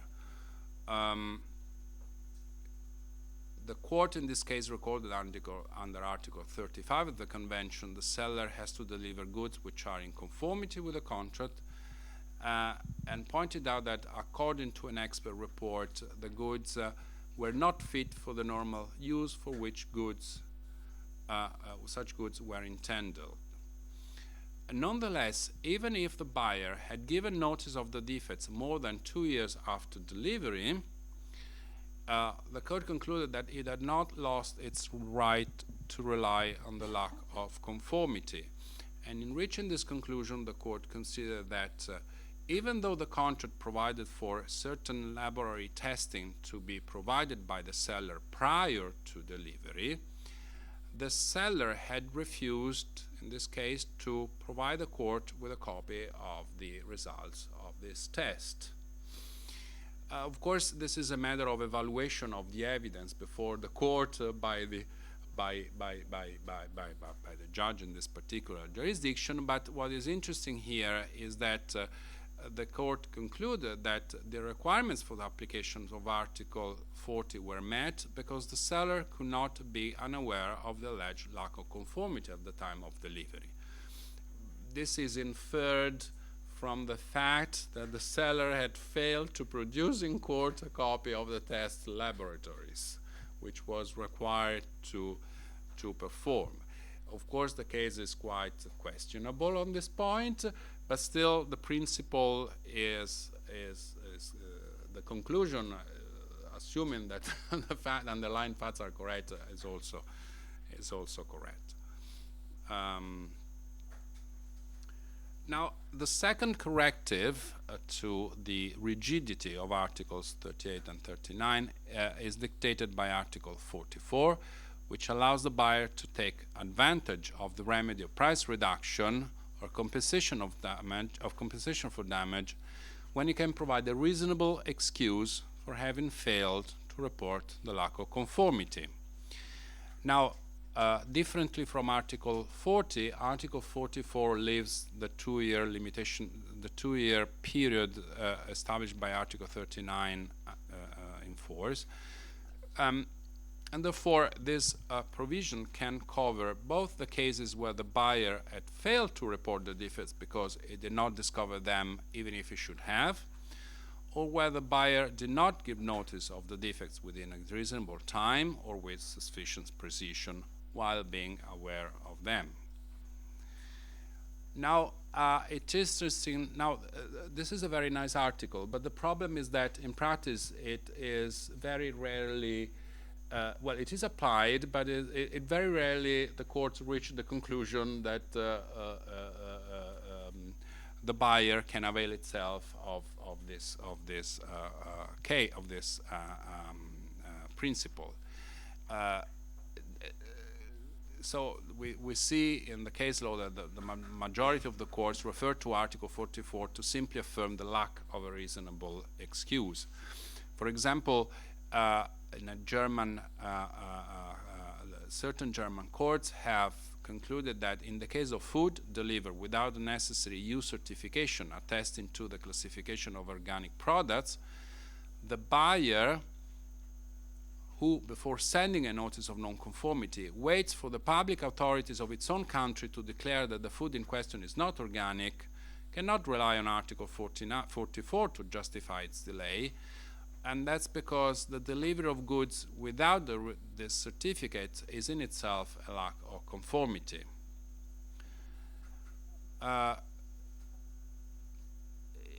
We have, however, a few arbitral cases where this clause was applied by identifying what a reasonable excuse might be. But the tendency is to resort to Article 44 in exceptional circumstances. For example, where the buyer is not considered responsible for the incorrect examination of the goods carried out by an independent body, so it has a reasonable excuse, or when the delay in inspecting the goods, and therefore in reporting the defects, is justified by the fact that the inspection of the goods at the port of embarkation, which was provided for by the contract, was, quoting the award, evidently, technically, and economically unreasonable. So, so even though the parties had agreed to have such a type of examination, it was considered to be economically unreasonable so as to justify a late notice by the buyer for purposes of Article 44.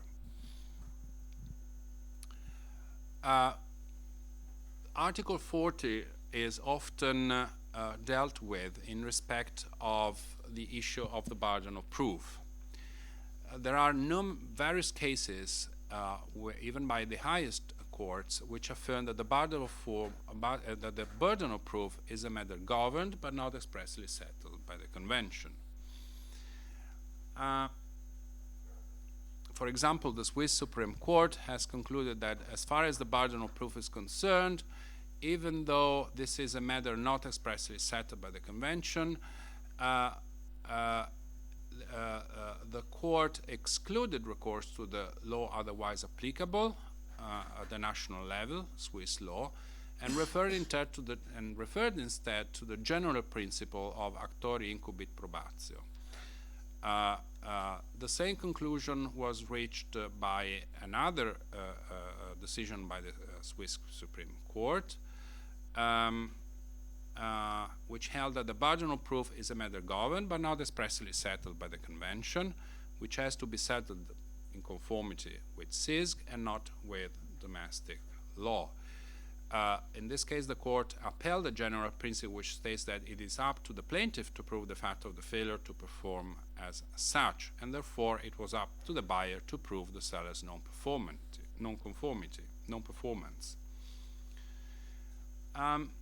This principle has been taken also by the Italian courts. Again, we refer to the Tribunale di Vigevano, which is a very extensive case.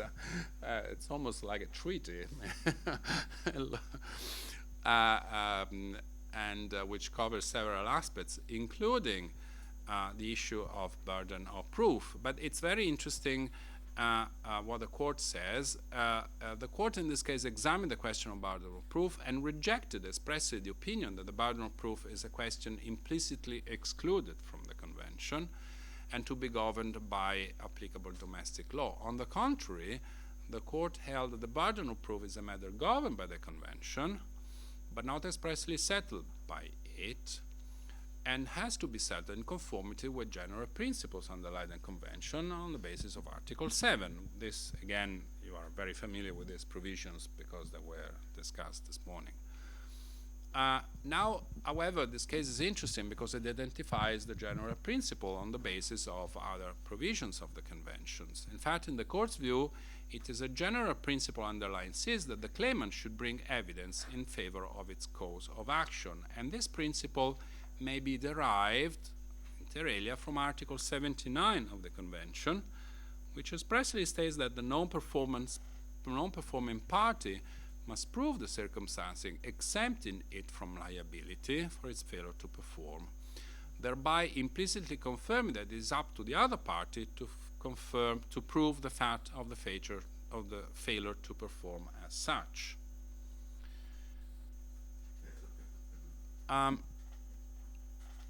The principle has been identified and confirmed by several courts, including the German Federal Supreme Court, which again confirmed that under the convention the burden of proof is in principle up to the buyer, since it is in the latter's interest to avoid the application of Articles 38 and 39. Again, in reaching this conclusion, the court referred not only to German case law and scholarly opinions, but also to foreign precedents on the application of Article 40. According to the court, Article 40, however, encompasses not only actual knowledge by the buyer, but also gross negligence on its part. Therefore, if the buyer proves that the heavy nonconformity, clearly contrary to the parties' agreement, could not originate within the buyer's sphere of control, then it is up to the seller to demonstrate that the lack of conformity did not depend on its own gross negligence. So it's interesting from how many different provisions of the conventions the courts identify this general principle. Not all of the courts, however, follow this conclusion. Unsurprisingly, the U.S. Court of Appeals has resorted to the Uniform Commercial Code to solve this issue. In fact, the U.S. Court of Appeals noted that since the convention does not expressly state which of the parties has to provide evidence of the nonconformity, the court, after pointing out that the convention needs to be interpreted taking into account its language and the general principle on which it is based, so the court is aware of this Article 7, however, it decided to turn to the relevant provisions of the Uniform Commercial Code. And indeed, according to the court, the case law interpreting the analogous provisions of Article 2 of the UCC, of which the convention has to be considered as the international counterpart. Now that's interesting. Although not applicable per se, may nonetheless inform a court where the language of the relevancies provision tracks that of the UCC. Now, if you look at it carefully, one might maybe conclude that this type of reading is not too different from the one applied by certain courts which use the UNIDROIT principles. in this case, the court referred to the Uniform Commercial Code because it was, of course, the same language, they say, so we can consider that this is the same, based on the same general principles. Other courts apply the UNIDROIT principles, of course, as an instrument of international nature aimed at promoting uniformity, which of course is not the case. It is the case for the UCC at the US level, but not certainly at the international level. But still, as you can see, the solutions applied by the approach of the US court is to some extent a little different. I will have a reference here to a very recent case by the Tribunale di Trieste, which was delivered a few months ago, in 2019. You probably have already discussed this morning, no? Which has not been reported. It's not on our UNILEX database. We received it from the president of the court, which comes to a certain extent to certain conclusions on articles, on certain provisions which will probably be the subject matter of discussion among scholars, let's put it this way. But still, on the issue of burden of proof is very clear in that it mentions again the Tribunale di Vigevano of 2000, so 20 years later this is still the relevant precedent according to the Tribunale di Trieste of 2019, where the court considered that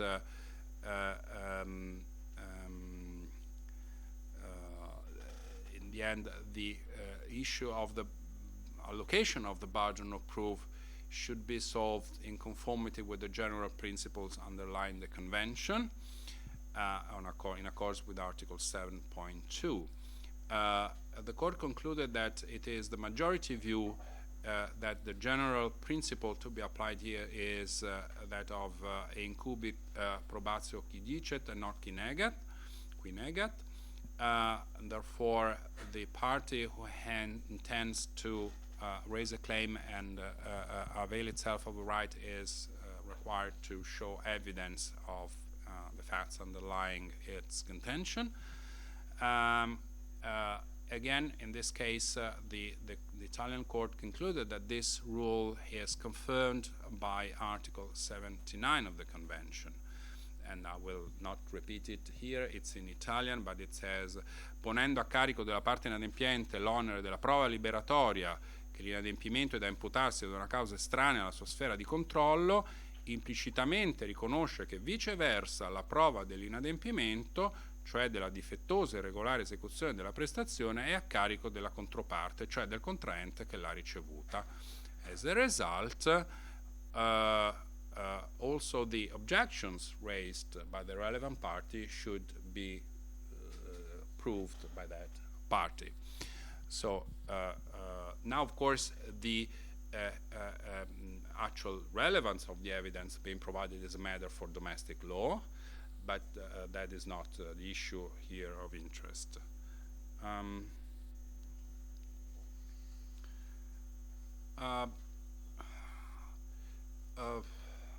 I think that I can skip this part because it's basically very similar to the one that we have identified before. This is, we have seen that this precedents, the Italian and foreign courts have referred to Article 79 of the Convention, and this provisions is also referred to by certain courts, in particular the Spanish Supreme Court, to conclude that the requirements for the application of Article 40 in this case were met, as the seller had negligently omitted to take appropriate measures to ensure that the delivered product was free from contamination. And what is relevant here is when the court confirmed that the seller could not validly invoke Article 79 to escape liability, as the unavoidability of the event as referred to in Article 79, did not exonerate the defaulting party if, at the time of the contract was concluded, the risk of the event could have reasonably been taken into account by that party.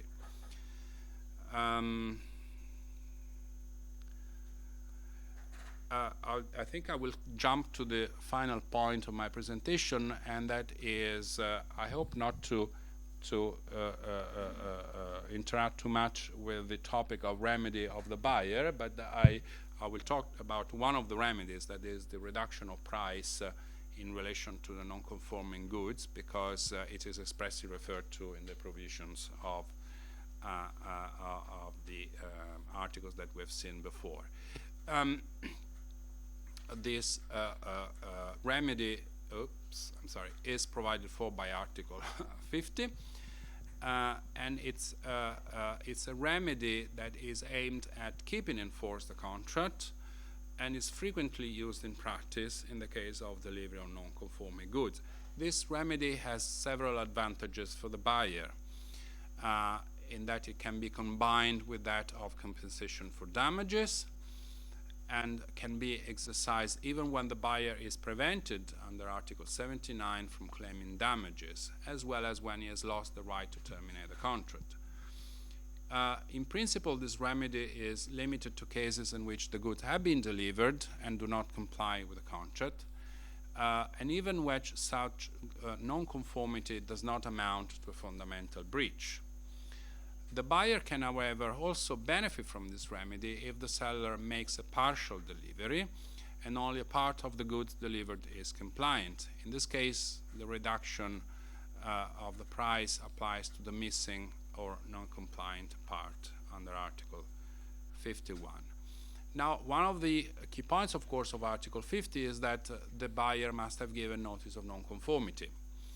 The Dutch Court of Appeal in 2007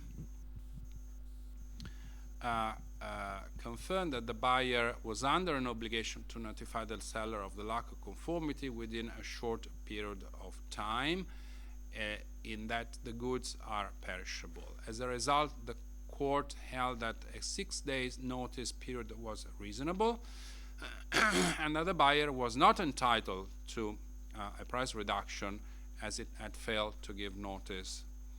That the 6 day notice was unreasonable, and the buyer had failed to give notice within the specifying the lack of conformity with that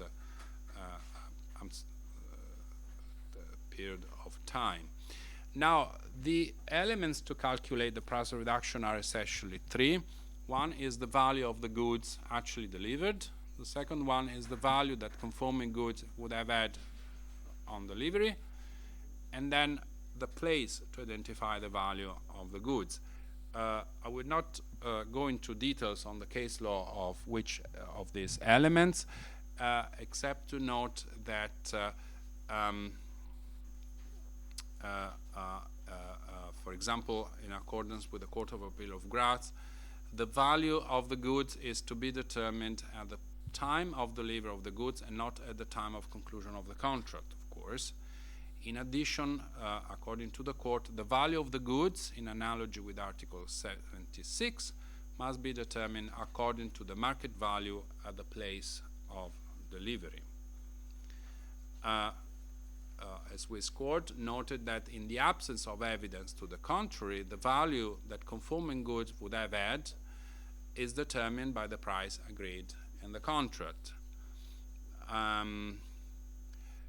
But of course, the sum by which the price is to be reduced is not corresponding to the cost of repair of the goods suffered by the buyer.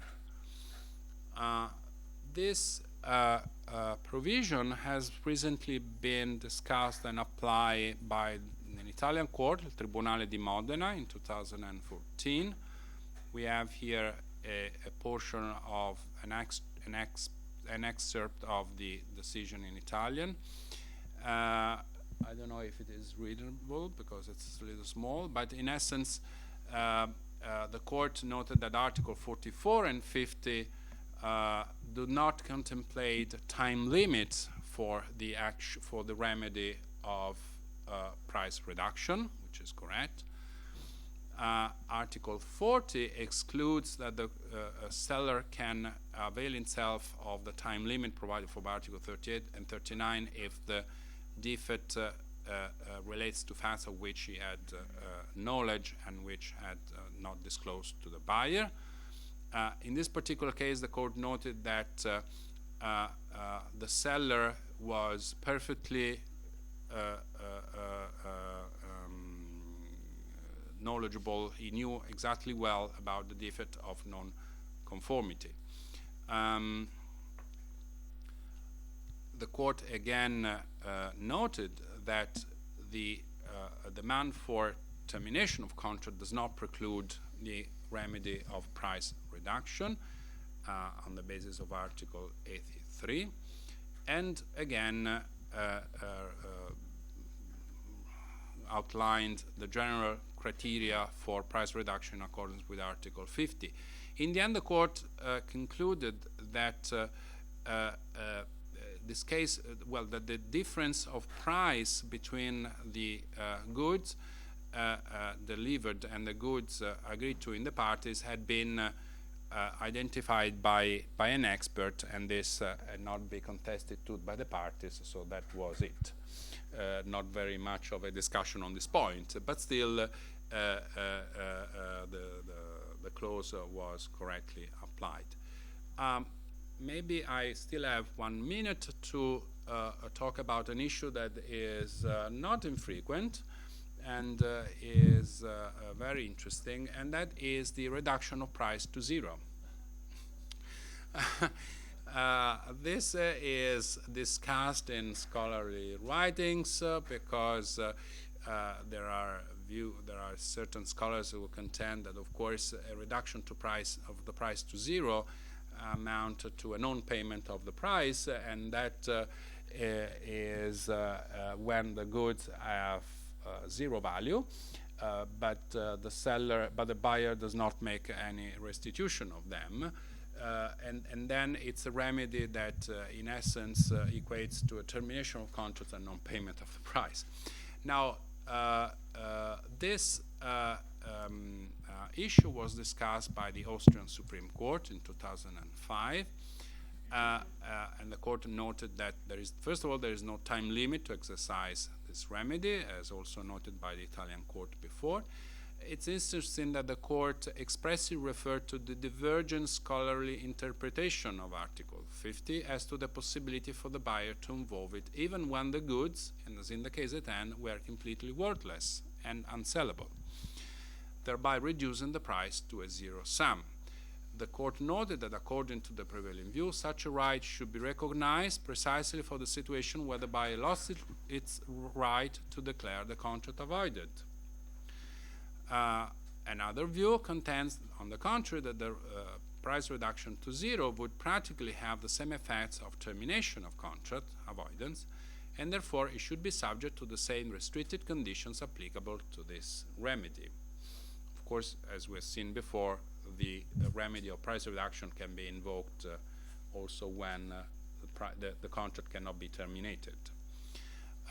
In the end, the Supreme Court elected for the first elected to follow the first opinion, and held that a remedy or price reduction is not dependent on the conditions set forth the different remedy of avoidance, as Article 50 of the Convention admits a reduction of the price also to zero in case of complete loss of value of the goods.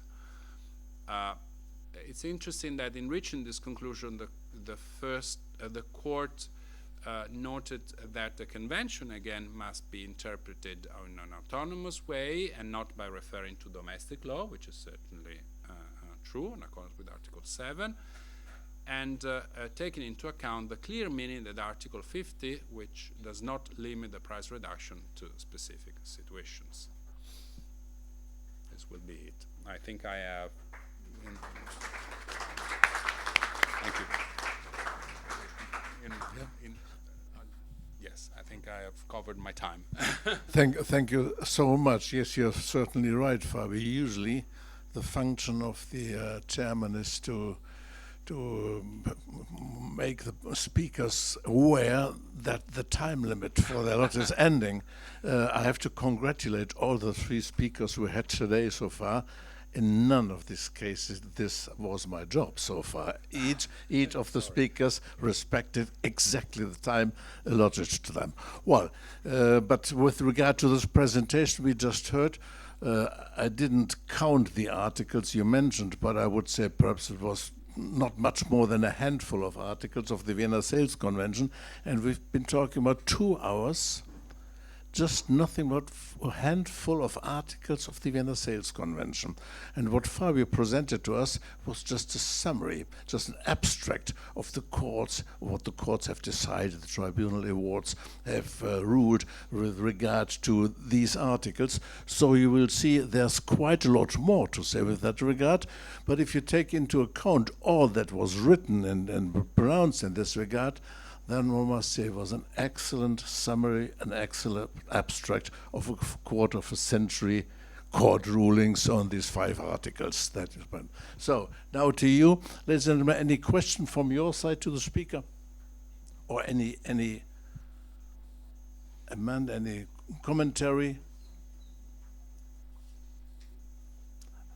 It seems that the audience also wants to stick to the time limit, wants to stick to the time limit, and is looking for some kind of coffee. So, Carlo, shall we have a pause of 10 minutes then? Is that all right? So, we'll have a pause of 10 minutes and continue on 20 to 4 then. So, thanks again to Fabio.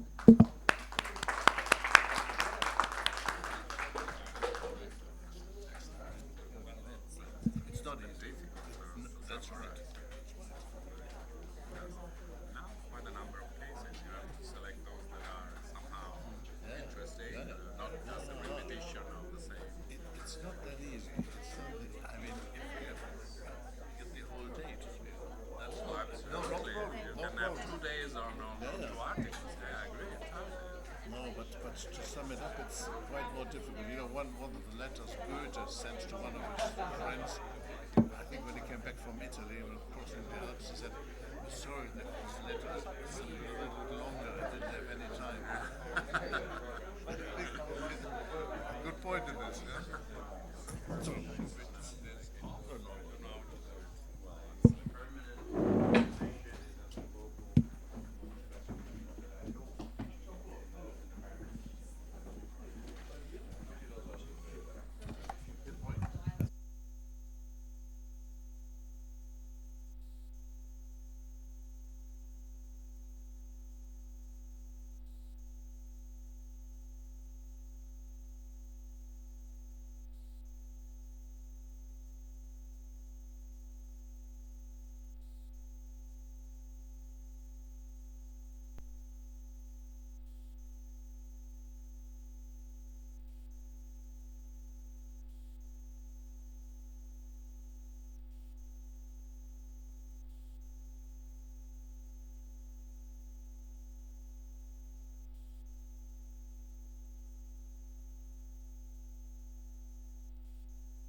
So, ladies and gentlemen, take a seat, please. Last round for today. Could you close the door, please? The door.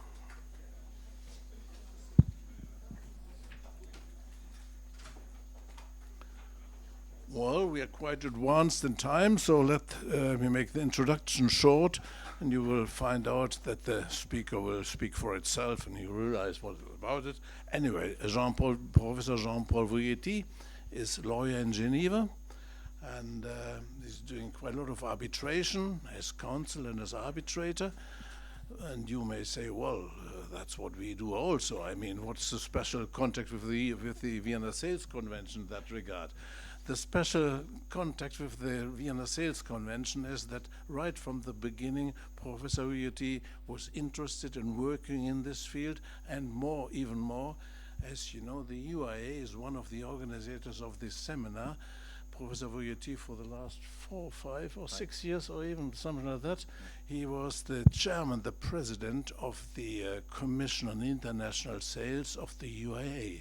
And this is where lawyers that are interested in international sales meet at least yearly at the international conferences, wherever they are, to exchange ideas about subjects regarding the Vienna Sales Convention, something which I would recommend you to take a closer look at.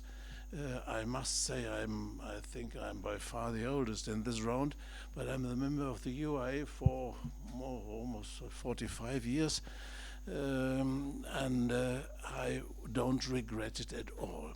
The benefit I got from the UIA during my professional lifetime was enormous. Not only that I've seen a lot of touristically interesting spots in the world and never had problem with the revenue authorities because of with regard to my expenses for the travels. No, but what is more important, I met a lot of colleagues all over the world. If I've got a case in Canada, I know to whom I shall direct me. If I got cases in other parts of the world, the UIA is a worldwide net which offers you the information and the contacts you need to handle international cases. And well, you may know that there are other international organizations also, like the IBA, which is the perhaps the most known international bar association. But on the other hand, my preference for the UIA, even though I don't speak French, my preference for the UIA is based on the fact they speak English mostly in the UIA also, so it's not a necessity to speak French. But my preference for the UIA is based mainly on the fact there's a very familiar atmosphere, the working together. It's not competitive. It's more working together, trying to find ways, solutions to help each other. Well, in this where we met, and so in particular this where we met, and since then there's a long friendship for quite some decades already. Now the floor is yours, Jean-Paul. Thank you. So thank you for the nice words. In fact, I've been chairing a Commission on International Sales, which was founded by Burkhardt.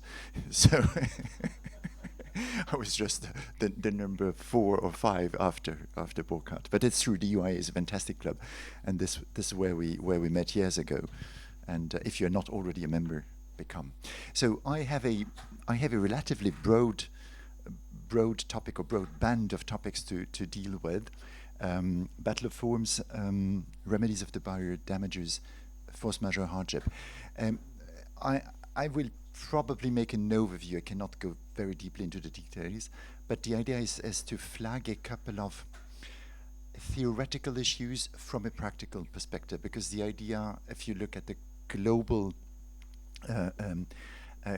aim of this module, is to help you, to give you the fundamental knowledge of the CISG, and to help you draft the best possible contracts.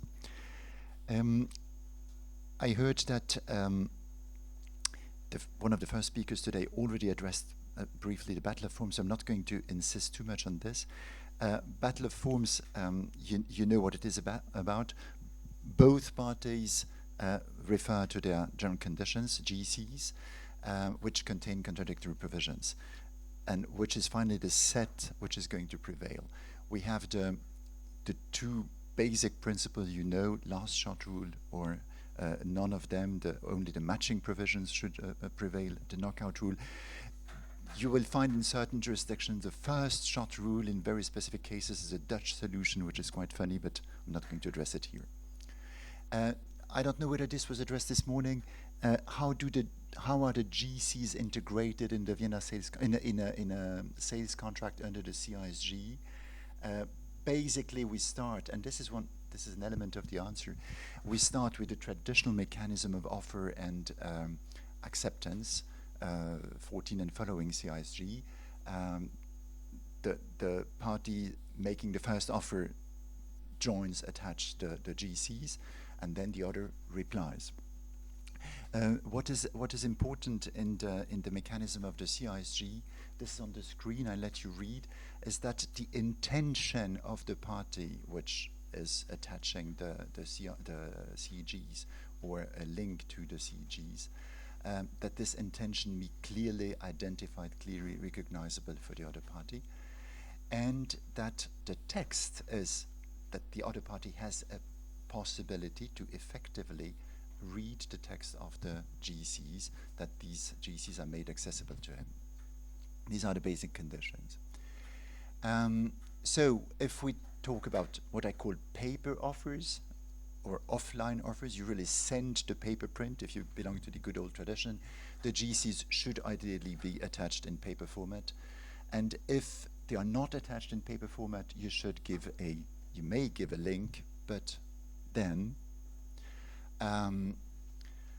you should clearly draw the attention of your other party, of your counterpart, to your intention to apply your GCs, indicate precisely the internet address, and the last point is very important.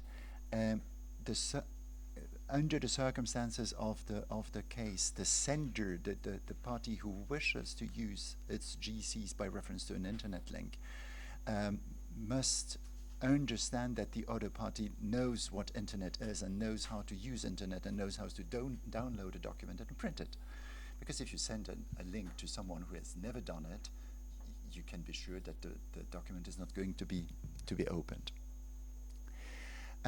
For online offers, the situation is a bit easier because then you discuss between very modern actors who have already been in touch on the internet, so probably you know that the other one knows how to click.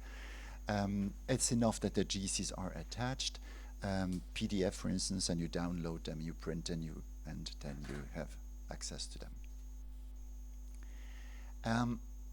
Perhaps this is a repetition of what you already heard. Is it necessary that the other party reads the general conditions?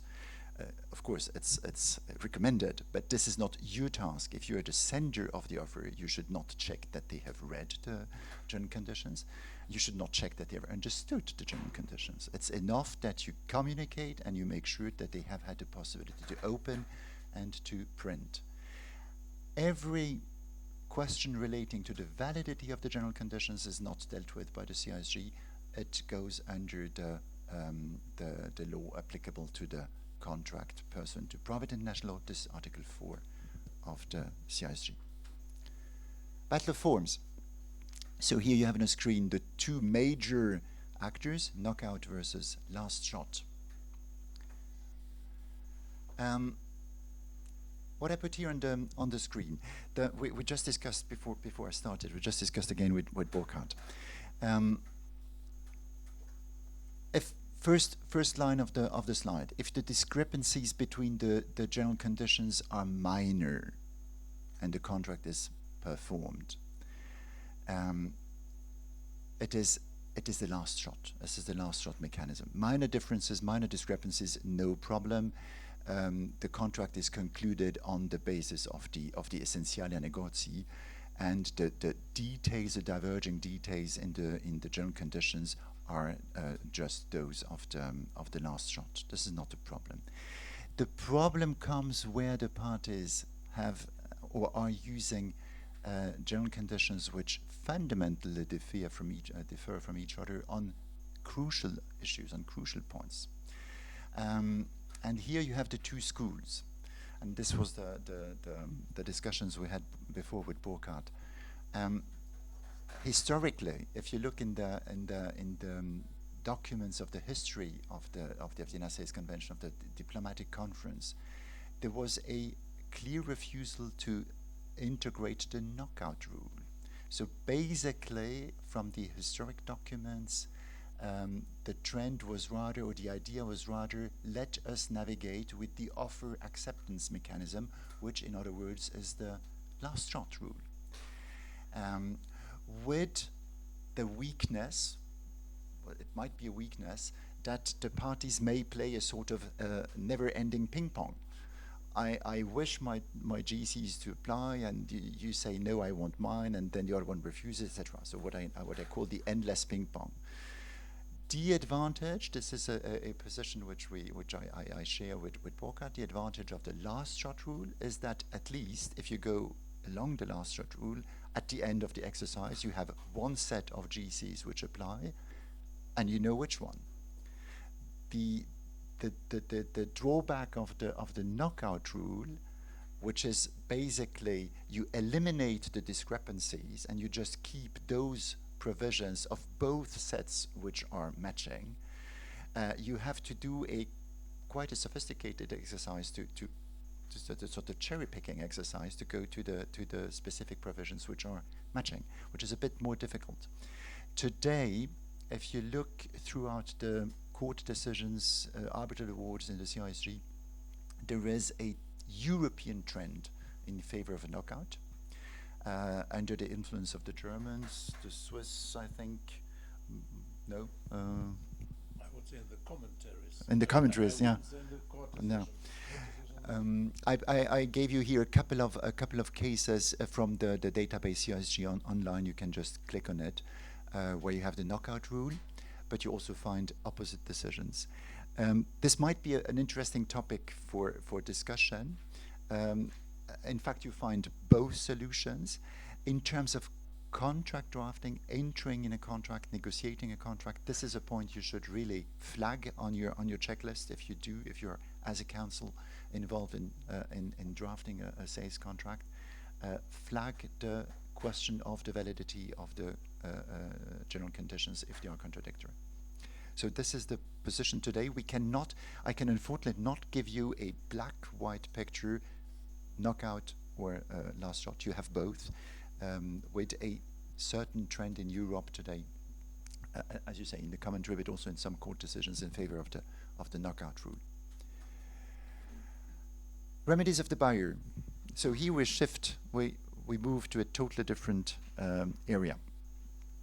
Remedies of the buyer, you find them in Article 45 and followings of the CIS3, just after the chapter addressed by the previous speaker. You have, if you look at what you have on the screen, you have a picture which is in fact quite usual, nothing surprising for a European lawyer. You have the usual instruments which you find in your own codes. Compared to Swiss law, for instance, there is one instrument which is not given in Swiss law, which is the right to repair. But you have the claim for specific performance, or for better performance. This is the first chapter. You have price reduction. You have the termination of the contract, which the CISG calls avoidance, because it is to make it void in case of fundamental breach, and then the damages. I don't know whether you are familiar with the mechanism of the fundamental breach. I put it here on the screen. Claim avoidance of the contract in case of fundamental breach. This is a specificity of the Vienna Sales Convention. There was a famous case in the very early years of I think it was an Italian case, the shoe case. Yeah, I think so. Yeah, in the very early years of the convention, a shoe shop, shoe trader in Italy ordered the new spring collection of shoes for ladies, and it's not to Italian ladies. I have to explain the importance of the size of the heel, the shape of the shoe, the color of the fabric, etc. So he made a very precise order, and what he received, if my recollection is exact, was absolutely at odds with the order. He must have received something like sports shoes or mountaineering shoes, but anyway, not these stilettos. My reaction as Swiss lawyer, probably your reaction as Italian lawyer, would immediately say, guys, what I received has nothing to do with what I ordered. I send it back to you. I send back. I refuse. And this is what the buyer did. When it came finally to the court decision, the decision was quite surprising for us because it was the early years of the CISG. The court said, yes, of course, you received something quite different from what you ordered, but you were not fundamentally deprived of what you could expect under the contract, because finally you received shoes and you are a shoe shop. You can still sell them as shoes, not for the same price, but the difference in price can be claimed in damages. So it is not a fundamental breach, period. No termination. So this is a specificity of the CISG. I love this case because it is very, very hard. But it's not dramatic. Once you know the specificity of the CISG, you just address it in the contract. And this is probably one of the points which is going to be addressed tomorrow, how to draft efficient sales agreement under the CISG. You may specify in your contract, I would consider a discrepancy in that and that and that point as a fundamental breach. But you have to say it. If you do not, you might be exposed to this. So this is just to put you into the picture of this fundamental breach. Claiming specific or better performance. Here you have in fact two different aspects. If you open, do you have the text of the convention? No? You have it. Okay. If I may take you to Article 46 and 47. In 46 you have, I'm not going to do a law reading exercise with you, but you have basically the claim for specific performance and you have the claim for what I call better performance. Claim for specific performance is basically if nothing has been delivered at all, and you claim for specific performance. Claim for better performance is if something has been delivered but should be improved. So this is where you find these two additional remedies. If you look in 46.2 and 46.3, you have the right to require repair, or this is 46.3, or delivery of replacement goods, 46.2. So this is at the bottom of the slide. Specific performance remains what I call specific performance. This is 46.1. The buyer may require performance of his obligations. This remains, in fact, the sort of catch-it-all provision for all the situations where nothing has been delivered, no delivery, or additional obligations or side obligations have not been performed. Because do not forget that CISG is a convention for the sale of goods, but you might have in the contract additional obligations for installation, for instance. It is an additional obligation which might not be performed. It would still be governed by the contract and by the CISG. So if you do not perform the specific obligation to install the goods, you would fall under 46.1.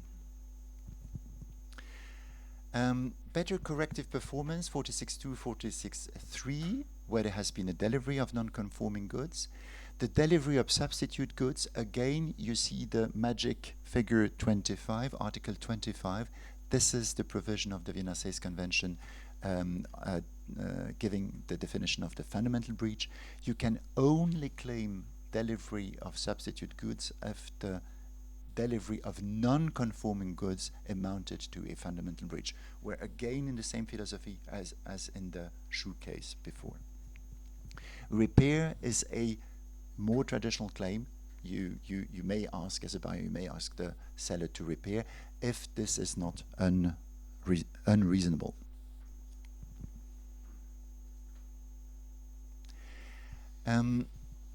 All these claims are alternative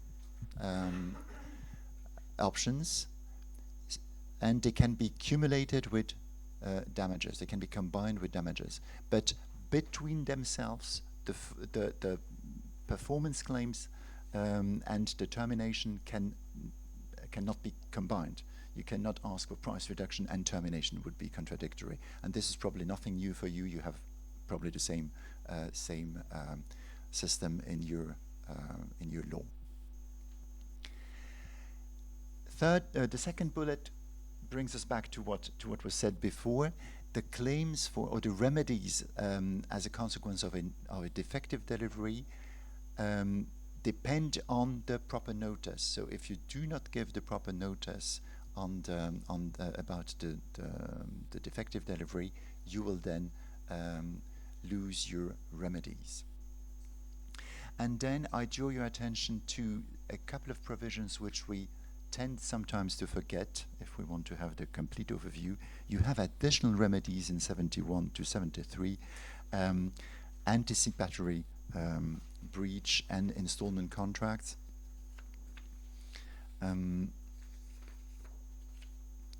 You have in 71, you have the suspension of performance in case of anticipatory breach.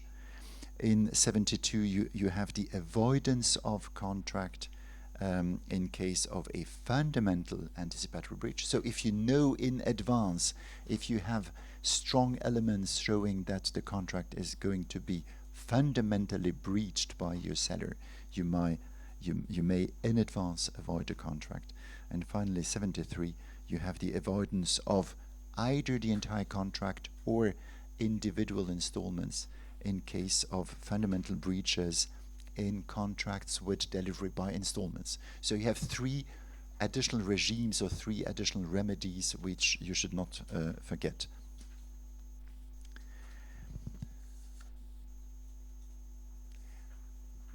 Let's go through a couple of cases of non-delivery or late delivery and look how what sort of remedies they give.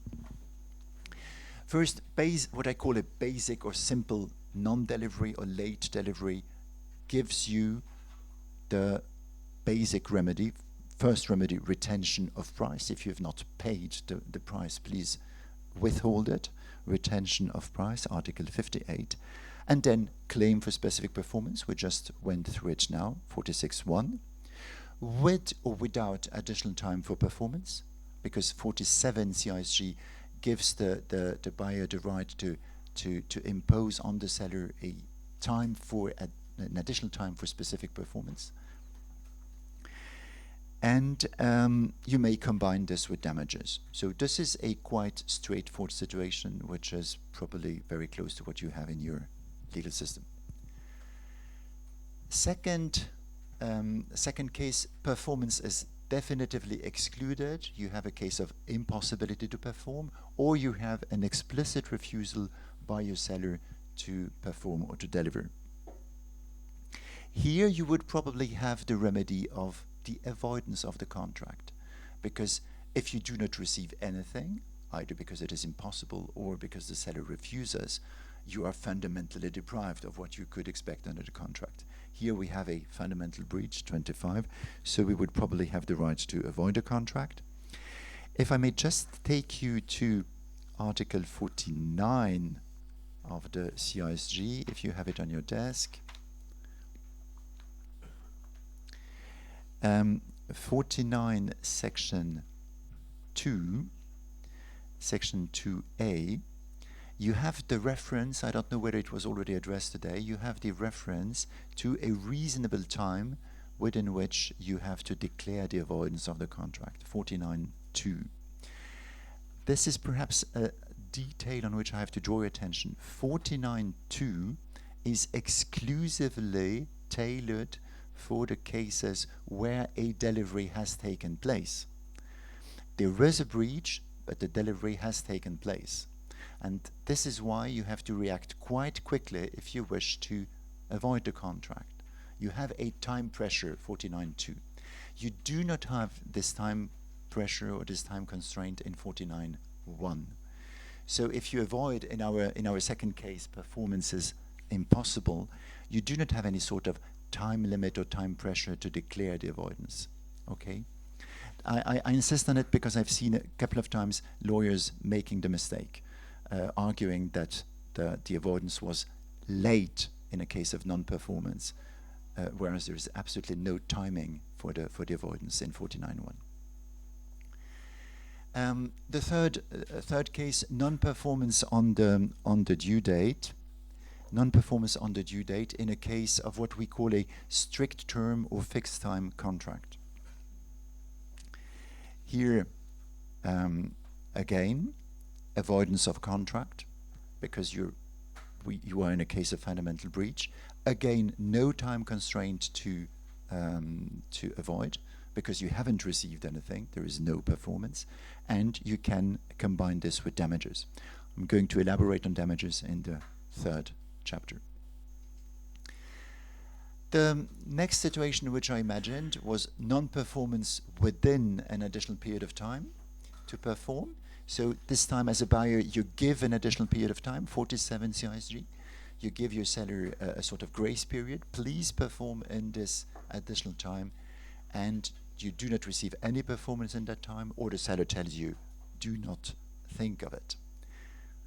What is the situation? Again, you have an avoidance of contract, possibility to avoid a contract, 49.1b plus damages.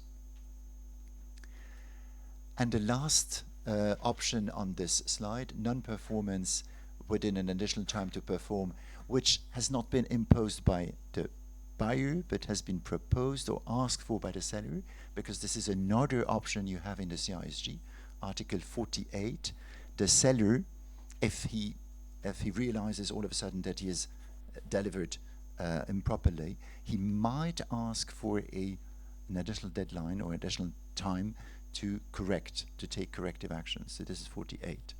And despite the offer to do so, there is no performance in this additional time proposed by the seller. Again, you would have the instrument or the remedy of the avoidance of the contract, 49. If the non-performance amounts to a fundamental breach, which is probably going to be the case, and if the reasonable time or the time proposed by the seller was reasonable, we apply here the same criteria as in 47.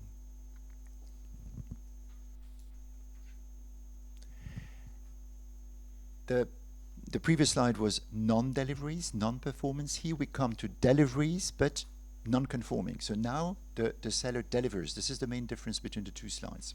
Here the seller delivers, but what he delivers does not conform to the contract.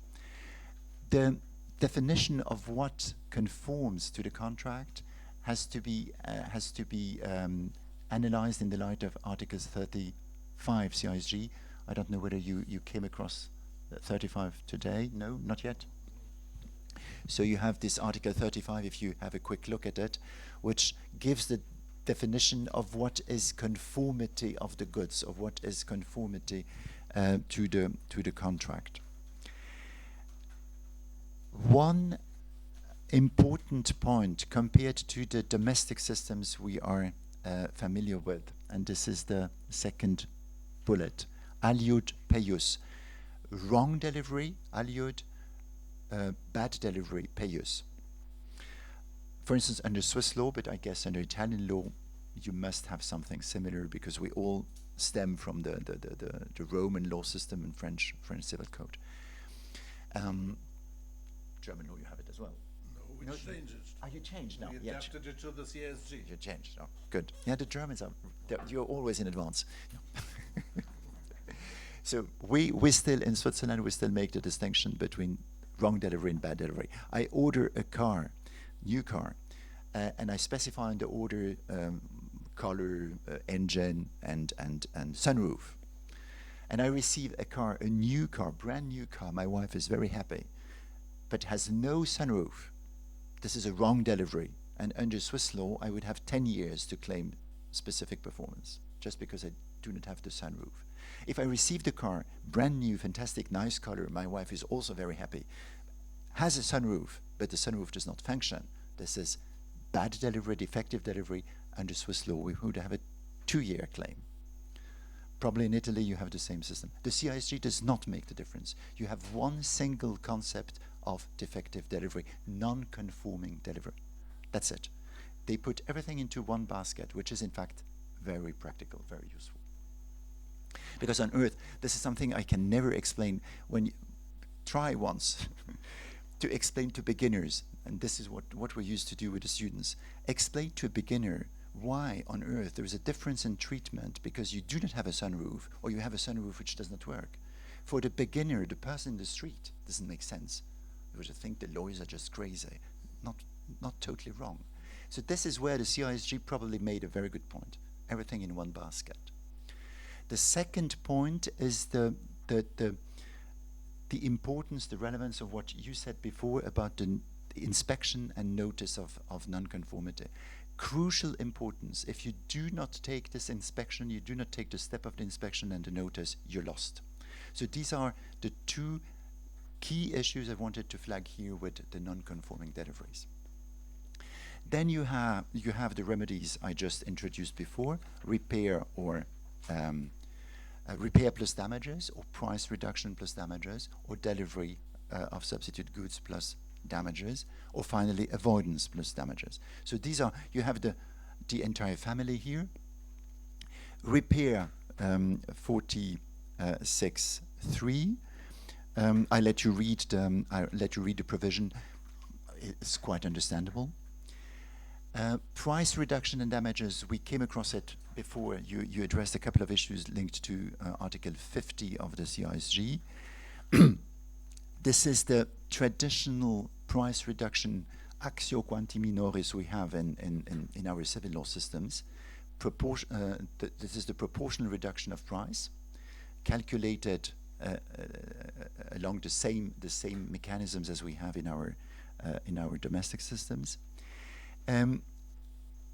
It is a fact that under the CISG, there are very few price reduction cases. I think that it's a remedy which has not been used very often.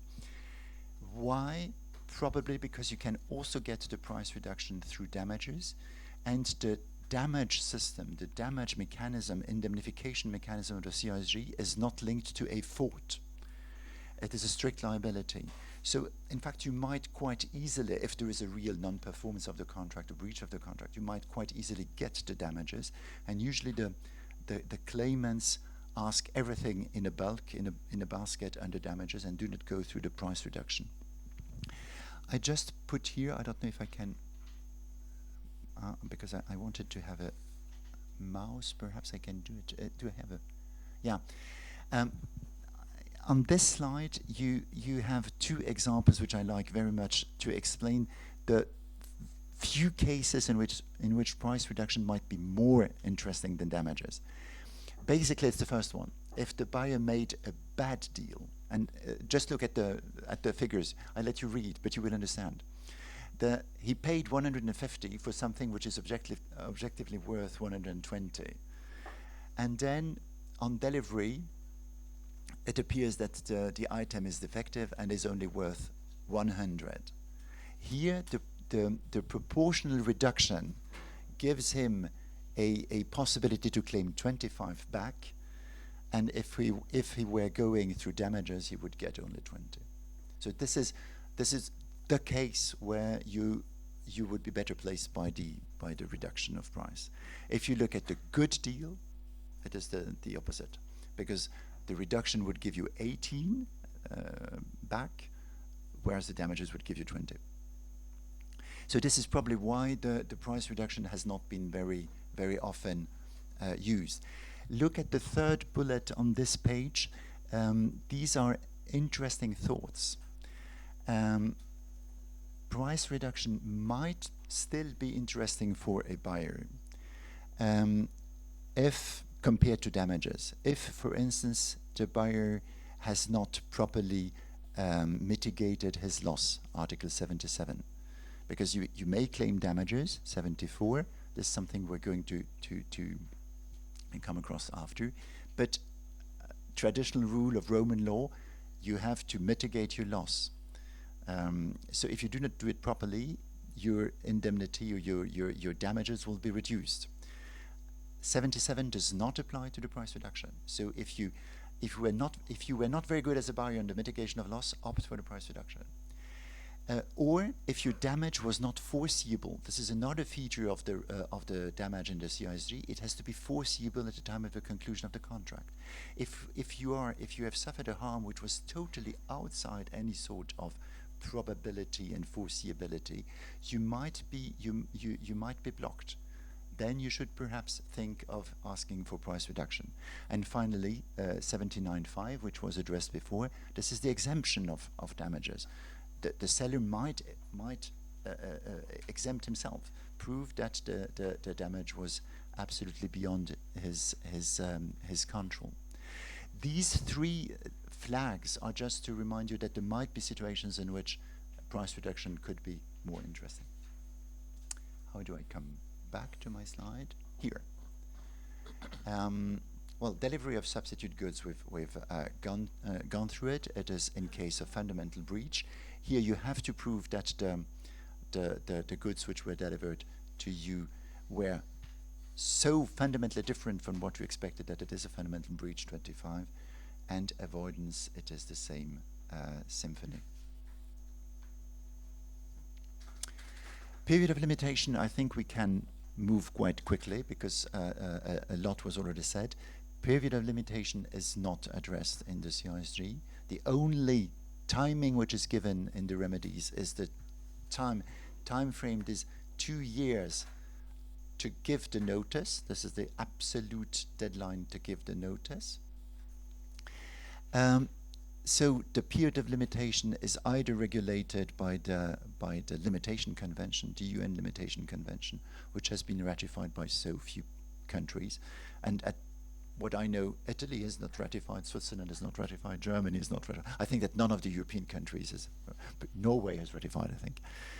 So the Limitation Convention is probably not going to be applied. So then the limitation period is calculated. One of the possibilities is the domestic law designated by the rules on private international law. And here I draw your attention to the third bullet, again, aliud peius. I gave you the example of Swiss law. If the defective delivery is a wrong delivery, aliud, my period of limitation is 10 years. If the defective delivery, if the non-conforming delivery is a defective delivery, bad delivery, my period of limitation in the Swiss law is 2 years. So, if you are in a CISG contract for which the domestic law applicable by virtue of the rules of private national law is Swiss law, you would have for the period of limitation 2 possible periods of limitation. You have to be aware of this. Again, in terms of contract drafting, take this home, because this should be really addressed in your contract. The rules on the remedies are non-mandatory rules, Article 6, as most of the provision of the CISG. So the parties may deviate from the CISG regulation.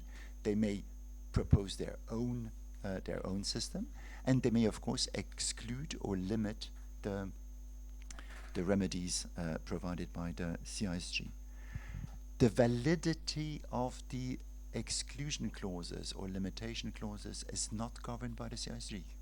Governed, Article 4 CISG does not, the CISG does not deal with the validity of the provision of the contract. The validity of these exclusion clauses is governed by the domestic law applicable by under the private and national law mechanisms. And then one of the last points here, the admissibility of other domestic remedies.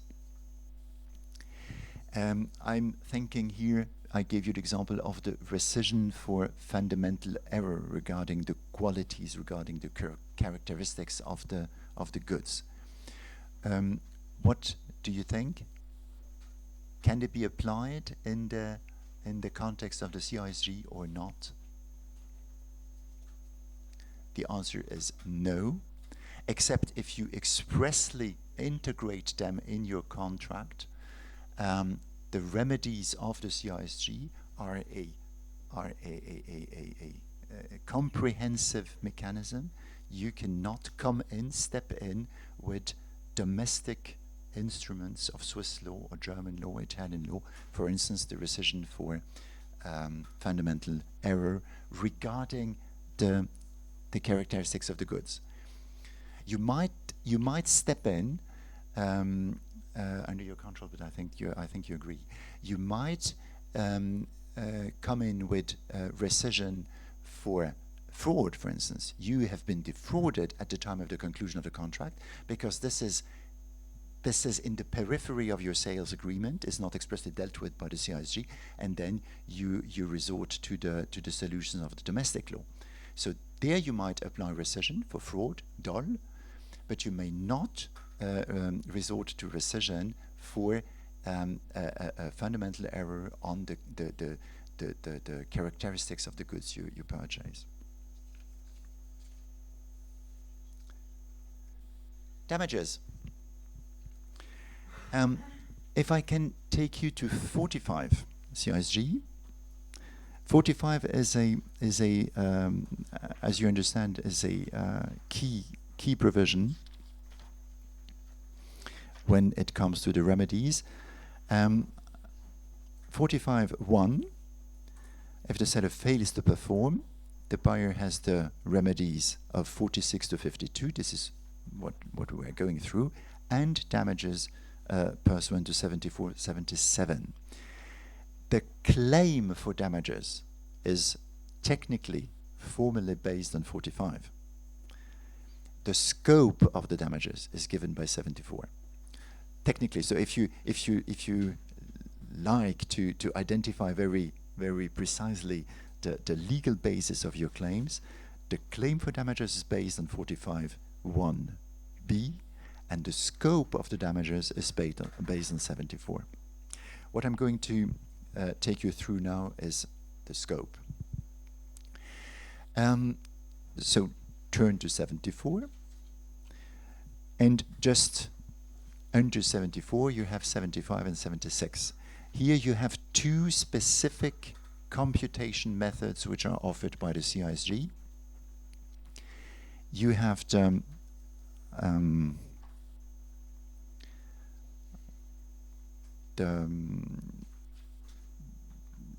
these are two solutions for the case of avoidance of the contract.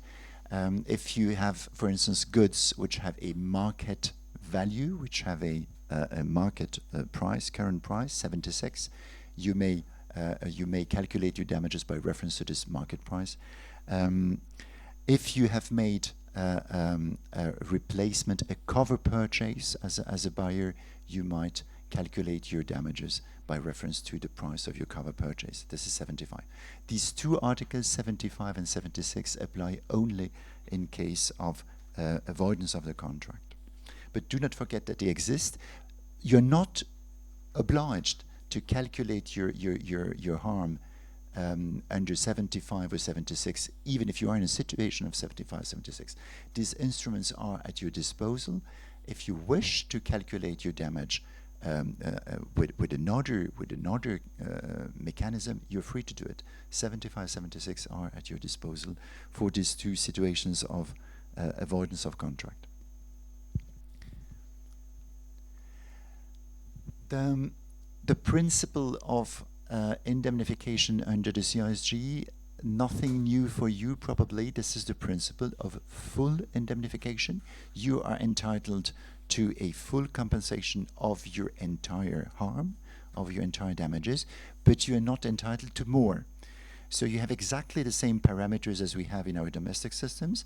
The systems of the fundamental parameter of full indemnification, but also the parameter of non-enrichment of the aggrieved party. You have both. So exactly the same in the CISG. If you look at the third bullet, the second part of the sentence, limited to what could be foreseen. If you look at the full sentence in 74, such damages, second sentence, may not exceed the loss which the party in breach foresaw or ought to have foreseen at the time of the conclusion of the contract, in the light of the facts and matters of which he then knew or ought to have known as possible consequence of the breach of contract. So this is the concept of foreseeability. Probably Italian law works rather with a causation test, as we have in Swiss law and German law.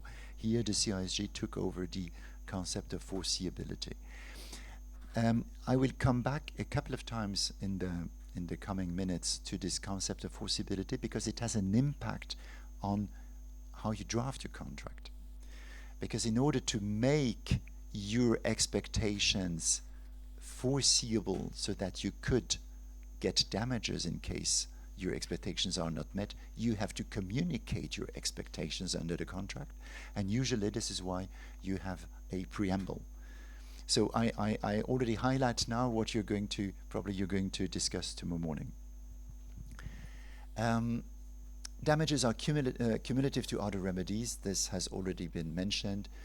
Certain remedies might, of course, influence the extent of the damages. If you claim price reduction, Article 50, you cannot claim again the same amount as a damage. This is self-explanatory. Damages. I like, perhaps this is my the way I teach at university.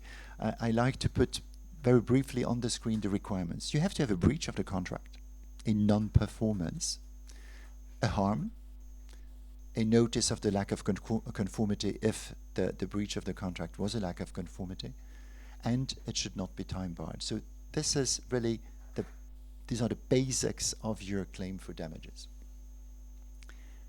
Breach of contract.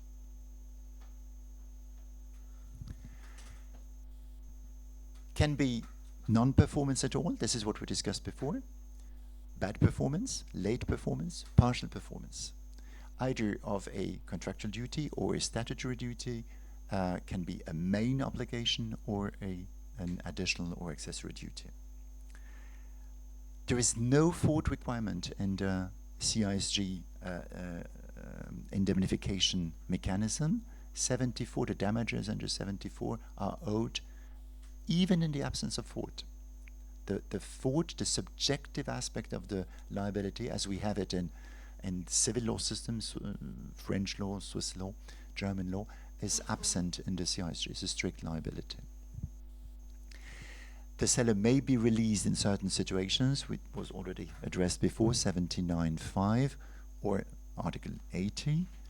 If you just have a look at 80,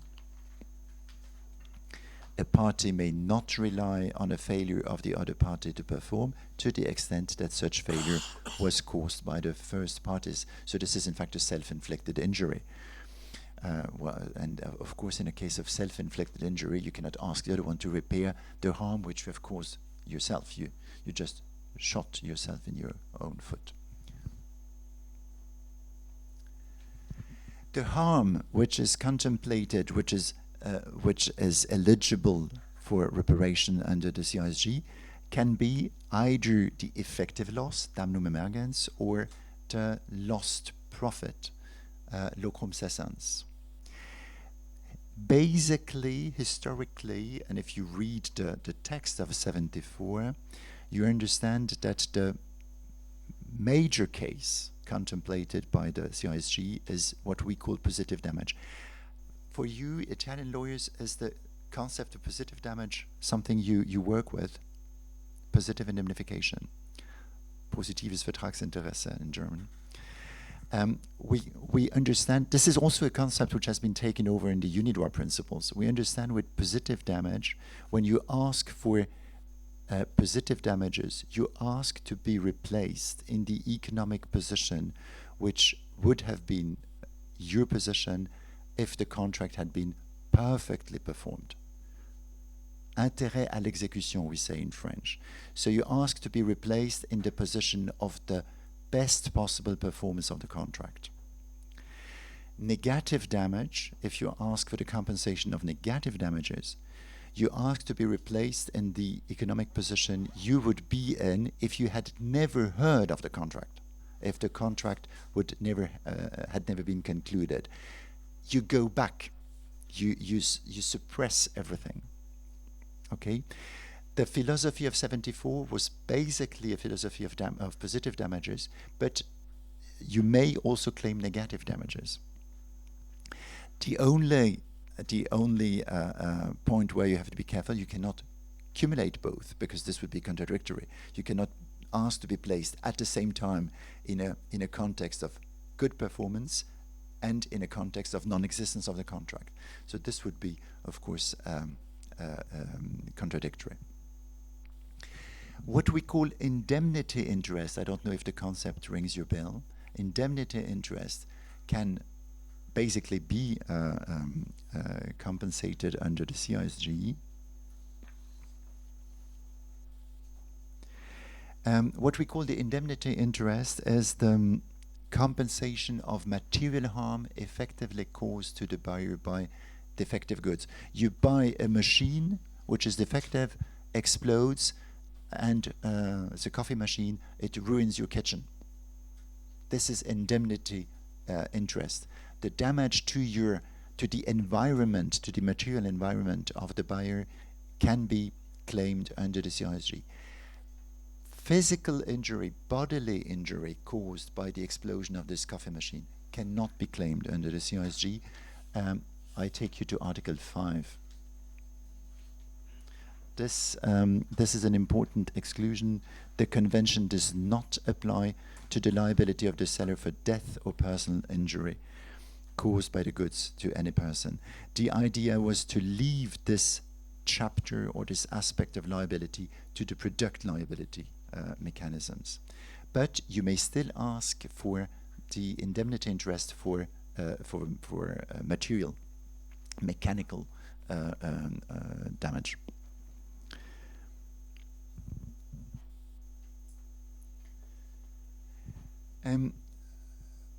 Basically, you can ask for the compensation of your effective harm, the effective concrete harm suffered by the buyer, and then comes automatically the question, what about future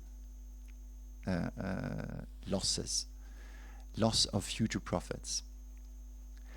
Here,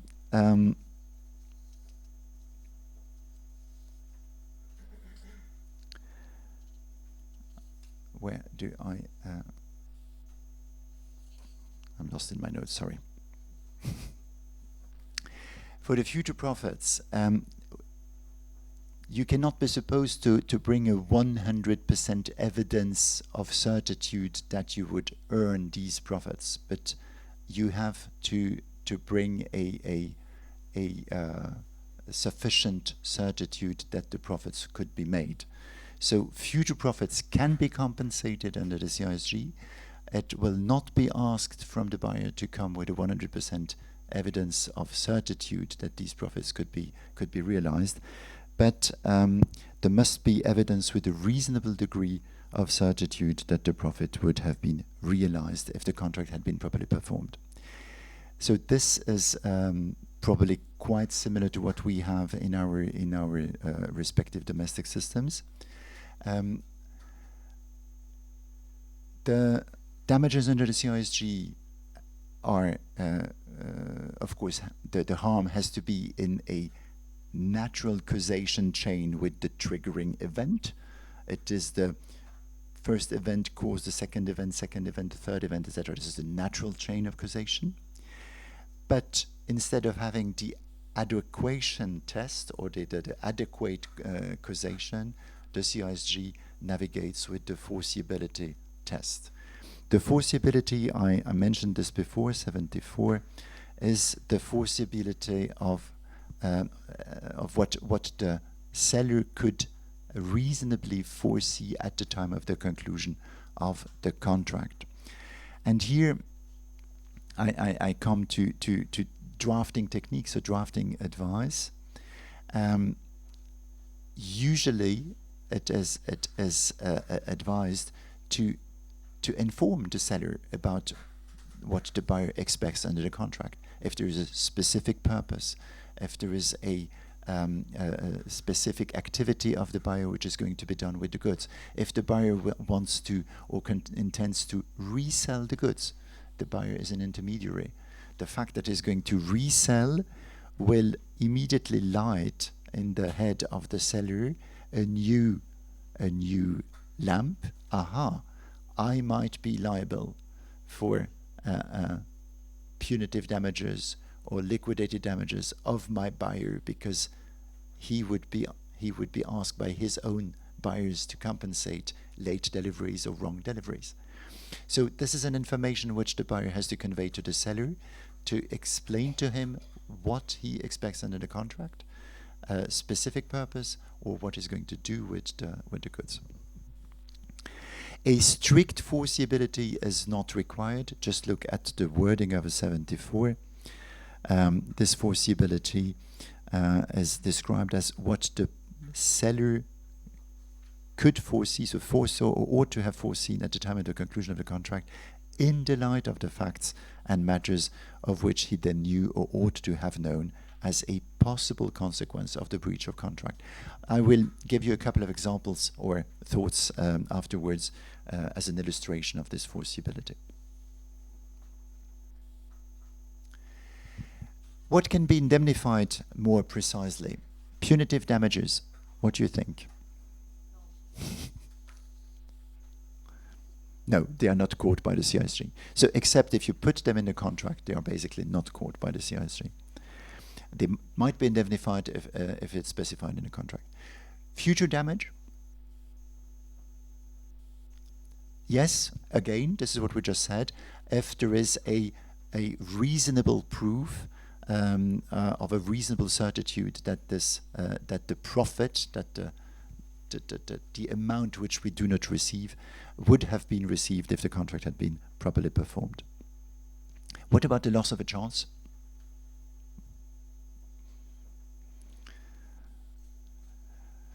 For the time being, I do not think it has been admitted. I haven't read any. I haven't come across any court decision. But if you are very constructive, very inventive, remember that Article 743 of the UNIDROIT principles admits the indemnification of a loss of a chance. And if we consider, and this is more and more the trend, that the UNIDROIT principles are a certain expression of the international character on which the CISG is based, it might be in the near future we might come to progressively an acceptance of the indemnification of a loss of a chance. But we are not that far. I haven't come across any sort of decision. So this is an open point. Pain and suffering.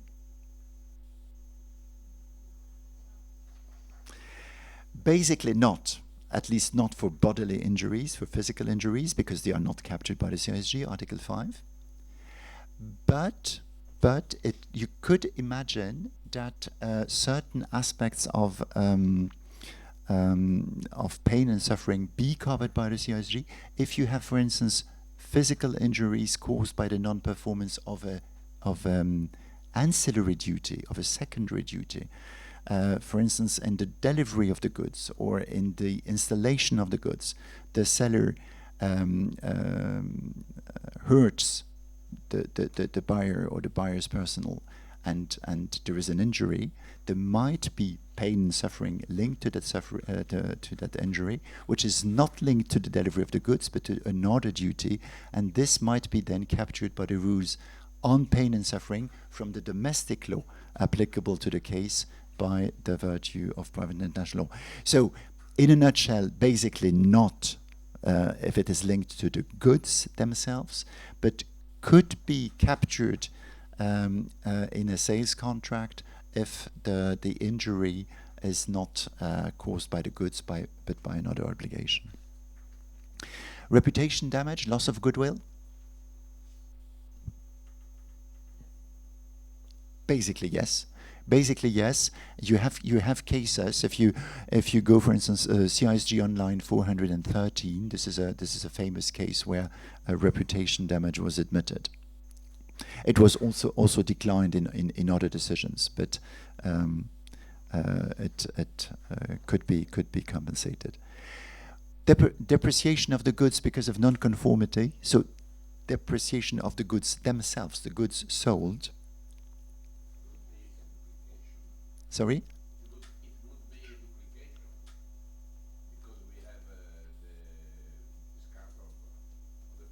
Exactly. So it is either reduction of price or damage, but you can claim them under both. Remember what I told you under the reduction of price. If you are in a bad position in terms of damage claim, you can try to get it under the reduction of the price. Repair costs of defective goods. If the repair is performed by the buyer or by a third party, what do you think? Yes, typically. Costs of examination of defective goods, costs for avoidance or mitigation of further damage, cost of and reinstallation, possible transportation costs, of course. Cost of examination of a possible second examination of non-defective goods, because you have a second delivery, you were successful in your rejection, fundamental breach, you receive new goods, you have a second examination. Perhaps it is a very sophisticated item, you have to bring in an expert. Yes, the costs are can be claimed under 74. In case of contract avoidance, I told you that the damage may be calculated pursuant to 75-76, not an obligation, you can.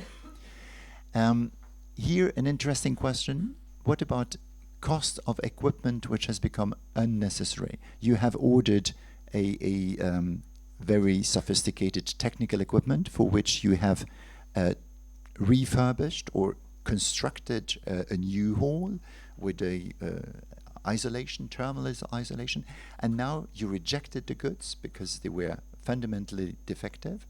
You avoided the contract, and your installation is moot. Doesn't have any purpose anymore. Could you claim these installation costs now as damages because they have become unnecessary? What do you think?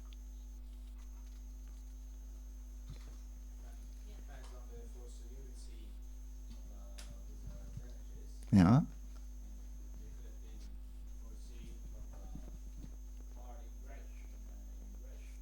Yeah. It is possible to claim them under 74, but not as positive damages, of course, because here we are in the context of a termination of a contract, and if you ask to get these costs refunded, you ask, in fact, to be replaced in the position you would be in if you had never heard of the contract. So you are in a negative damage philosophy, but you may claim them. Next point. Again, here we are linked to the foreseeability issue. The buyer's own liability as reseller of defective goods or delayed goods. Can the buyer claim what he is going now to compensate to his own customers? Answer is basically yes. This is on the slide. Covered if the resale was foreseeable. Again, we are in this context of foreseeability. The buyer has to communicate, to share with the seller what he's going to do with the goods. And the more he can share, the better the foreseeability of the seller will be. So this would cover. I listed here a couple of items I have come across. The buyer's settlement with the clients, not necessarily what the clients of the buyer has asked him to pay, but also what the buyer has agreed to settle. Sometimes you settle in a more favorable way to the client because you do not want to lose the client. This is still covered by can still be covered by the damages in 74, even if it goes beyond what you could have strictly paid to your own buyer. Same philosophy for the additional courtesy arrangements to keep the clients, even if the buyer is not bound to pay something to his clients, he feels that to keep them he would have to make a gesture, could be captured by 74. Penalty clauses to the client can be covered by 74 if they are foreseeable, mentioned to the seller. Dear seller, I draw your attention to the fact that the goods I'm going to buy from you are going to be resold to my own buyers, which are extremely strict on delivery, and I have punitive damages. They are foreseeable. Or if the penalty clauses are customary in that trade. and damage to the goods of the buyer because of the defective delivery. This is what we contemplated before. The machine explodes and ruins the kitchen. I found interesting to address with you very briefly the distinction between direct damages and consequential damage. As you see on the slide, the distinction has basically no particular relevance for 74, as long as you are in the envelope of what is foreseeable. The label direct damage or consequential damage has no influence. It was foreseeable, can be indemnified, 74. Where it has an influence, it is in fact in a limitation clause. And I think I guess you have probably come across in your practice these US-American or Anglo-American clauses, limitation of damages. We shall, or the buyer or the seller shall not be liable for indirect, consequential, special damages, whatever special damages could mean. So here it might have a relevance, because then you need to allocate in the scope of your damage what belongs to the direct damage and what belongs to the consequential damage. But this is, in fact, has nothing to do with the CISG. This is drafting technique again. Yeah. Would you make an example of direct and consequential damages? For my ignorance. Ah.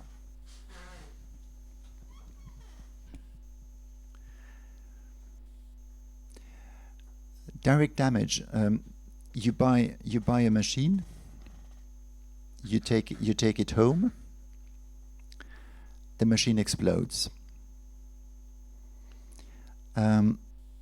The harm caused to your environment is typically direct damage.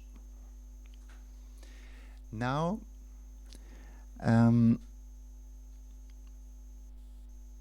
a part of the items which were destroyed were your tools with which you intended to do repair works for your own clients. So you can no longer, at least for the next 2 weeks or 3 weeks, satisfy orders of your clients. And either you have to indemnify them or you just lose their orders. This is consequential damage, indirect damage. This is more or less the frontier, the border. Under Swiss law, where we navigate with the causation test, in fact, we do not need this distinction either. So you. Yeah.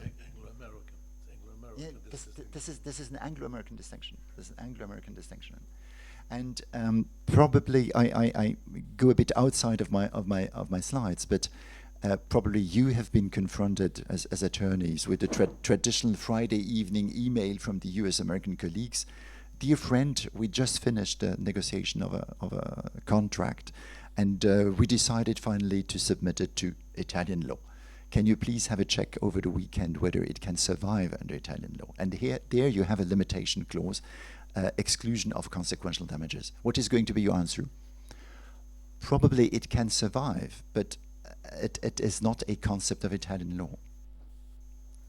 So this is in fact a more general question. I don't know whether you want to add something. And then, if you cannot make a very, very precise allocation of what is what, then you have to turn to interpretation. And of course, turning to interpretation brings in a certain risk into the performance of your contract. So again, in terms of drafting technique, which is going to be topic of tomorrow, if you have that sort of clause, distinction between direct damage and consequential damage, my advice is always to list typically what are the positions of the harm you want to exclude. I exclude lost profit or lost profit on that sort of business. But the more precise you are, the less risky the interpretation of your contract is going to be. But there's in fact nothing to do with CISG. This is just general drafting technique. The validity of the limitation clause is not captured by the CISG. This is a general rule. Damages brings us to interest. Interest on damages.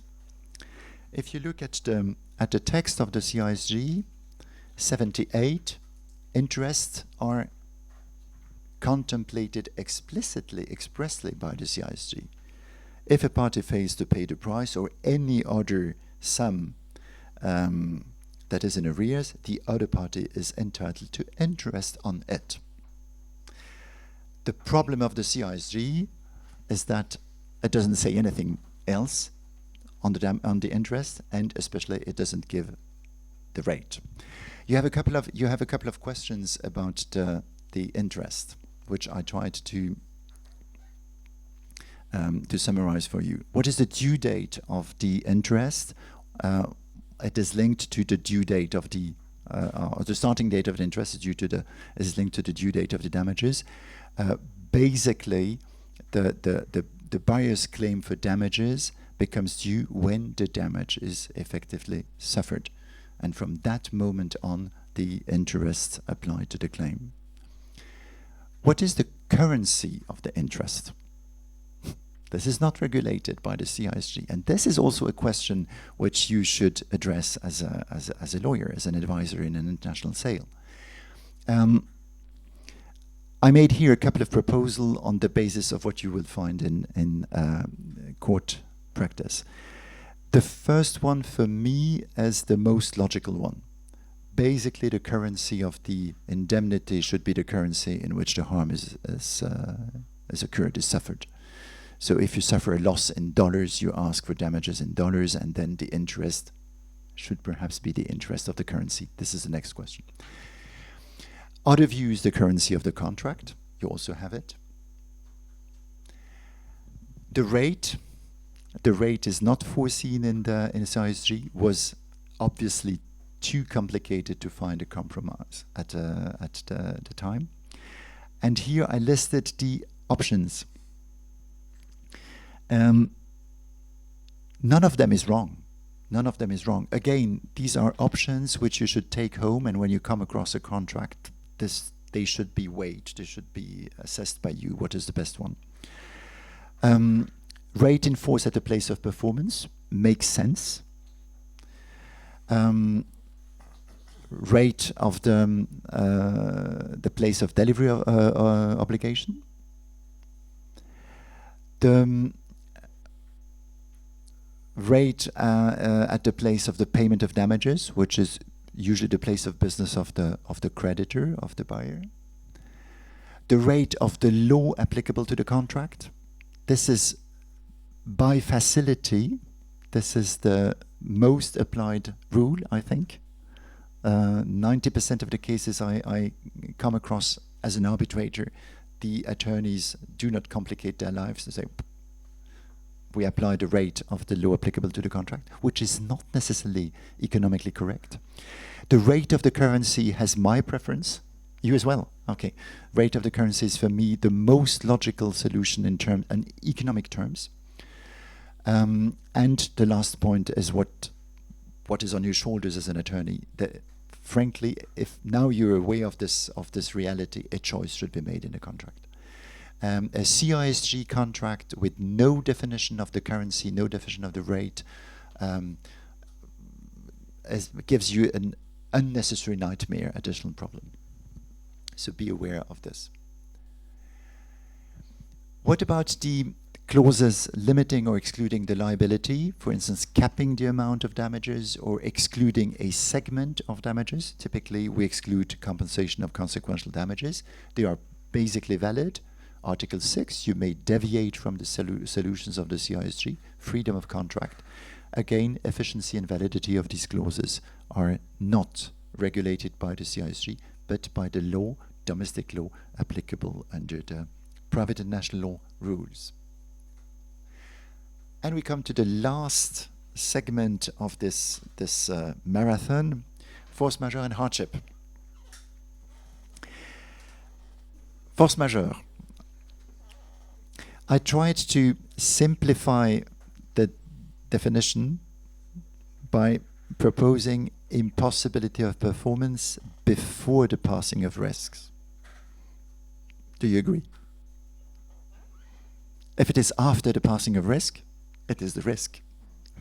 It is the risk 66 CISG, and then you shift over to a totally different solution, risk of the payment of the price without receiving the goods, etc.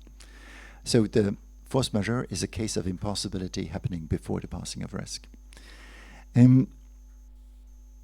CISG, this was mentioned before, has a system of exemption for that sort of cases. If the impossibility is not attributable to the seller, is not imputable to the seller, 79.5 exempts the seller from damages. Nothing in the Article 79 prevents the party from exercising any right other than the claim of damages. Formulation is a bit complicated because they turn to the negative sentence, means that damages can be exempted. So basically, in a case of impossibility of the seller's performance before the passing of risk, the seller will be exempted from damages.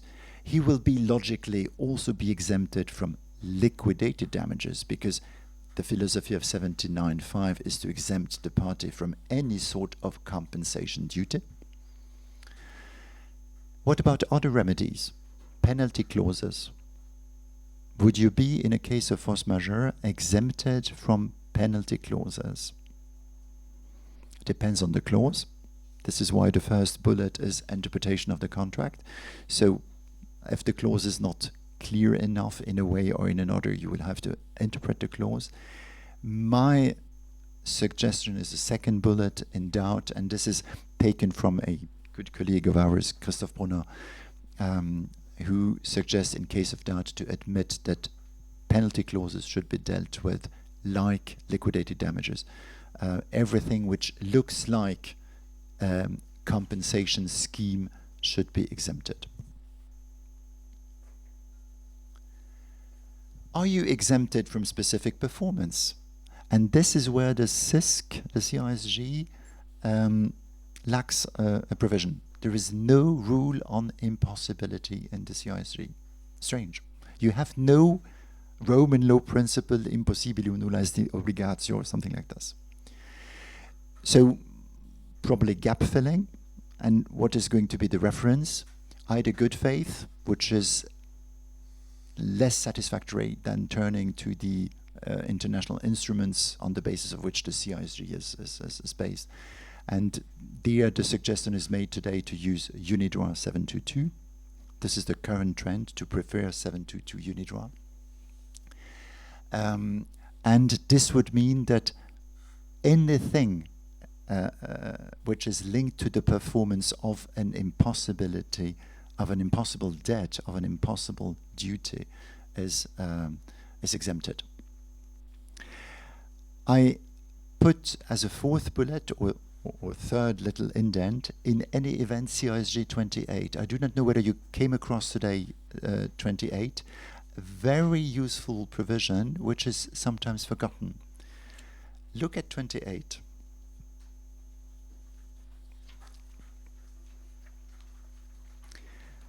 If, in accordance with the provisions of this convention, one party is entitled to require performance of any obligation by the other party, a court is not bound to enter a judgment for specific performance unless the court would do so under its own law in respect of similar contracts of sale not governed by the convention. In other words, probably in all our European jurisdictions where we have this basic principle of impossibilium nulla est obligatio, a domestic court ruling on a CISG case would make use of 28. So in any way, we would, through 28, come close to the solution of UNIDROIT 722. If we come to the final picture regarding... do you not agree?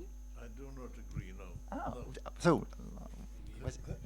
I do not agree. I don't see any necessity to resort to Article 28 because, let's face the situation, I'm the seller. I have to deliver goods to you, to the buyer. And due to act of force majeure, I can't deliver. So what are your remedies in that case? You may ask for performance. Well, I can't deliver. You won't get performance. You may ask for avoidance of the contract. Of course, you've got this right. And you may ask for damages, but there I'm exempted. So there's no necessity to make all this circular reasoning, because even though your claim for performance exists, it doesn't help you at all. Because if I'm not performing well, damages, I'm exempted. So that's the point. I agree. The reason why I was mentioning this here is to really to strengthen or to document a possible theoretical basis for a refusal. Practically, you're absolutely right. But if you have in front of you an attorney saying, listen, there is no rule in the CISG, this is the first sentence on the slide, there is no rule in the CISG dealing with impossibility, I like to have technically the weapon to tell him, listen, it is either the application of unit droit or then the escape lane of 28. But I fully agree with you. There are a lot of authors that and argue with Article 28. That's right. I don't see an unnecessary. I fully agree with you. I fully agree with you. Yeah. I think there is another problem with Article 28. Article 28 is a procedural rule. Article 28 is for the enforcement. It's not meant to grant rights or obligation between the parties. Right. Because the language of Article 28 states that a court is not bound to, it does not need to enter a judgment for specific performance unless the court would do that under its own law. So actually the reference to the law applicable there is the law of the forum, is not the substantive law applicable by virtue of the private international law rules of the forum, which means that, and this can only be justified on the grounds that this is a matter of looking into the law of the forum and see if under the law of the forum there is the enforcement mechanism which is necessary to enforce a judgment for specific performance. So possibly an order, an injunction to do something or something like that. And this is, in my view, fully justified because there is no need for a rule on impossibility, because you have a rule on avoidance and rule on reduction of price reduction, which can go all the way down to exclusion, as was mentioned before, to any consideration for in the transaction. So the rules serve to allocate the risk and cost in the contract, and there's in the picture of the CSG, it makes sense, although it's difficult to accept for civil lawyers that you have a sales law without a rule on impossibility, but you actually can reach the same result through the rules on avoidance and the rules on remedies. Yeah. For me, 28 is in fact a half procedural rule, because the court has the right not to enter the judgment. It has the right to say, no, I'm not going to deliver a judgment on that relief. Enter judgment. But we are close to in fact, something which is close to the loi de police du fort, finally, because the fundamental values are the overriding mandatory rules of the forum, because the principle of impossibility is a fundamental principle of the judge, and he would not make a decision on this. So the reason why I consider it's a half procedural rule. But I agree with you. Yeah. Excuse me. May you explain rule Article 28, because I'm not sure to understand the meaning and what it covers. So if somebody in front of a Swiss court, take a case of force majeure, somebody in front of a Swiss court would claim specific performance where there is a case of force majeure, the Swiss judge could say, I do not give a judgment for specific performance in this case, even though under the CISG, which is a governing law of the contract which is submitted to me, even though there is no impossibility rule in the CISG, because under Swiss law, under my own law, this is the last word of, or the last sentence of 28, because under my own law, I would not do so. I would not order specific performance in case of force majeure. I think that the general appliance of 28, perhaps let's take the following example. You're Italian, I'm American, the United States. We enter into a contract, I sell you 100 tons of corn. I do not deliver. You sue, this in a sales convention which applies, you sue me in Italy, ask for performance, you get the judgment. You sue me in the United States, there the American judge will invoke Article 28 and say according to the Anglo-American law, specific performance, in this case you have got no right to claim performance. The only reported case is the Magellan case, which is an American case, where there is a grant of specific performance. But normally, but the usual case, you don't get it. The American system of contract is different. You don't have a right to performance. You have a right for redress in case it's not performed, the contract, but you have got no right that the other party performs the contract, only under specific situations where specific performance is given. Yeah? And this is the situation when the Congress in Vienna, this article was, or Article 46 was discussed. The Anglo-Saxon delegates said we can't accept a right to ask for performance because it's contradictory to our system. And this is why this Article 28 was put in the world. Then a judge in that country doesn't have to make a judgment on performance. Such a case, I cannot ask for specific performance. In such case, I cannot ask for a specific performance, but I can ask for damages. Yeah. You mean? Yeah. Ah, okay. Yeah. Yeah. So it does not depend on impossibility and force majeure, but No. just for the right of obligation of the specific country. Linked. The key word is specific performance, is not impossibility. It is linked to, it applies to any case where specific performance is claimed under the CISG in a jurisdiction where, for that specific case, specific performance would not be given. For instance, in Switzerland for force majeure, and as Burkhardt said, in the United States generally, because in the Anglo-American system, the remedy of specific performance is very rare. Very rare. They immediately turn to damages. Okay, and this is again another impact or another element you have to take into account when you draft your contract jurisdiction clause. In front of what judge do you wish to make your claims? If you have a contract with an American client, and you have the jurisdiction of the contract in the place of jurisdiction in the United States, you know that you will probably face a 28 objection. And the American knows that if the place of jurisdiction is in Italy, his 28 objection would probably fail. Yeah, then you would have the problem of enforcement. Yeah, but then we are one layer higher with the enforcement of the award. Just closing on the force majeure. To be very, very complete, because we have always two matching obligations: delivery and payment of price. If the seller is exempted, what happens with the price? Again, you do not have a specific rule in the CISG.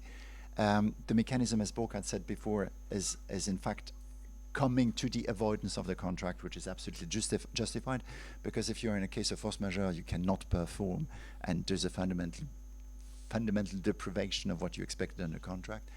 So the buyer would then formally be obliged to terminate the contract, to avoid the contract, to be released from the price payment.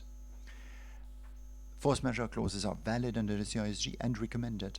So you can take the UNIDROIT force majeure or the ICC force majeure clause, they are valid. Finally, the cousin is hardship. Cousin, because hardship, as you know, is not impossibility, but is hardship. The performance is not impossible, but extremely hard, extremely difficult. Today, I think it is widely admitted that the CISG covers issues of hardship due to changed circumstances, with one little nuance compared to impossibility force majeure. 79 should perhaps not be applied too rigidly, because 79 is a full exemption, and there it is suggested today to take unit law principle 623 as a guiding principle instead of the definitive exemption under CISG. And if you follow unit law, you come to the quite traditional mechanism in case of hardship, renegotiations or judicial adaptation or termination, with one reservation for the Anglo-American system, or even for the French system, where the intervention of the judge is absolutely not conceivable. Yeah. Now they went. They came closer to us, but a couple of years ago it was absolutely not. It could not be imagined that a French judge would put his hands in the engine of the contract. And the Anglo-Americans, this is absolutely clear. But globally, the philosophy in terms of hardship would be to follow the UNIDROIT guidance. So this is what I wanted to cover. There is no definition of what the threshold of hardship would be. From what percentage would you consider that the performance has become too hard? Here you have to go through case law. You have certain decisions where you have the percentage of 50%, sometimes 40%.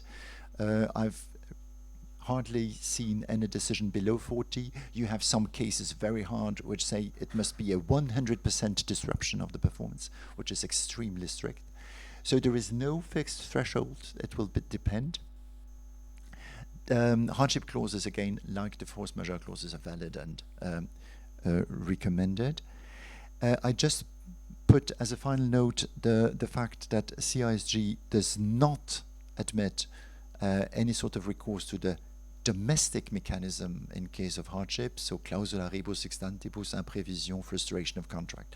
If we have a hardship case under the CISG, it is autonomously regulated by the mechanism I gave. And you could not come either with an argument of rescission of contract because of fundamental error on future circumstances. This would be a domestic remedy, again, which is not admitted under the CISG, except if you put it in a contract, which is something different. Do you have any further questions?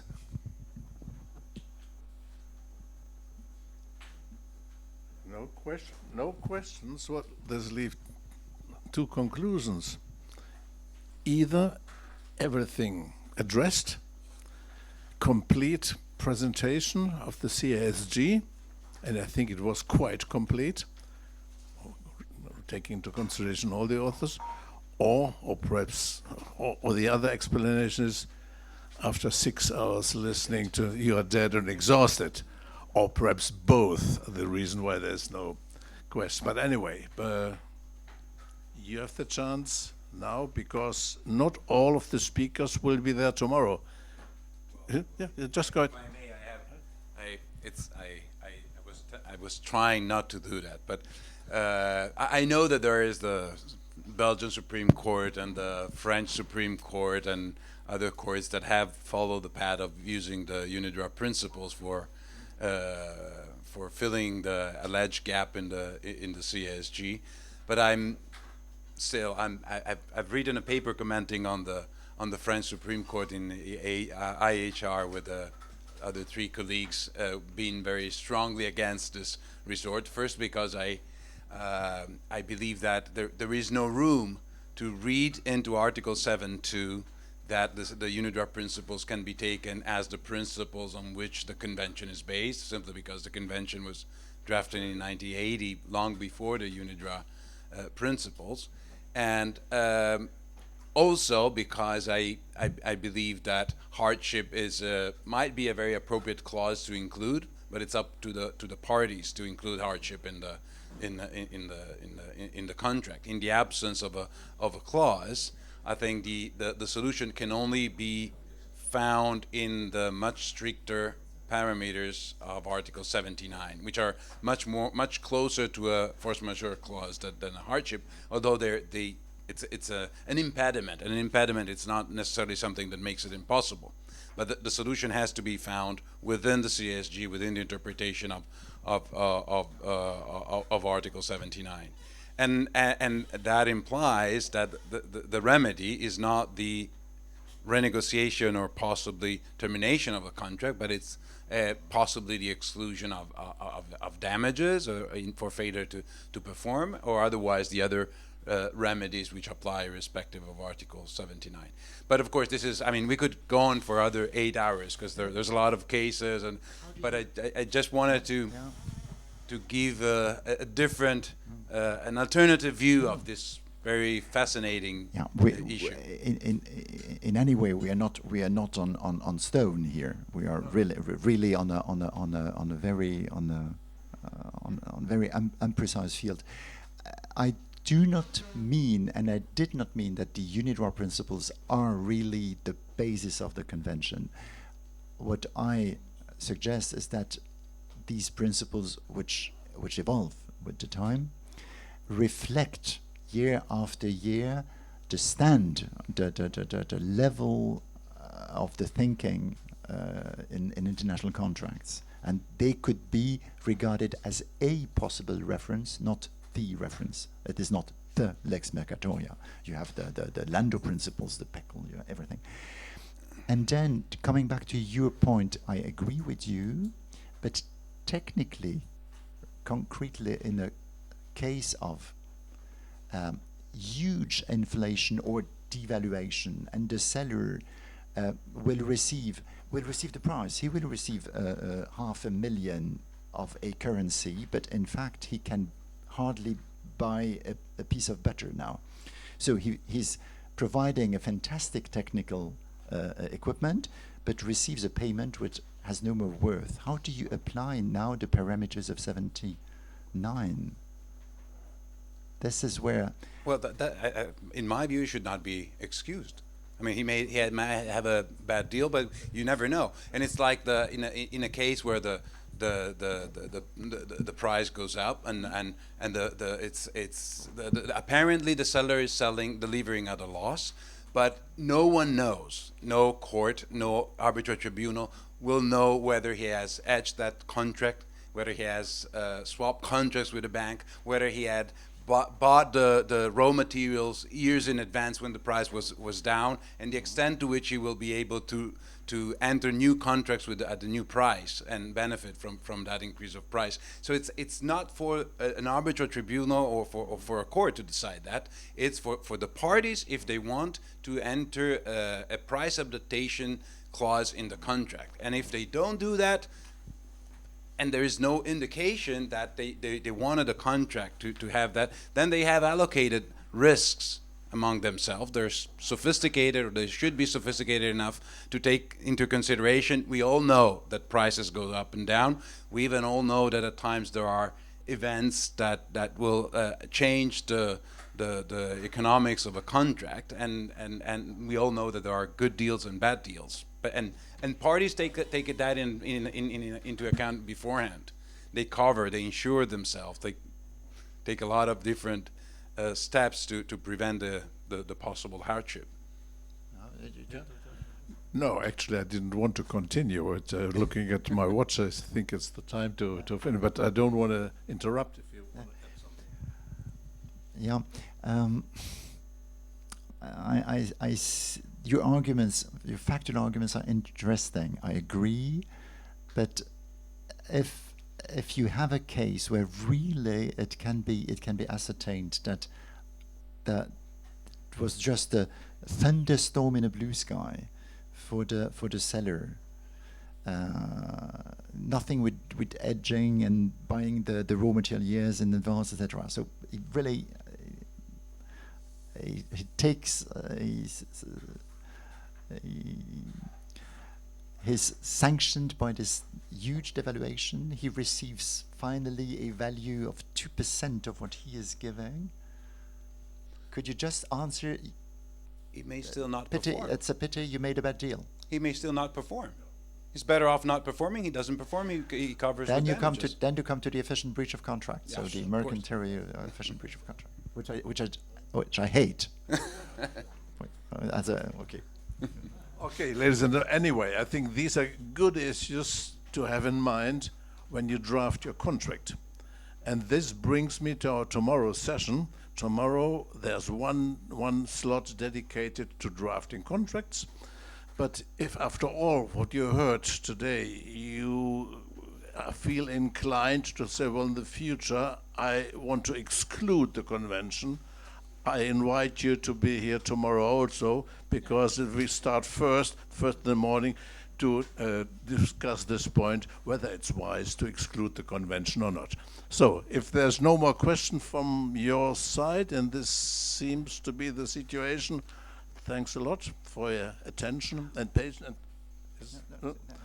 And we'll see tomorrow at 9:30 here. Good afternoon until tomorrow.